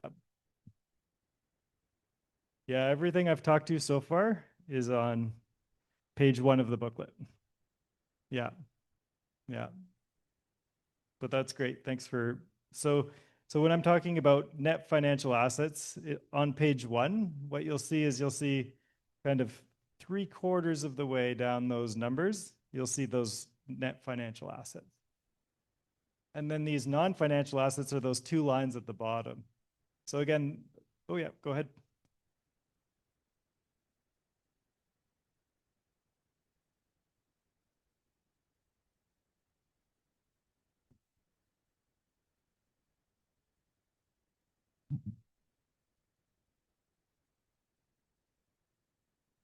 Yeah, no problem. So I could repeat the question for you. So the question that was asked is if I could refer back to the booklet to kind of give a references to kind of what the numbers I'm talking to and where they're presented within the booklet.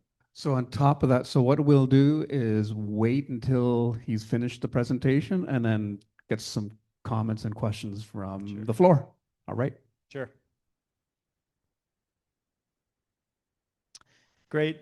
So continue on page 1 of your booklet. The last numbers that are presented on that statement of financial position are the non-financial assets. So non-financial assets, so when I talked about those financial assets and those financial liabilities being kind of settled in cash, your non-financial assets are essentially those investments that are made to deliver services. So the biggest financial asset is those tangible capital assets. So the tangible capital assets, the physical assets that you see around the community. So as I just mentioned on the last page, in the current year, financial assets were used to invest into the non-financial assets of the nation. So at the end of the year, you can see the tangible capital asset balance has gone from $28.5 million to $35.5 million. So it's a substantial increase, largely related to the health center investment, cultural center renovations, park improvements, heavy equipment purchases, things along those natures that are there to provide continued services to the community. Prepaid expenses, again, those are getting delivered in services. Those are things that have been paid for in advance. That balance is $130,000. So $35.5 million of non-financial assets at the end of the year. And that takes us to the end of page 1. And I promise my presentation isn't this long for every page of the financial statements.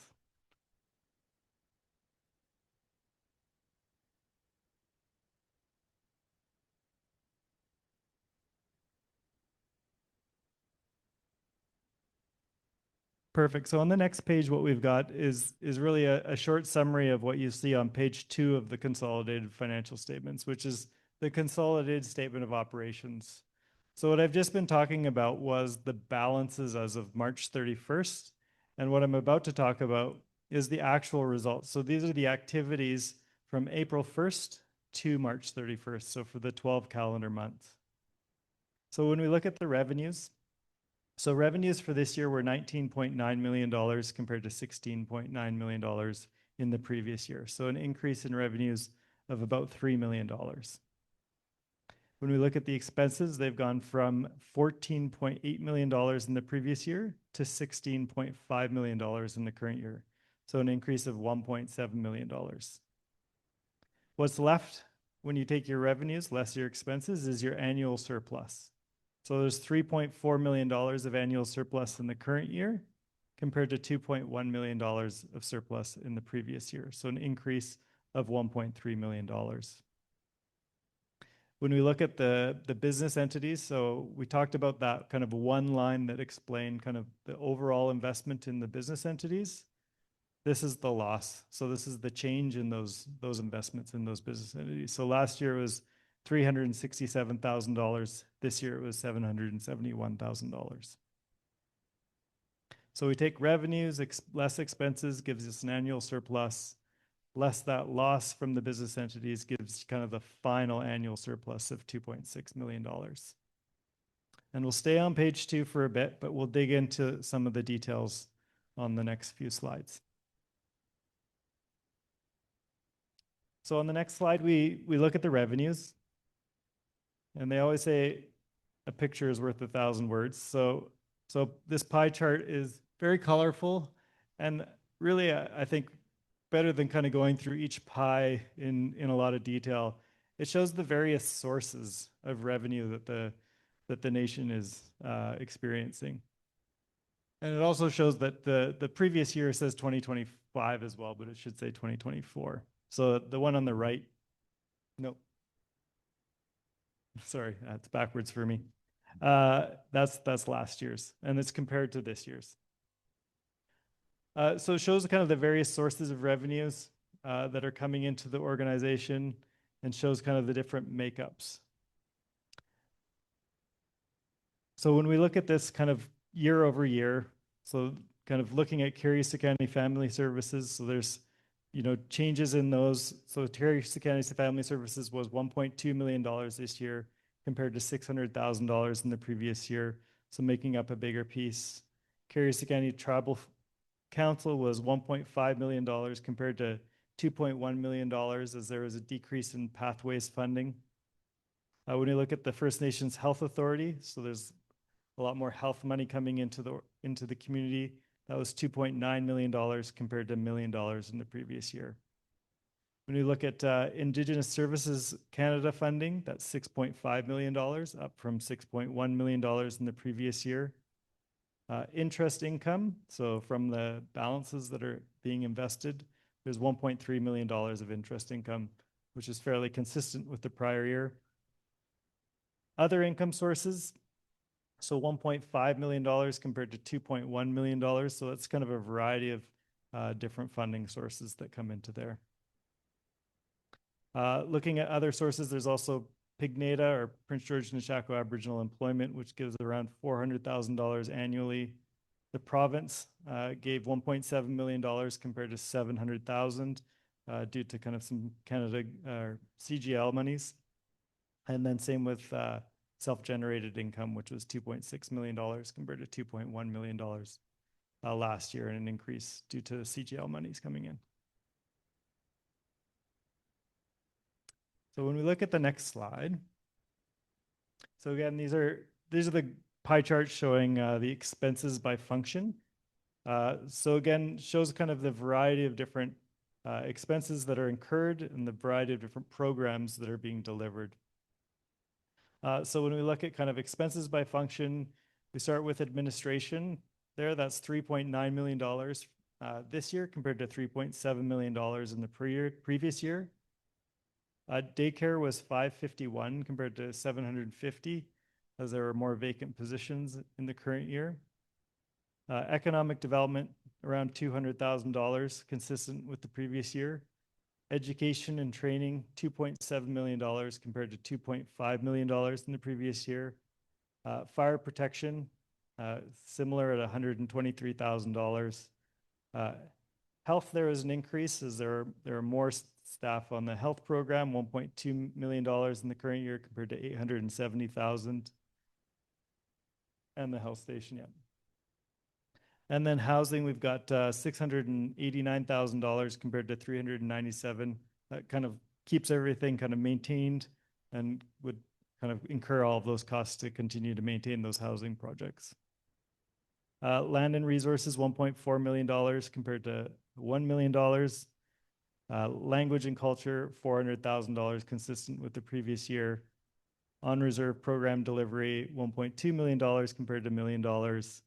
Operations and maintenance, $641 compared to $560. Own source revenue, $332 compared to $643. And then prevention, again, related to health, $1.5 million compared to $643. And more funding and activity under that program in the current year. And social development, $1.5 million compared to $1.9 million. So overall, those expenses were 16.5 compared to 14.8. So increase in certain ones and decreases in others. So flip to the next page.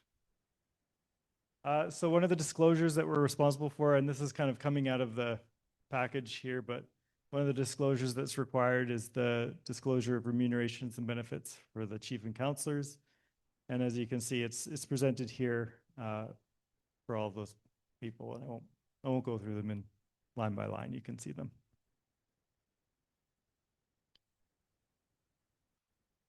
So looking at the annual surpluses for the years or over the years. So we can see this year's surplus was $2.6 million. So as we saw, you know, on these financial statements compared to last year, that was an increase from the previous year. But a decrease from 2023, 2022, and 2021, where there was significant surpluses that were being accumulated and carried forward into future years.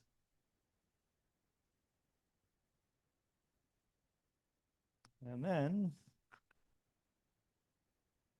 looking overall at the accumulated annual surplus or accumulated surplus, this represents the total surplus that's been accumulated over all time. So the beginning surplus was $61.9 million, adding the annual surplus of $2.6 million gives the year-end surplus of $64.5 million at the end of the year. And if we flip to the last page, we can see how that's broken down. So we're falling behind. One more. And we can see that that's broken down. So a large portion of that surplus is related to capital. So all of the capital investments that have been made. So $33.9 million in capital, $974,000 held by those Ottawa trust funds. And then the program deliveries and the surpluses across the various programs were $29.6 million. So with that, that takes me to the end of my presentation, and happy to take questions and comments. Huh? Questions from the floor?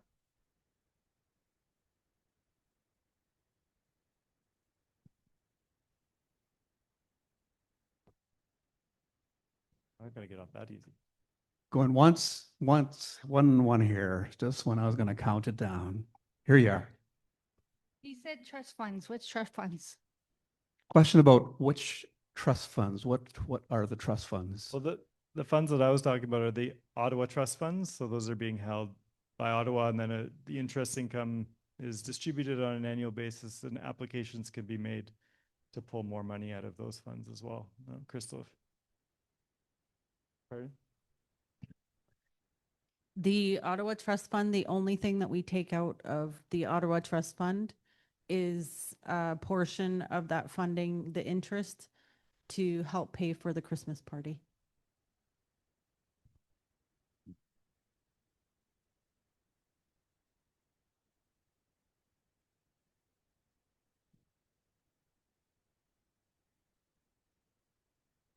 Thank you.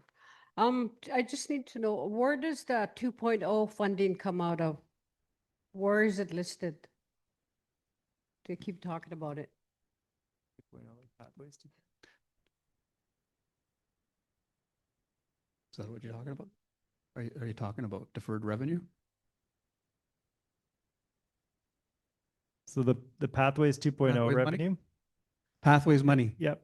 So Pathways money would have come in through County Tribal Council Services, or Tribal Council, sorry, and out through own source revenue. Out through own source revenue, and then so it comes in via the province of British Columbia, right? CSDC, then to Saik'uz. Yeah, it's on page 2. Page 2. But it's included within own source revenue expenses, the expense portion, but the revenue portion would come in through County Tribal Council.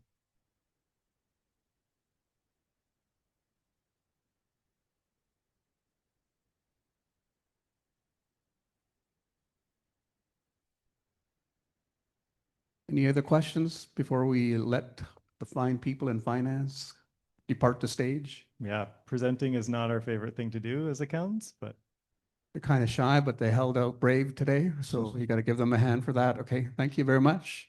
Great. Thank you very much for having us.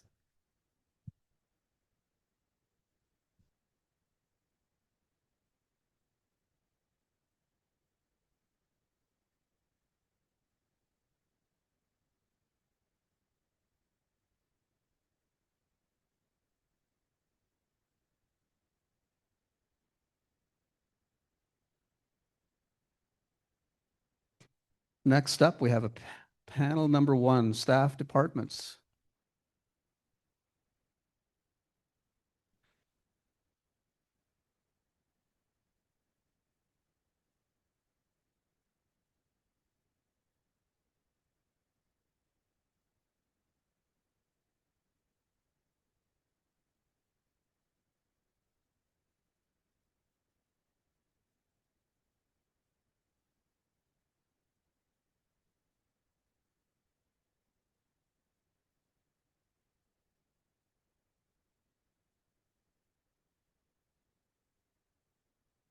Give us a few minutes here. We'll round up the panel. So you could talk at leisure, okay? Talk at leisure.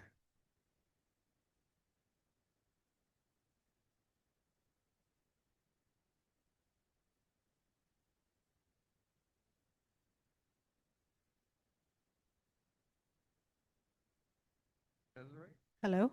Yes, so for the panel today, we have Desiree, April, Mar, and Deborah. So if I can get those individuals to come up here and answer some questions, you can sit wherever. So the idea is that we're going to answer 3 questions that we normally wouldn't talk about in our department updates. So these are questions to help you understand some of the other things that are happening in the organization.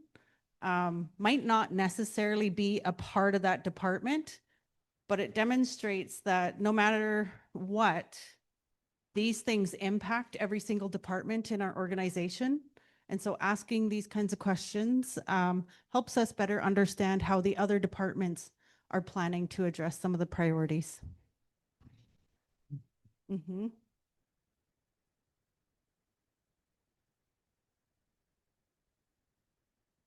And where's Mar? Where did Mar go? Mar! Probably been sitting there waiting all day to go to the bathroom.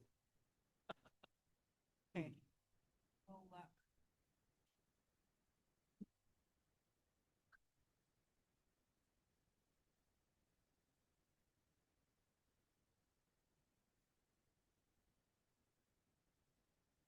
Check, check. Okay, so while we're getting Mar up here, I'll get going.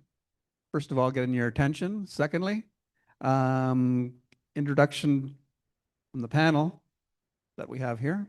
And we'll start on my far right. Hi, I'm Desiree. I'm a Saik'uz First Nation band member, and I am here as interim executive assistant, and I'm grateful to be here. Hello, my name is April. I am the administrative assistant at the band office here, so most of you might know me, but to those online that don't, my name's April, and yeah, great to be here. My name is Deborah Page, Saik'uz First Nation. I work for language. My name is Mar Paulo Montejo. I'm not a member. I'm from the Philippines, and I'm the communications manager.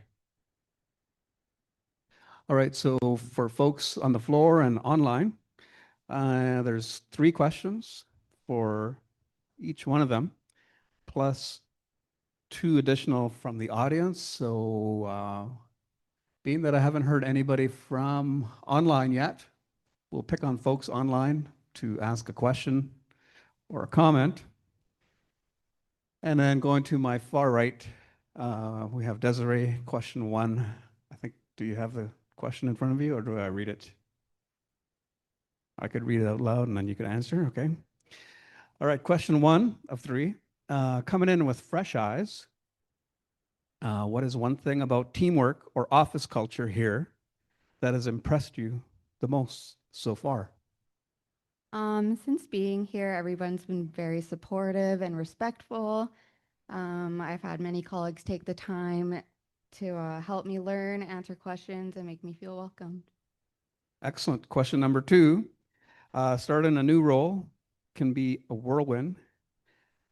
How has the community or your colleagues helped you feel grounded and part of the circle so quickly?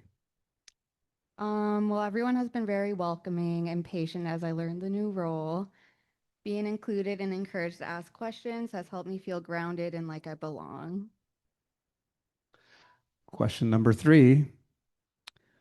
Looking at the months ahead, what is one way you hope to use your skills to help or better serve Saik'uz?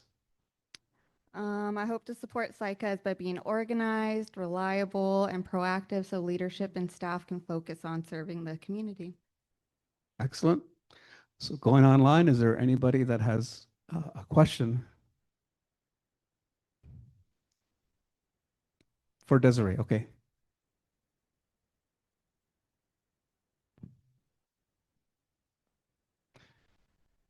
If not, then we'll go to the floor. Anybody have any comments or questions or to Desiree? Put her on the spot. Lots of pressure.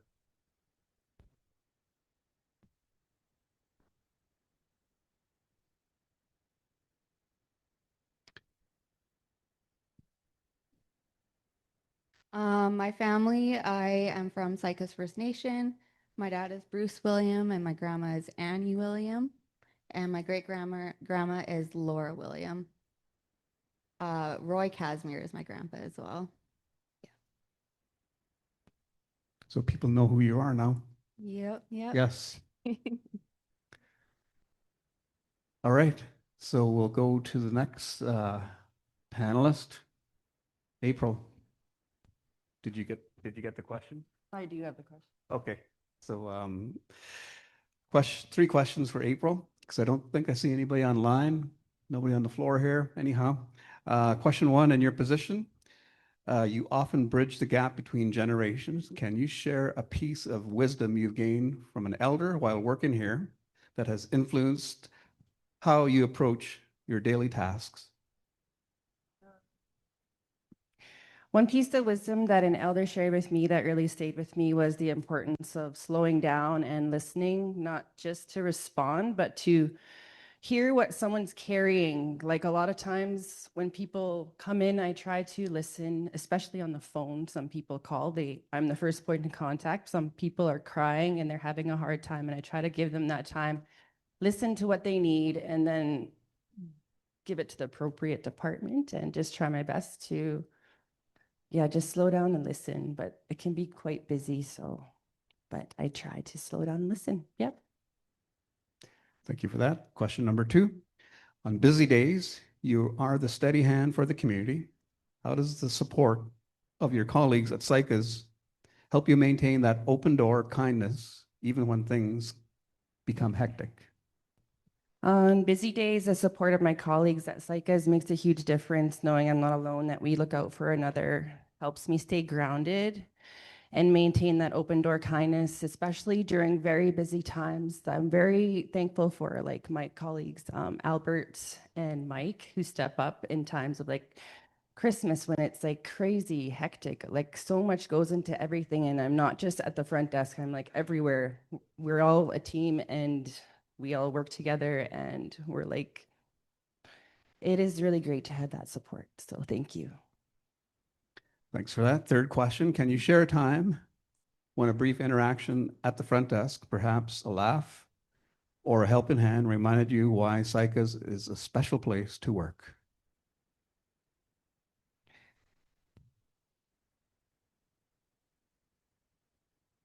One second.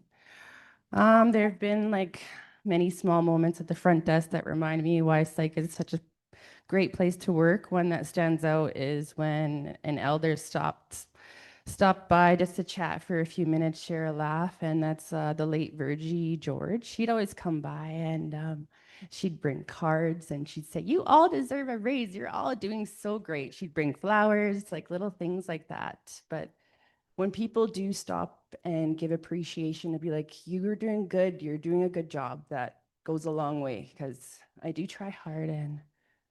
But yeah, it does make a difference, and it's a great place to work. So thank you. Excellent. Anybody from the floor? Online?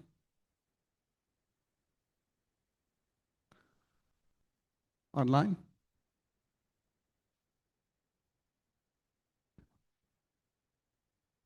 Is that from David Green? Okay,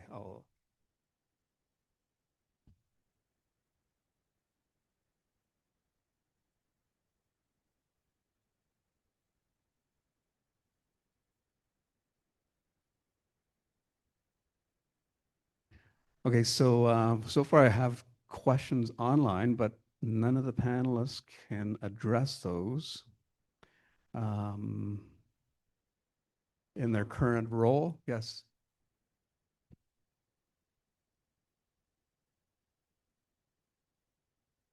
Yes. Yes. It says, thank you for sharing online on the chat. Thank you for sharing, April. You got a heart. Somebody says, April has made me feel welcome both on the phone and in person. Yay, April. And another comment, good job, April. And another floating heart for you. Lots of hearts, lots of hearts. Yes.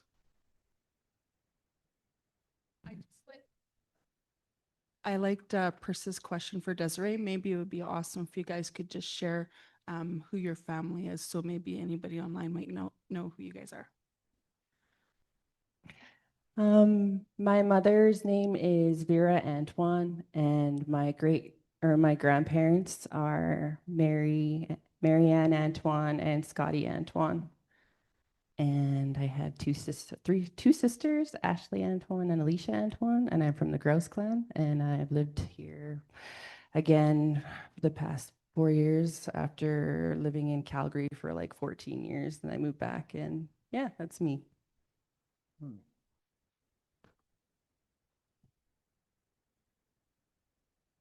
Excellent. Okay, so we'll go on to the next panelist. Deb, let's see if I got your, oh, here we go. Before we go there, I guess, Deb, you could introduce yourself through your full spectrum. Full spectrum. Full spectrum introduction. Well, I want to preface this by saying that I didn't know I was going to be on a panel, and I just got my questions now. So if I stumble and look bad, We'll it's give you his lots of fault. latitude. How's that? We'll give you lots of latitude, Deb. Okay, my name is Deborah Page. I am with the Grouse clan. My mother is Betty George, Elizabeth George. And my father is Lawrence Page. You don't know either one of them because my mother was taken off the reserve at the age of 16 when my grandfather enfranchised after he came back from the war. So she did not live on the reserve, but you'll know my grandmother, Veronica George, and my grandfather was Duncan George, who, yeah, he fought in the Second World War and he came back. He gave up our status, so we became I guess it was non-status. I've been working with the band for this time quite a while. I'm working in language and mostly language, not so much culture because of the way the funding comes in for me.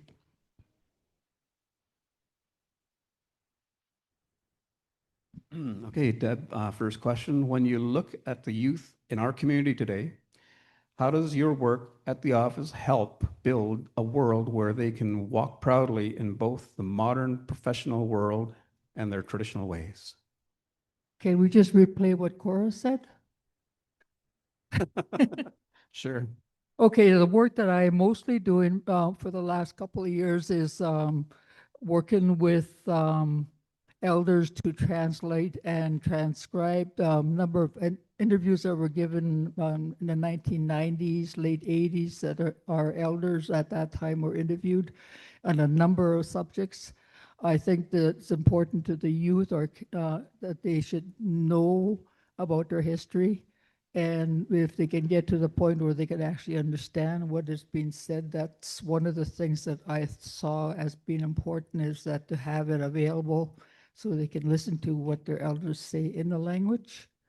And I think it's also important that the youth have a feeling in their hearts that they belong someplace. Right now, they're being educated in a school that's not part of our community and are being taught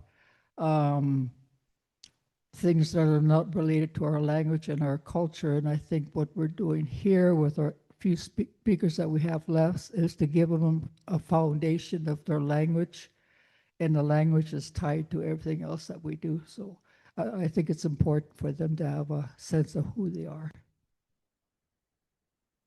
Excellent. So next question. What is your favorite small victory for this past month? Perhaps a word remembered or a tradition shared that reminded you of why this work is a gift to the nation? It's kind of a funny question because we had 2 weeks off at Christmas and then I took another week off. So I've only been here for 1 week for the last month. So a small victory.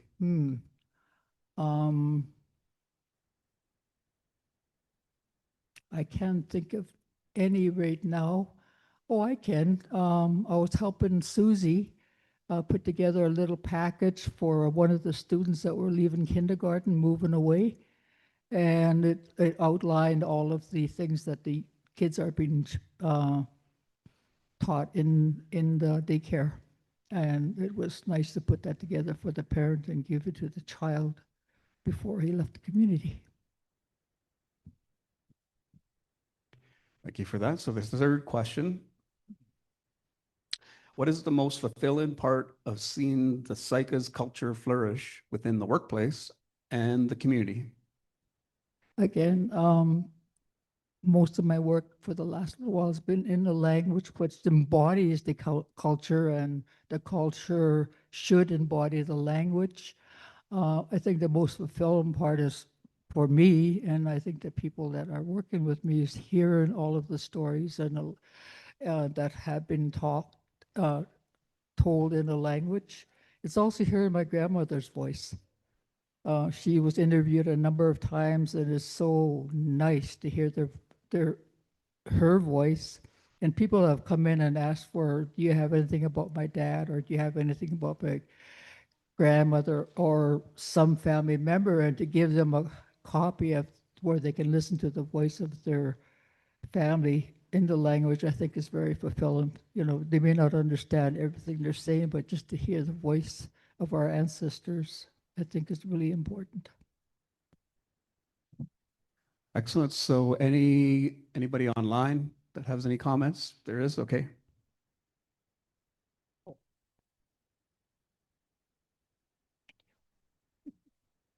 I'm very concerned about the state of the language, number of speakers. How are we going to measure our language progress? That's a tough one. That's a tough one. I think the work that we're doing will give us a foundation. We do put things on First Voices, and that needs to be built up. But also, I noted that Stalaco and Notley recently had a language course that the adults took and some of the staff took, and I'm very much going to look into that to see if we can have that same program through NVIT here, and hopefully Pathways will provide the funding that we can offer that course not only to people in community but online as well. And I think we need to have more. We're teaching the language in the daycare. Kids come here after school 3 times a week to learn the language. But I think more adults need to be speaking the language, and I think that course would help. And also building up our resources online, I think would help. There's another question online, Deb. It's our comment. Are there opportunities for members to listen, learn when the elders are sharing and working to save our language? Are there opportunities for language classes, programs for members? I think second part of that question I answered is that I'm hoping to repeat what was done in Notley and Stalaco, because they've laid the foundation and they've laid the outline of the course. And we only have, how many, let's count them. How many fluid speakers do we have? 6 at the most. 3 we're working with that come in every day to do work, but they're in their 70s, and we have Karen that can teach the language. So we need to really get serious about learning the language. And I was so impressed with what Cora did. I didn't grow up with the language. My grandmother didn't speak to me in the language until she was in her 80s, because she was brainwashed through the residential school system that that would somehow make me dumber or slow me down. So it wasn't until she was much older that she just stopped speaking English and started speaking Daco, and then I started to pick it up. So I'm not a speaker, but I do have skills in developing curriculum and other areas that can help with the language. Thanks, Deb. There's another comment here online. Love you, Deb, for all your amazing work with our language and all you do for our cultural and language preservation. You are a shining guide and mentor. We need you so much. And April, your smile and greetings among everything else you do light up our lives, both such valuable assets to our band office and community. Wow. I blush.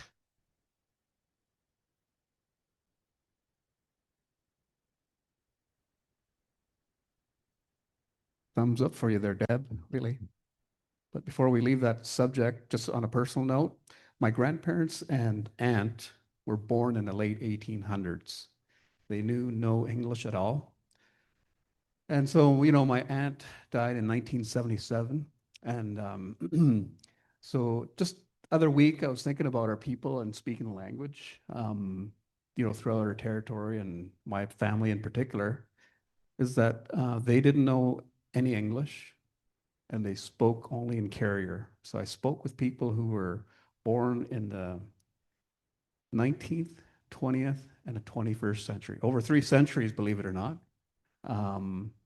But sadly, we don't have any additional fluent speakers going forward, so they have to be built, hopefully.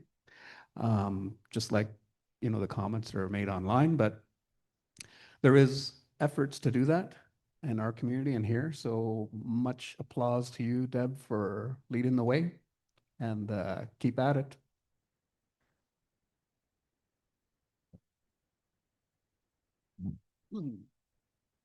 Now we have the last panelist, Mar. So let's go with full spectrum introduction there, Mar.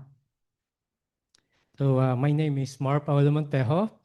I arrived here in Canada September of 2021 as a student straight from the Philippines. So it was a 20-hour flight. My first time for a 20-hour flight. And let me tell you a funny story. Like during the flight, I was with someone, fellow Filipino. We were talking. We got into having, we were comfortable with conversation. And it was in Vancouver where we were admiring the sunset. And in Tagalog, we spoke to that one, but he told me, "Oh, what a nice sunset." And I said, "Yeah, nice sunset. What time is it?" 8 p.m. My flight is at 8:15, 8:20.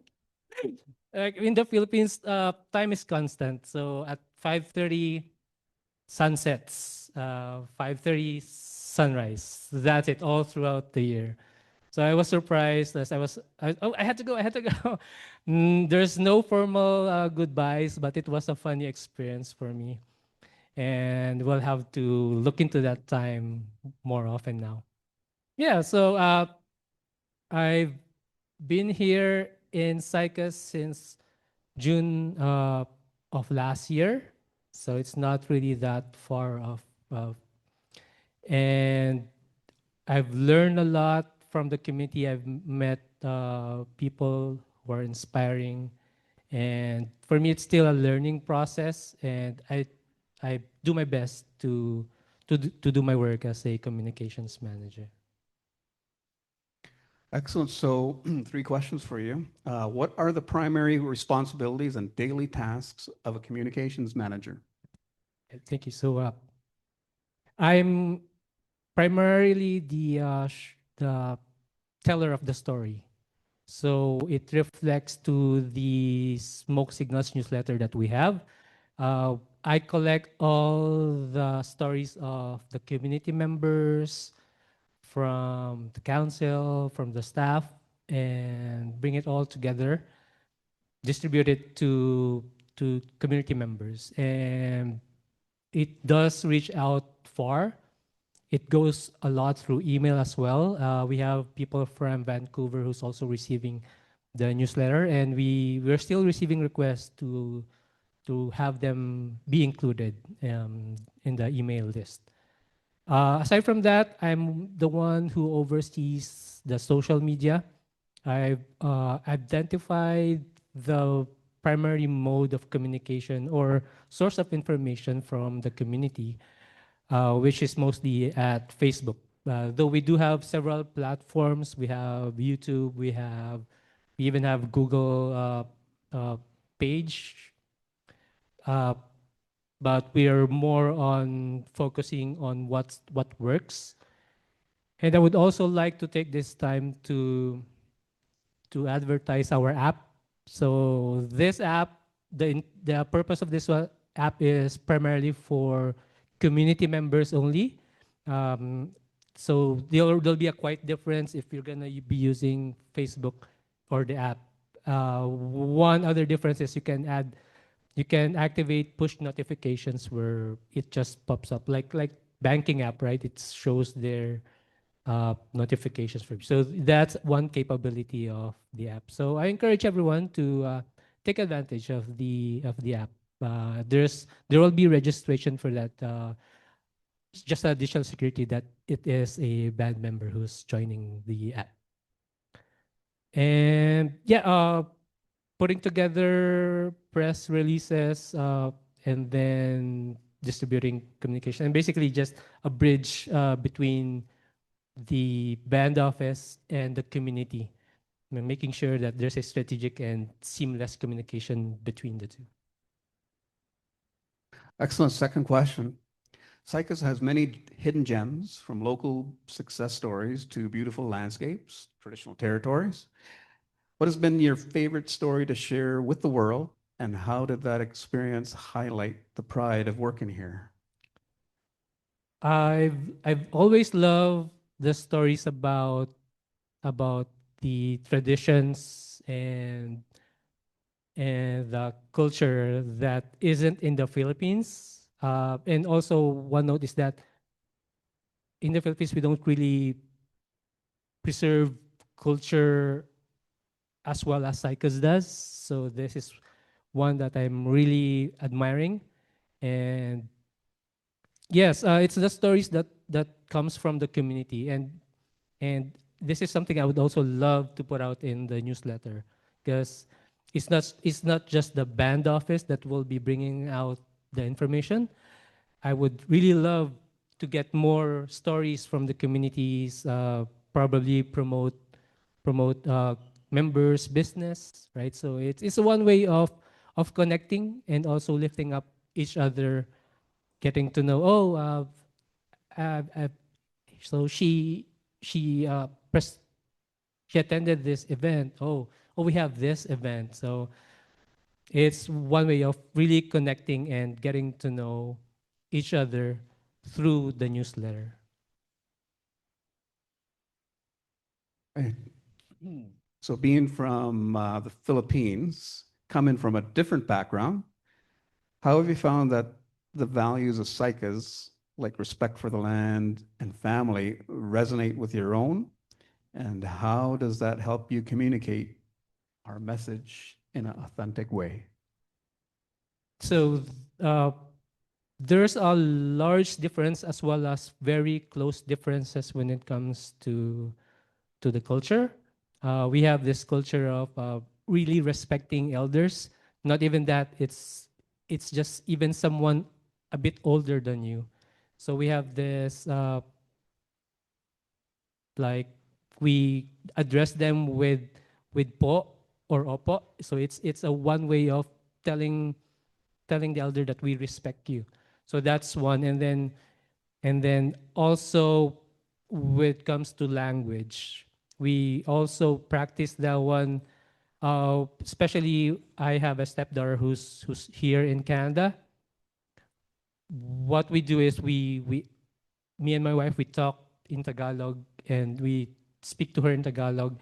Though she was raised in the Philippines, we spoke to her in English. It's a bit opposite. So when you're in the Philippines, parents tend to speak to them in English, just so to prepare them when they grow up. And now here, we have to speak to them in Tagalog, just to preserve that language.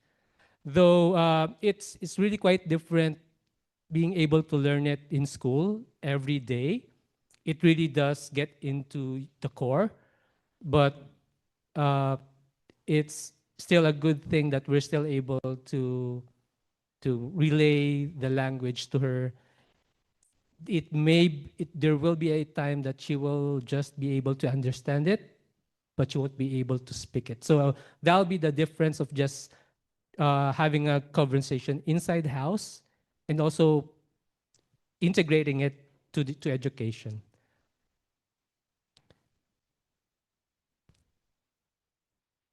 Thank you. You all pass the test with flying colors. So give them a hand.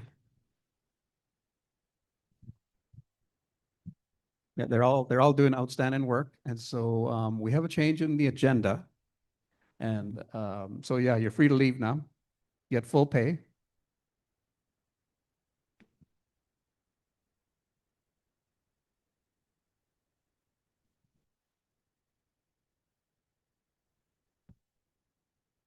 Yes. So please email communications with an S at saik'uz.com requesting to be added to the newsletter email list. So yep. Uh, we won't be able to get everything from Zoom, so it'll be preferable if you just email us the information. Okay. Thank you, Mar. We have a comment online for you. It says, our brand new AV system is running so good for the AGA. Amazing work, Mar, on learning a new technology. Clapping hands. Perfect. I'll also take that opportunity. It was Danny Lyon who spearheaded this project, so I'm the one who just continued that one. So Danny is in the chat group, and it's all kudos to her for bringing this one up. And one also thing to look after, she has another project which is a radio booth, sound booth. So the goal of that one is to bring in community musicians, artists to be able to share their music, their language, and yeah. So there's a big plan for that one. Well, please stay tuned for that. Thank you. Excellent work, Mar. So you're free to go with full pay. Now, we've been going through this. We're done, but I was mentioning just before we finished here, we're going to shift the agenda a bit. So we're going to get education and housing up here. Education first to do their presentation. They were scheduled to do it Friday afternoon, Thursday, sorry. Thank you. Danny Line. Danielle Mueller is Danny Line. Thank you for that. I always get help from everybody. Thank you. All right, full spectrum introduction of who you are and, you know, just like the panel did, and so that everybody online knows who you are. Thank you. Hello, my name is Shawnee Young. I'm a member of the Tahltan Nation, the Chiona clan, Wolf. I've been working with Saik'uz for the last, I think it may be 21 years. I have 3 children. Thank you. I'm just really nervous right now. Yeah, and I've enjoyed the years that I've been here, and I just wanted to thank you and for letting me be part of the community. Hello, everyone. My name's Mariah Sullivan, previously Mariah Doothright. I'm recently married, shacked up for life. Um, I've been with Saik'uz for, this will be my 4th year in October. I'm a member of Lower Nicola Indian Band. A lot of you might know my mom. She's known as Little Rosie. Yeah, I'm just super grateful to be here. The community has been so welcoming. It's a never dull moment. Shawnee and I, we work really hard. We're just such a great team, and we just have a really open door policy. Yeah, thank you.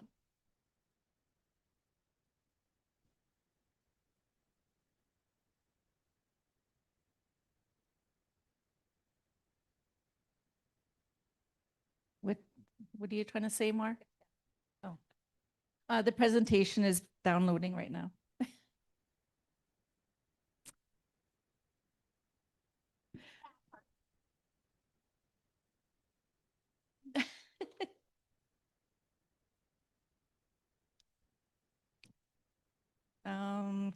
Just we have some pamphlets that Mariah is going to be handing out later, I guess, for our cultural days, January 21st, 3 to 7, here at the band office. And we also have snow days coming up on February 6th and 7th here at the band office. So that's going to be fun. Can't wait. Anything else? February 6th and 7th. So the 6th is the Pro D Day, so we planned it for the kids to attend. If there's any members that have any cultural background that they want to share with the community and come and be a knowledge holder, that just come and see us and we can put your name down to come and teach. Come on, Mara, my nerves are getting to me. Something we didn't add into our presentation, but Shawnee and I, we see a lot of opportunity come across our desk. So I just wanted to mention that if you have an interest in something, you might not be ready to pursue it, but if you just, bring your ideas forward to us, there might just be something that comes across our desk. So it's just good to know what the community is interested in. So yeah, feel free to come chat with us anytime. And also, some of you may not be on Facebook, but we do post a lot of opportunity on our education, training, employment Facebook page. So that's a good way to see what's going on in the community. And in our board in the hallway, that's another physical spot. So yeah, you can just look to see what's coming up. We will have a career fair coming up in the spring. Gosh, we're really put on the spot here. Hey, can you present today? And now our slide's not up. Blah, blah, blah. It's not working? I could go get it off my computer and put it on a jump drive.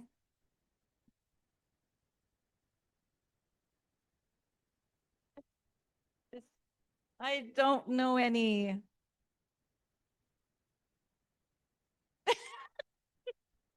Well, I had the karaoke up here. Just kidding.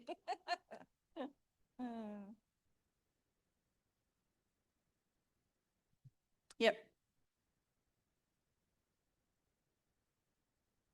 The skills gap survey is not completed, so they're hoping by the end of this month.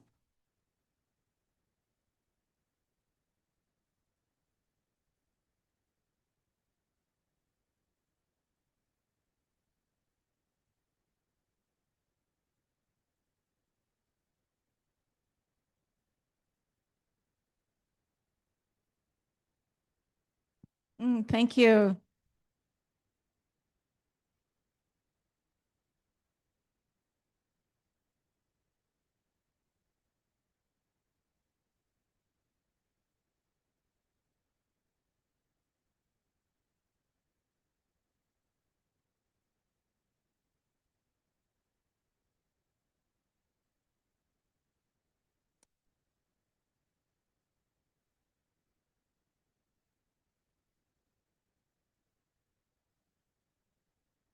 Thank you. I was just going to ask you guys about a question on the Adult Learning Center. Are you guys going to bring that back? Because from when you had it here, it really flourished. A lot of our people, our members of this reserve had graduated from that. And I think that would be a great idea if you could bring it back for the youth. Because, a lot of our youth have dropped out of school because of so I was just wondering about that.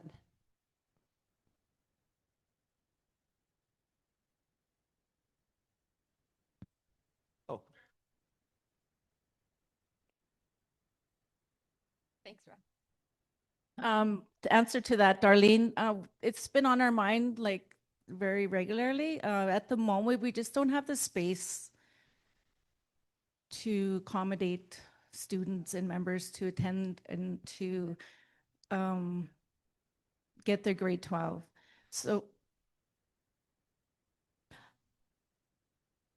I haven't heard anything about what the plans are for when that happens, when that becomes available. So, but it is on our radar. We've been thinking about it. So it just comes down to the space.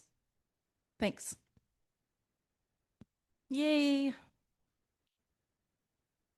Dar, Shawnee wasn't at the meeting that I was at, but Saik'uz, Notley, and Stalaco have looked at a potential opportunity to have a joint training center. And so we're currently working on acquiring that asset so that we can turn it into a training center. And it would be a collaboration between the three communities. And we're really looking at like those trades training, a language program being run out of there, as well as all of those upgrading opportunities that need to happen in order for those major projects to have our people involved. Yeah. Thank you, Cora. Thank you, Cora. So this is our a beautiful slide that we both worked on together, the education department. So for employment and training, oh yeah, next slide. Annual funding provided by our partner, the Prince George Nechako Aboriginal Employment and Training Association, known as PIGNATA, through the ISETS program, Indigenous Skills Employment and Training. So we get an annual budget from PIGNATA to run the employment and training department. We balance the unique needs of our clients with the strict policies on eligible activities and allowable expenditures determined by PIGNATA that govern our services. We also support with resumes, cover letters, application processes, and other interviews. Pre-employment support program guidelines must be an income assistance recipient living on reserve age 31 to 64. We supported clients in healing through quilting, targeted wage support, O&M assistance and housing renovations, and small engine repair online program. Next slide. Training we provided throughout 24-25, OFA 1, 2, and 3, transportation endorsement, food safe level 1, bear and cougar awareness, heavy equipment operating ticket, WMIS, driver's training, electrofishing, fallers training, responsible drivers program, brow lamination, classic lash program, firefighting and power saw, ATV certification, early childhood education certification, excavator operator training, and targeted wage subsidy for a glazier position at All West Glass in town. Next slide. Healing through quilting in collaboration with PIGNATA and PESP and the Patchwork Initiative. Funder was PIGNATA's pre-employment support program, targets clients receiving on-reserve income assistance and focuses on preparing clients for employment.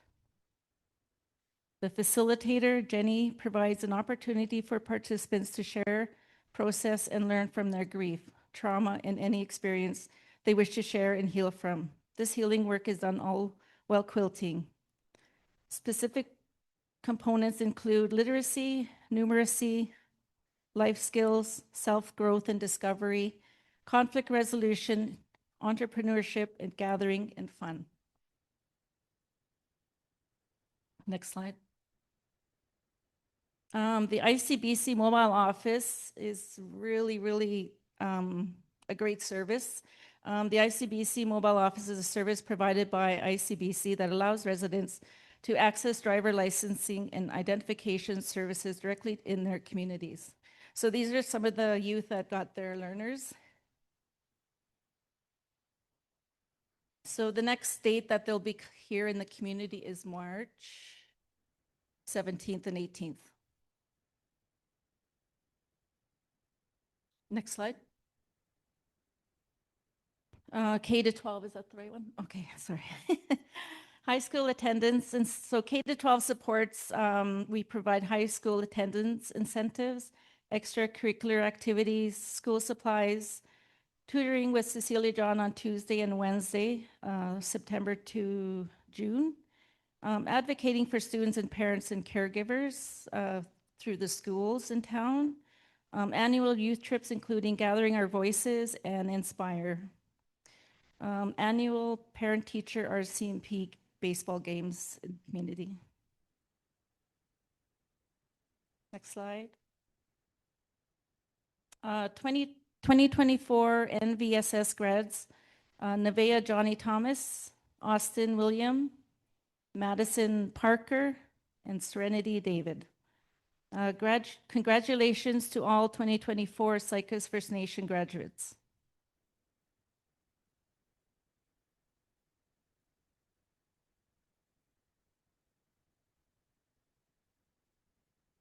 So this one is just the RC parent-teacher ball games. We held one in June and one in September.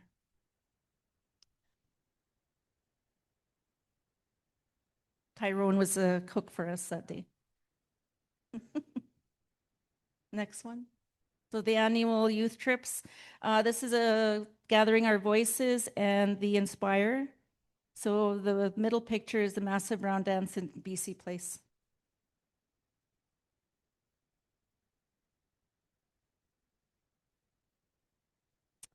Post-secondary. Next slide. Is that good? Okay. We sponsored 25 post-secondary students this in 2024-25 with 2 graduates. So Carolee Antoine, she attended Douglas College and gained her criminology degree. And Derek Williams, he attended Langara and he has his psychology degree.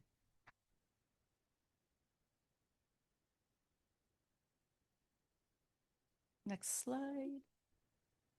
Applying for post-secondary funding. So the post-secondary application policy and procedures manual and application documents can be accessed through the Saik'uz First Nation website or through the education department. Application deadline is September enrollment would be June 1st, 2026. And January enrollment will be October 30th, 2026.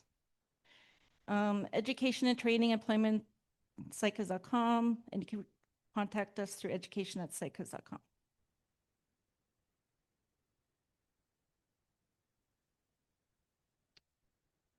The next one up. Proposal. So First Nation Education Steering Committee proposals that we were successful in receiving was for the Summer Work Experience Program. So we funded 2 students through the summer. Impacts on student learning. So we have monthly cultural days throughout the year, tutoring program. We had a summer literacy program for 2 weeks, and we also help support cultural camp. We also have a parents group. I'm not going to even attempt to pronounce it. Their parents, they held a gathering. In 2024, it wasn't really successful, but we held a couple of meetings. And then this year we were able to provide families with packages to attend Exploration Place, bowling, the movie theater, and go out for dinner. So that was nice. Next, okay. So impacts on student learning summer program. So the summer literacy program is in collaboration with FINESC and Carrie Sikani Family Services and United Through Literacy for middle years 5 to 12. So that was held at the multiplex. Good. Monthly cultural day activities. We did beading, carving, dream catchers, drums, ribbon skirts, clan blankets, lahal, rattles, drum bags, feather boxes, birch bark baskets, safety pin headdresses, and hides.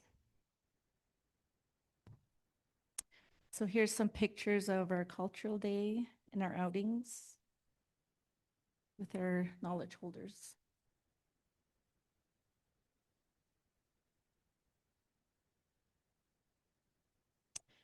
So Nachaco Lumber, currently we have 7 members employed. The sawmill is currently at a 3-day work week. Joint Management Committee held quarterly meetings. Training supports available for scaling on the job training starts in the spring. So if anyone's interested, please come and see Mariah or I. They're really wanting to train a band member in scaling. And math is a big prerequisite for that position. And here's our posters for the cultural days coming up and snow days.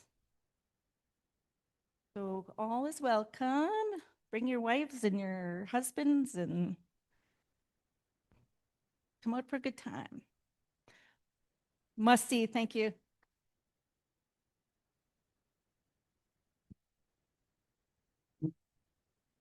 Thank you. So we'll take questions from the floor. And did I hear one? So we have a question, and it's, what about special funding for PhDs? Yeah, so they can just send in their application and then we bring it to the education committee. And there's another question. Can Off Reserve Youth be used in gathering our voices and inspire or included in the gathering of our voices and other trips? It's possible. We really focus on, because it's on reserve funding, so we kind of focus on reserve students and students that are attending the local schools. But if we never had anyone that reached out that was off reserve, so we can look at that option.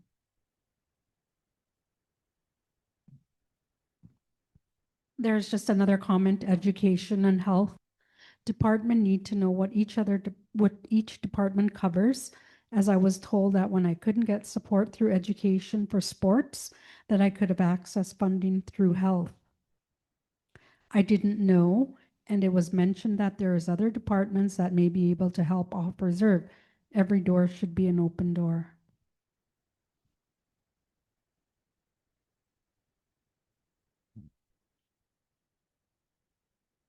Any more comments from the floor? Comment?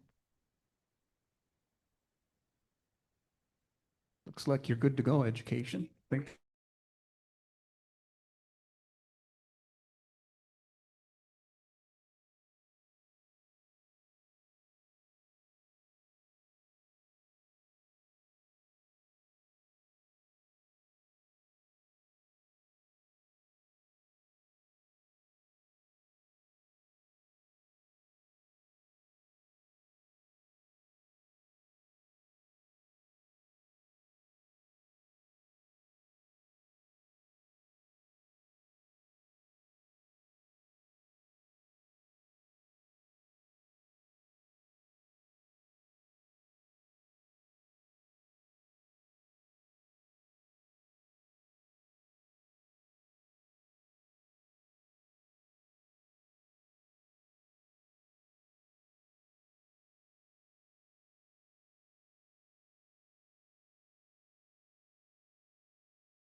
I was wondering, you're supposed to build a house for me and Sharon because of the road, run through. You guys promised you would build us a house, you never even start yet. We're not supposed to start.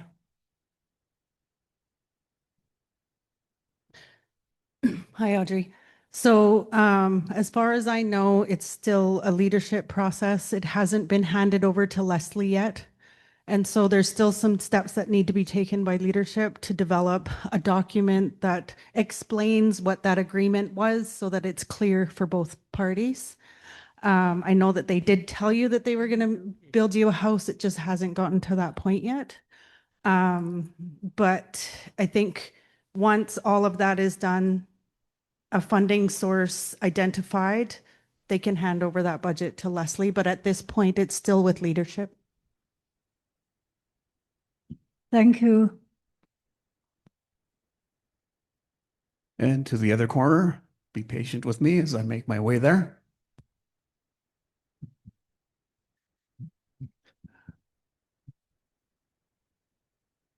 Do you still have a housing committee currently? Yes, Are you accepting housing applications? yes, I have a booth at Oh, the end of the hallway. Everybody is okay. welcome to sign up.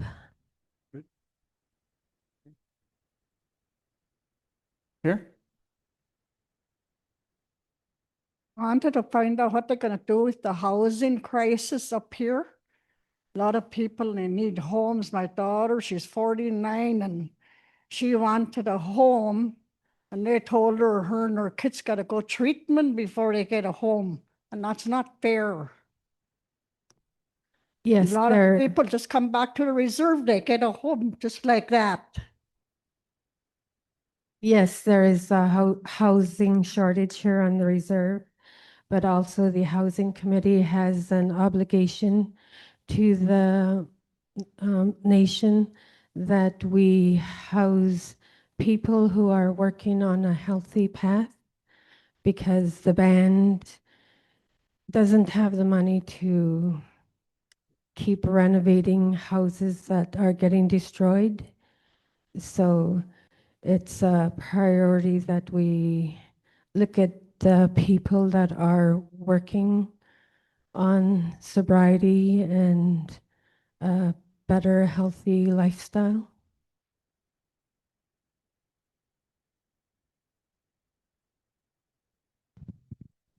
Hi. My house is old. I know that. Uh, they they took apart my basement. They took out the insulation and everything. They said they're going to wait 2 weeks to fix it. And it's still not fixed today. And this is 2025. I mean, 2026. I got it taken apart in June 2022. So you would need to come in and fill out a work order form so we could get that completed. We have work order forms at the front desk. You're welcome. Okay, hang on a second. We have one more here, the center. Leslie, how on the list of housing, do you go by the listing, the names on the list to get a house or, and then even for renovation, how does that work? So the renovation works as, like I mentioned, that Community Power, who the band has hired, and they do the inspections and they rate the houses from worst to least. So that's how it's chosen. And for the housing waiting list, the committee discuss each person's application and see where they're at. And whether if they have a place to live, and if they don't, there's a lot of discussion about each application that's submitted. And we also have the prevention there and the health department there. And I think they're also on the child welfare committee meeting. So the committee looks at the application and then they make their recommendation to chief and council.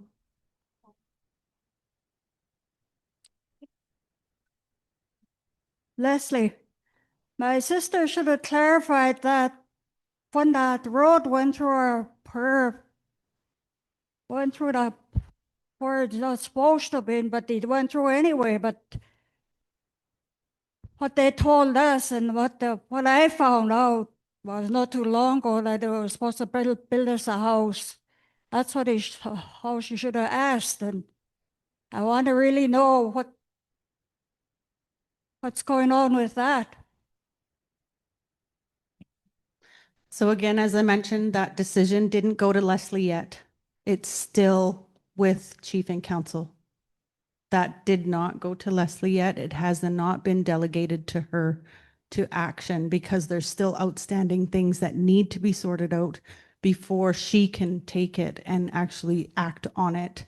So leadership has some decisions to make at the table before they can hand that delegation over to Leslie. Leslie hasn't even heard anything about this yet. So this is not within her scope of work right now. It is only with Chief and Council right now.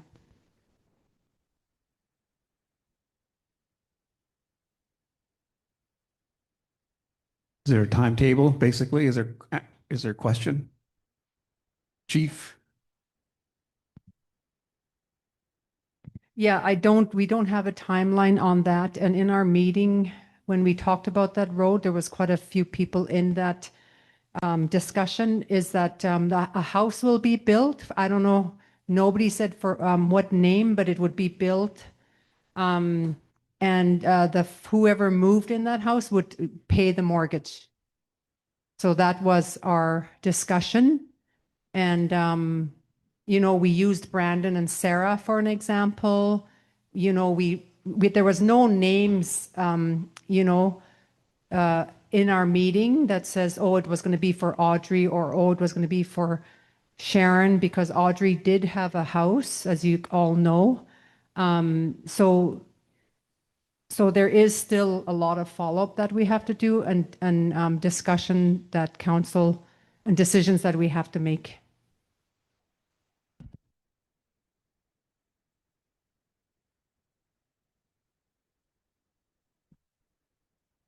What is the process on owning a house? There is a copy of the housing policy in my booth. You could read up on that.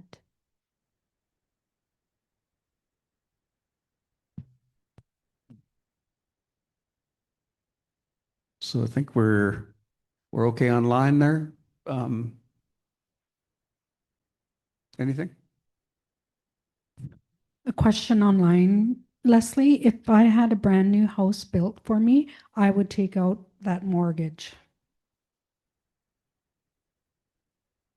Yeah, I guess it's more of a comment, I think. That's coming from David Green.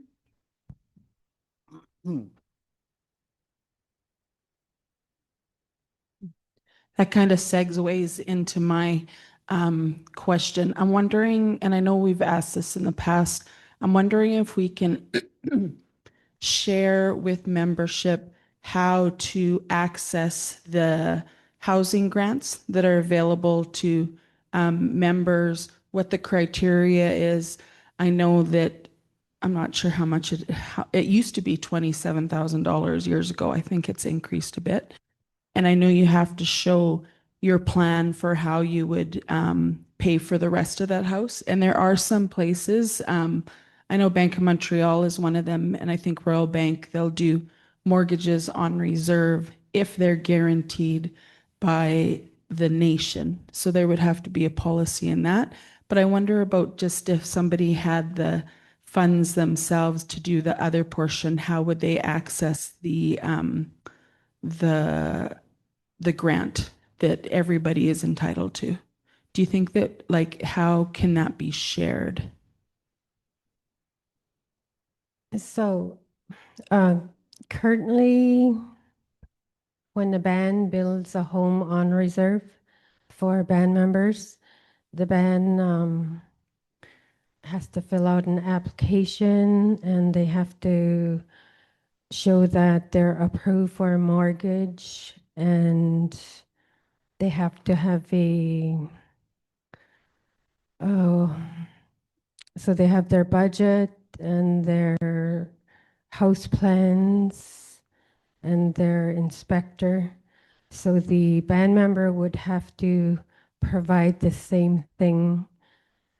And right now, the band isn't in the position to, or haven't approved for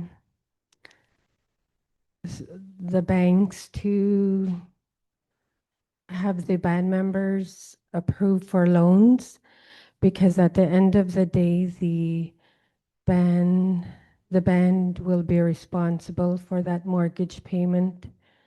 And I think there was Royal Bank who was wanting to provide this service to the band, but we haven't gotten any approval from Chief and Council to go ahead with this. Thanks, Leslie. Another question. This one is online from Gladys Michelle. My brother's house still has bats. The crew were left on their own by the contractor with no direction. What can be done about the bat problem? There's a lot of bat feces. Also, has the community ever thought of doing what Nagasley does with housing? They have grants. Has our community thought buying housing off reserve since it's so expensive to build? A new home can cost up to 400,000 or more.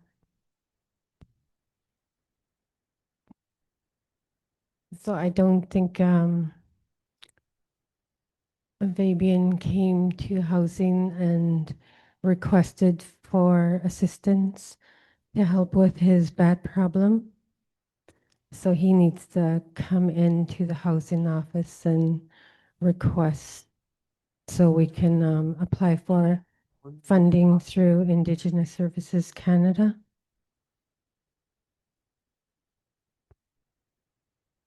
Leslie, this is Rosa.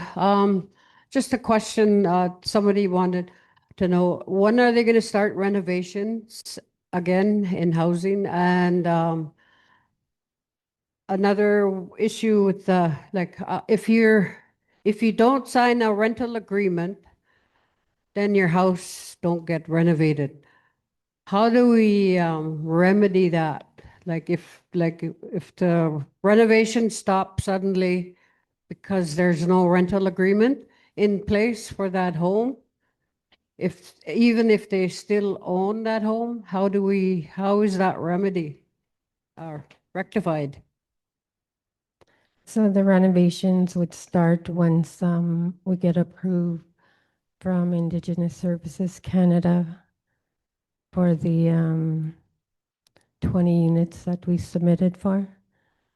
And usually when we renovate any house on reserve, we ask the band member to sign a tenancy agreement to help cover the cost, because the budget is limited from Indigenous Services Canada, and that amount is about 25,000. And we're looking at budgets up to 100,000. So we do ask band members whether they own or don't own the house to sign a tenancy agreement. And if they stop paying rent, then they just wouldn't, we would finish the project, but they just wouldn't get any services until they um, he helped pay the what we went over on the budget.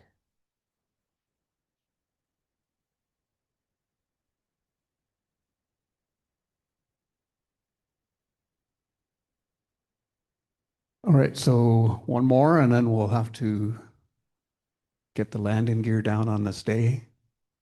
Land this plane. This is more just, I just wanted to share, I remember because Granny and Grandpa built their log house and they had the housing grant. And I remember sitting on the couch and Granny patting the couch and saying, "This is the best thing me and Grandpa ever did." And when they built that, I remember her telling me stories that, they would just like young guys would come up and they'd help peel logs. And she goes, "We'd feed them or we'd give them a little bit of cash spending money when we had it." And it was a collective thing. And I just want to remind everyone that we do have our inherent Indigenous rights and title to the land. I mean, if you want to go and build a log house, you can do that. So is there somebody online and we'll end it here? Gladys says, thank you. Thank you, Leslie. And David Green asked, how many houses are planned to be built this year? Right now, there is no plans to build. We have to wait until, I don't know, the government announces any funding that's available for First Nations on reserve. Because the only options right now would be going straight to the bank and owing them tons of money. So.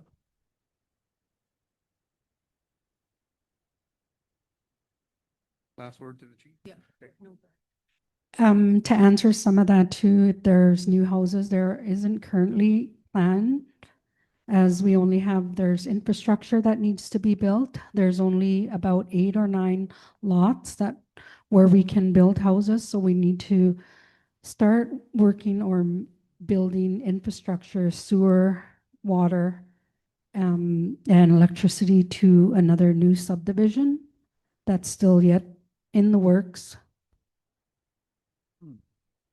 All right, so on that note, we'll end this session. Thank you, Leslie, for the housing report and lots of work. It never ends and likely never will ever end. So keep it up.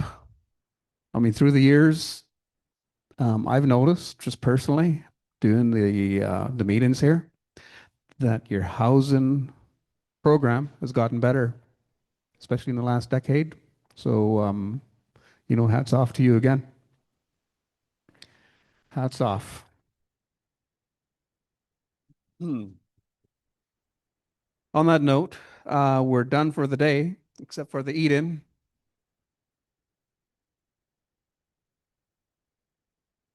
And we probably have door prizes. Yeah, door prizes. So hang tight, everybody.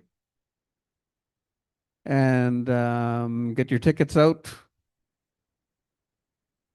Got to be here to win, Claudia. Be here to win.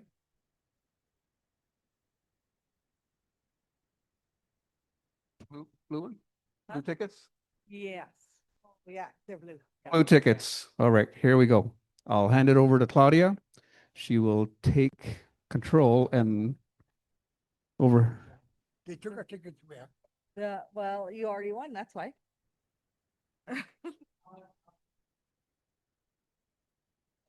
So I've been doing big prizes at every draw so that I keep the tickets. So they're not just big door prizes at the end of the day.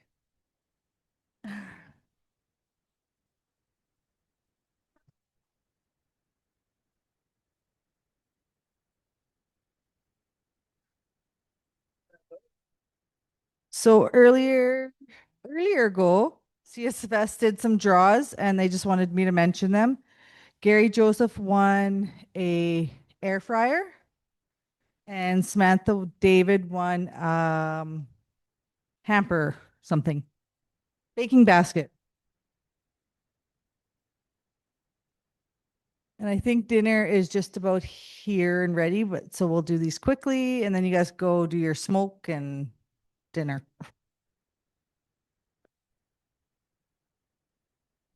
They can just pick them, yeah. 3905. 3905. 3892. 3892, just come back here. 3876. 3876. 3894. Which one's that one? 82. 82. It's 3854. It's Octavia. I'm gonna go get her. 94. It's 94. It's not, it's 54 is not there. That one's not good to get 54. It's 94. So we have 3894, 3876, 3905. Yeah.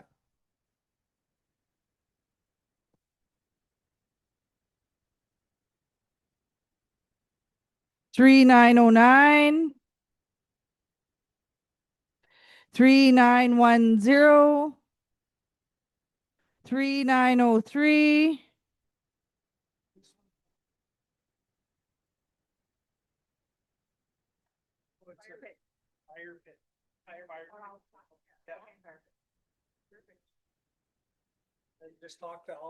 3956. 3948. 3951. 3962. 3924. Okay, so I'll go over those again. 3905.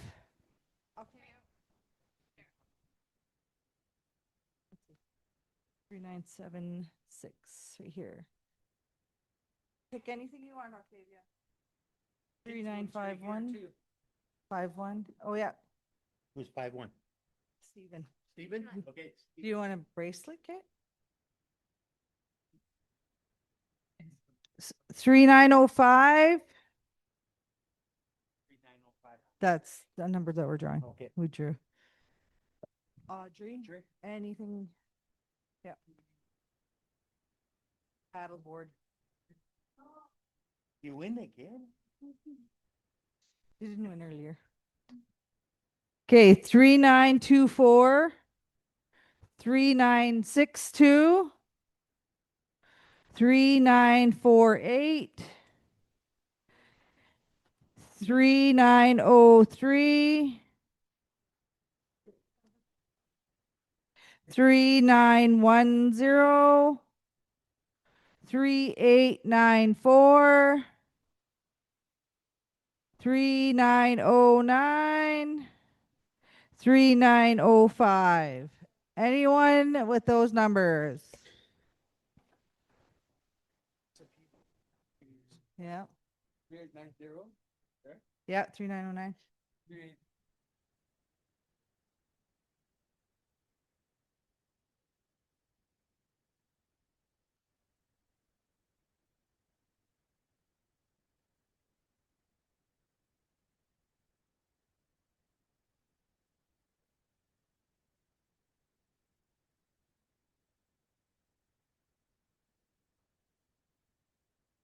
3872. 3914. 3913.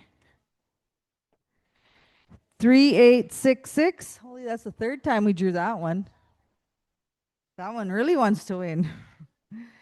3888. 3961. 3963. 3886. 8.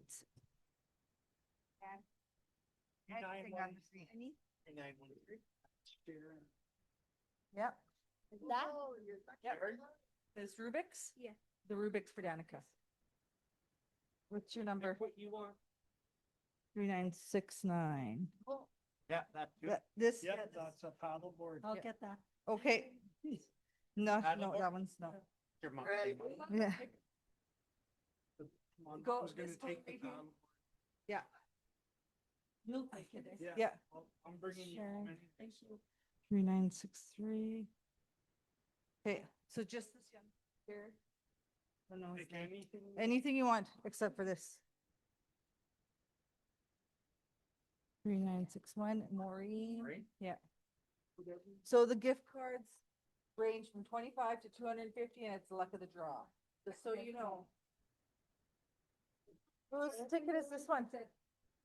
Nathan. Who's- Okay, who's- both got that. But Sharon, you got that one? Yeah. Yeah, Stacy's, this one's for you. Yeah, that's Stacy's, this one's for me. So we're, oh, this, 396. I gave you the one for This- her. That's it, okay, her. so this 72 is yours? Is Stacy here though? If she's not here, then, sorry, we have to see Stacy. Okay, but we have to see Stacy. If she's not here, she can't win. Can we hear? Yeah, so, You take it if that's what you want. but Stacy's not here. So which one was Stacy? This one. Okay, let me hold it, and if she's here in 10 minutes, then I'll give it to her. Deal? That was. Put it on here. Yeah, those are bags. Yep. Yeah. Okay, I'm gonna grab this one. See if it's kind of. No. This does have. This some, does, but it's- this does. Okay, so what's left outstanding? 3888, 3914, 3905, 3909, 3894, 3910, 3903, 3924, 3962, 3948. Anyone for any of those numbers? Okay. Keep going, I guess. Not clean? No, not claimed. Just need- Yeah, just leave them. Okay. 3897, 3897, 3899, 3906, 3873. Anyone? That's Yeah. if there's tickets in there. Oh, well, well, there we go. Whose is that? Give me your luck, Dad. Give me your luck. Give me your luck. Anything on the table? This is already taken. Okay, so again, 3897. Oh, right there, Auntie. Anything on the table? Those 3899, 3906.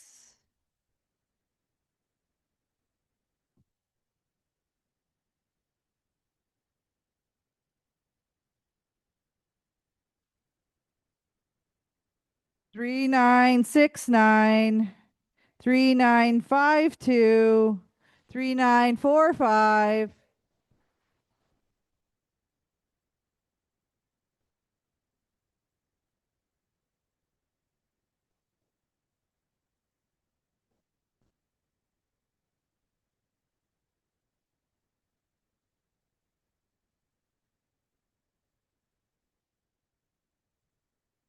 Three nine five two, 3945.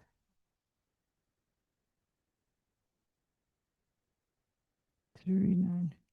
Bonnie.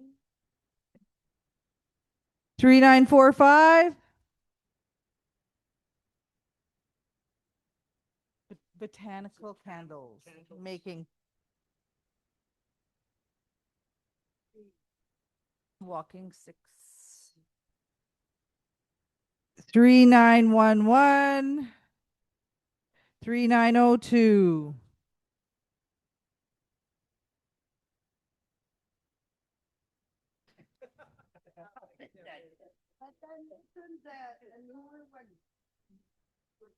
Yes. Go ahead, Eliza. Eliza. There's that light, right? Is that why I could bring?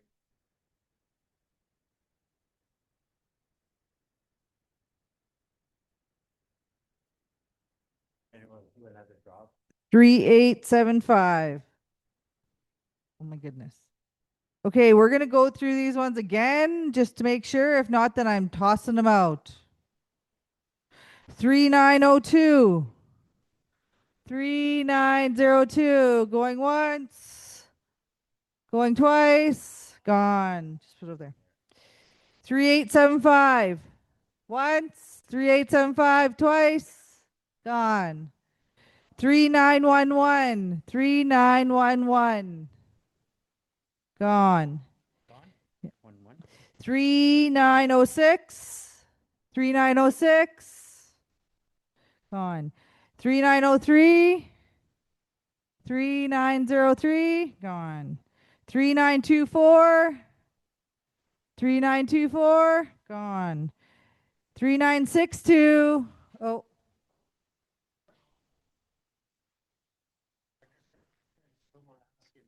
I have their names written on the back. Better check. There is. Patricia Lewis won one, actually. So maybe her mom can come. Chanel.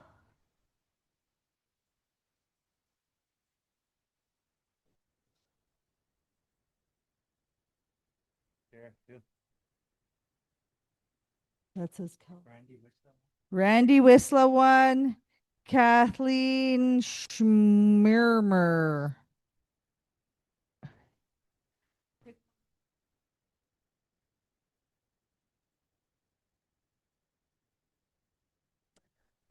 Does anyone know who Kathleen Schmirmer is? Okay, we'll put hers to the side. Randy Whistler. Bonnie, you want to come pick for your brother? Oh, yeah. Who's ready? So we're going to take a bit of a break. We're going to get Maureen to pray before dinner is served, because dinner is ready. She's going to do it in English. Chiều nay sa hiền. Tà nê and chi and so et niniai. La đáp. How is it? Oh yeah. Bless us, O Lord, these gifts we're about to receive from thy bounty through Christ our Lord. Amen. Thank you, Creator, for the food that's been provided. Bless the hands that made the food. And I hope you have a safe trip home after the meeting. And if you stay for the funny part, I hope you laugh your hardest. I would say, Sucho ne gon land ditsen. Ba cha ye cha doni cha and buzi pendone. All right, so you know the drill. Elders first, the rest later. Okay, and we're going to keep going with these door prizes because I want them gone. 3914. Whistler's got this? Yeah. Okay. Oh, Amelia's gone. Yeah. Okay, these are gone now? Yeah, Chanel already got Okay. it. All these together? Okay, 3914. 3914. No more.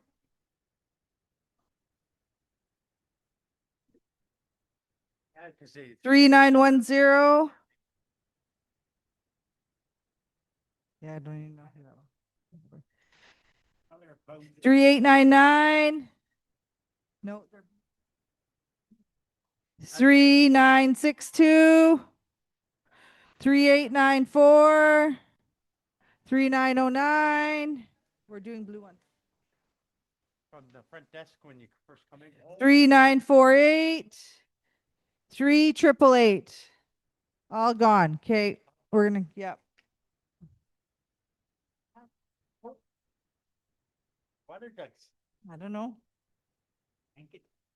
Yeah, where is it? That's all what's left. Oh, yeah. 3888. Exactly.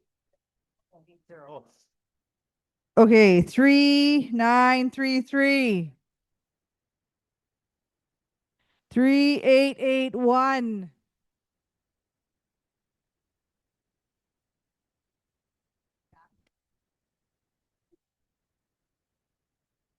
3881.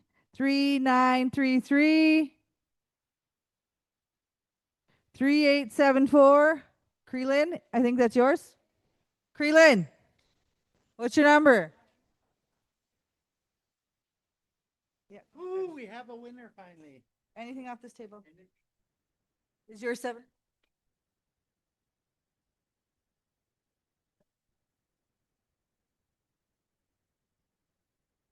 Nope. Okay, she grabbed water bottle. 3893. 3893. 3908. 3908. 3942. 3942. 3882.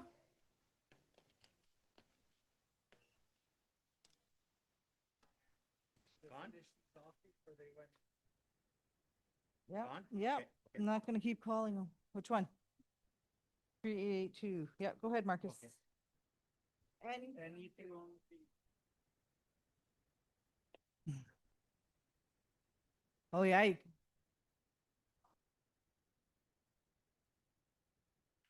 Okay, let's get these door prizes gone.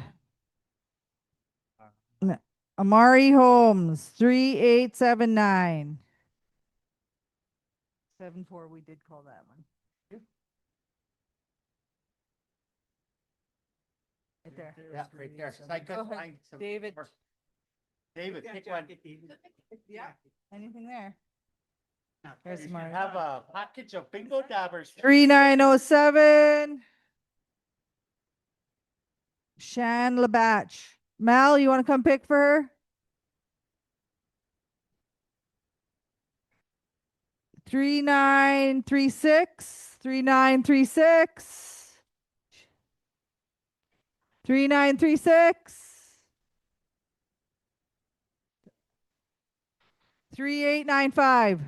3895. Anything off the table? Off both tables, yeah.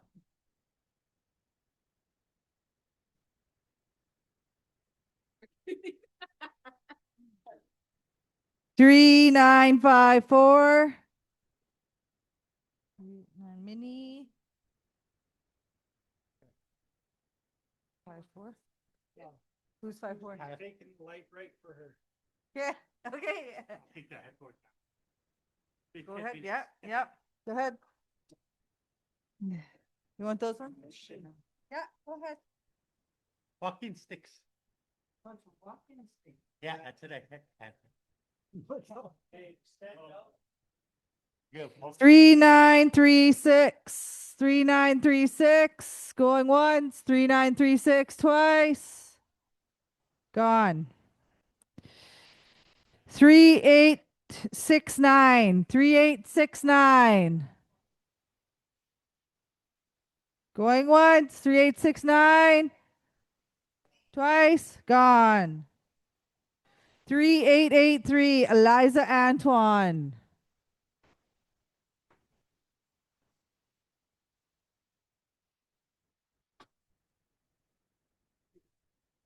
Because Yes. Younger? Yeah. Eli.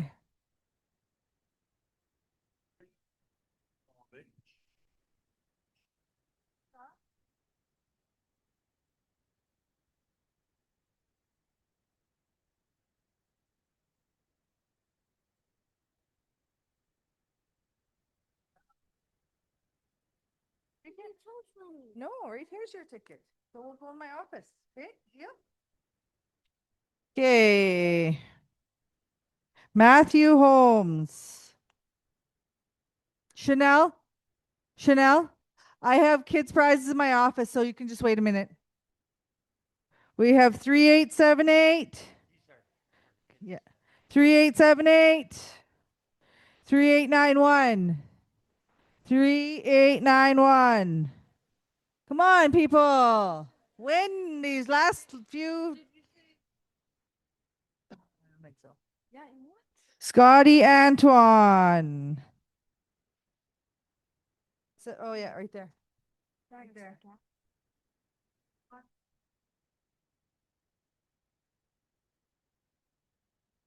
3891. Buddy, do you want something from there or do you want a kid's prize in my office? Okay. You're okay. You guys wait till we get these ones done. Yeah. 3917. 3917. Just wait here. Gotta wait. 3865. 3865. Okay. I'm just gonna put these in for tomorrow's draw now. These kids want their prizes. Thanks, everyone.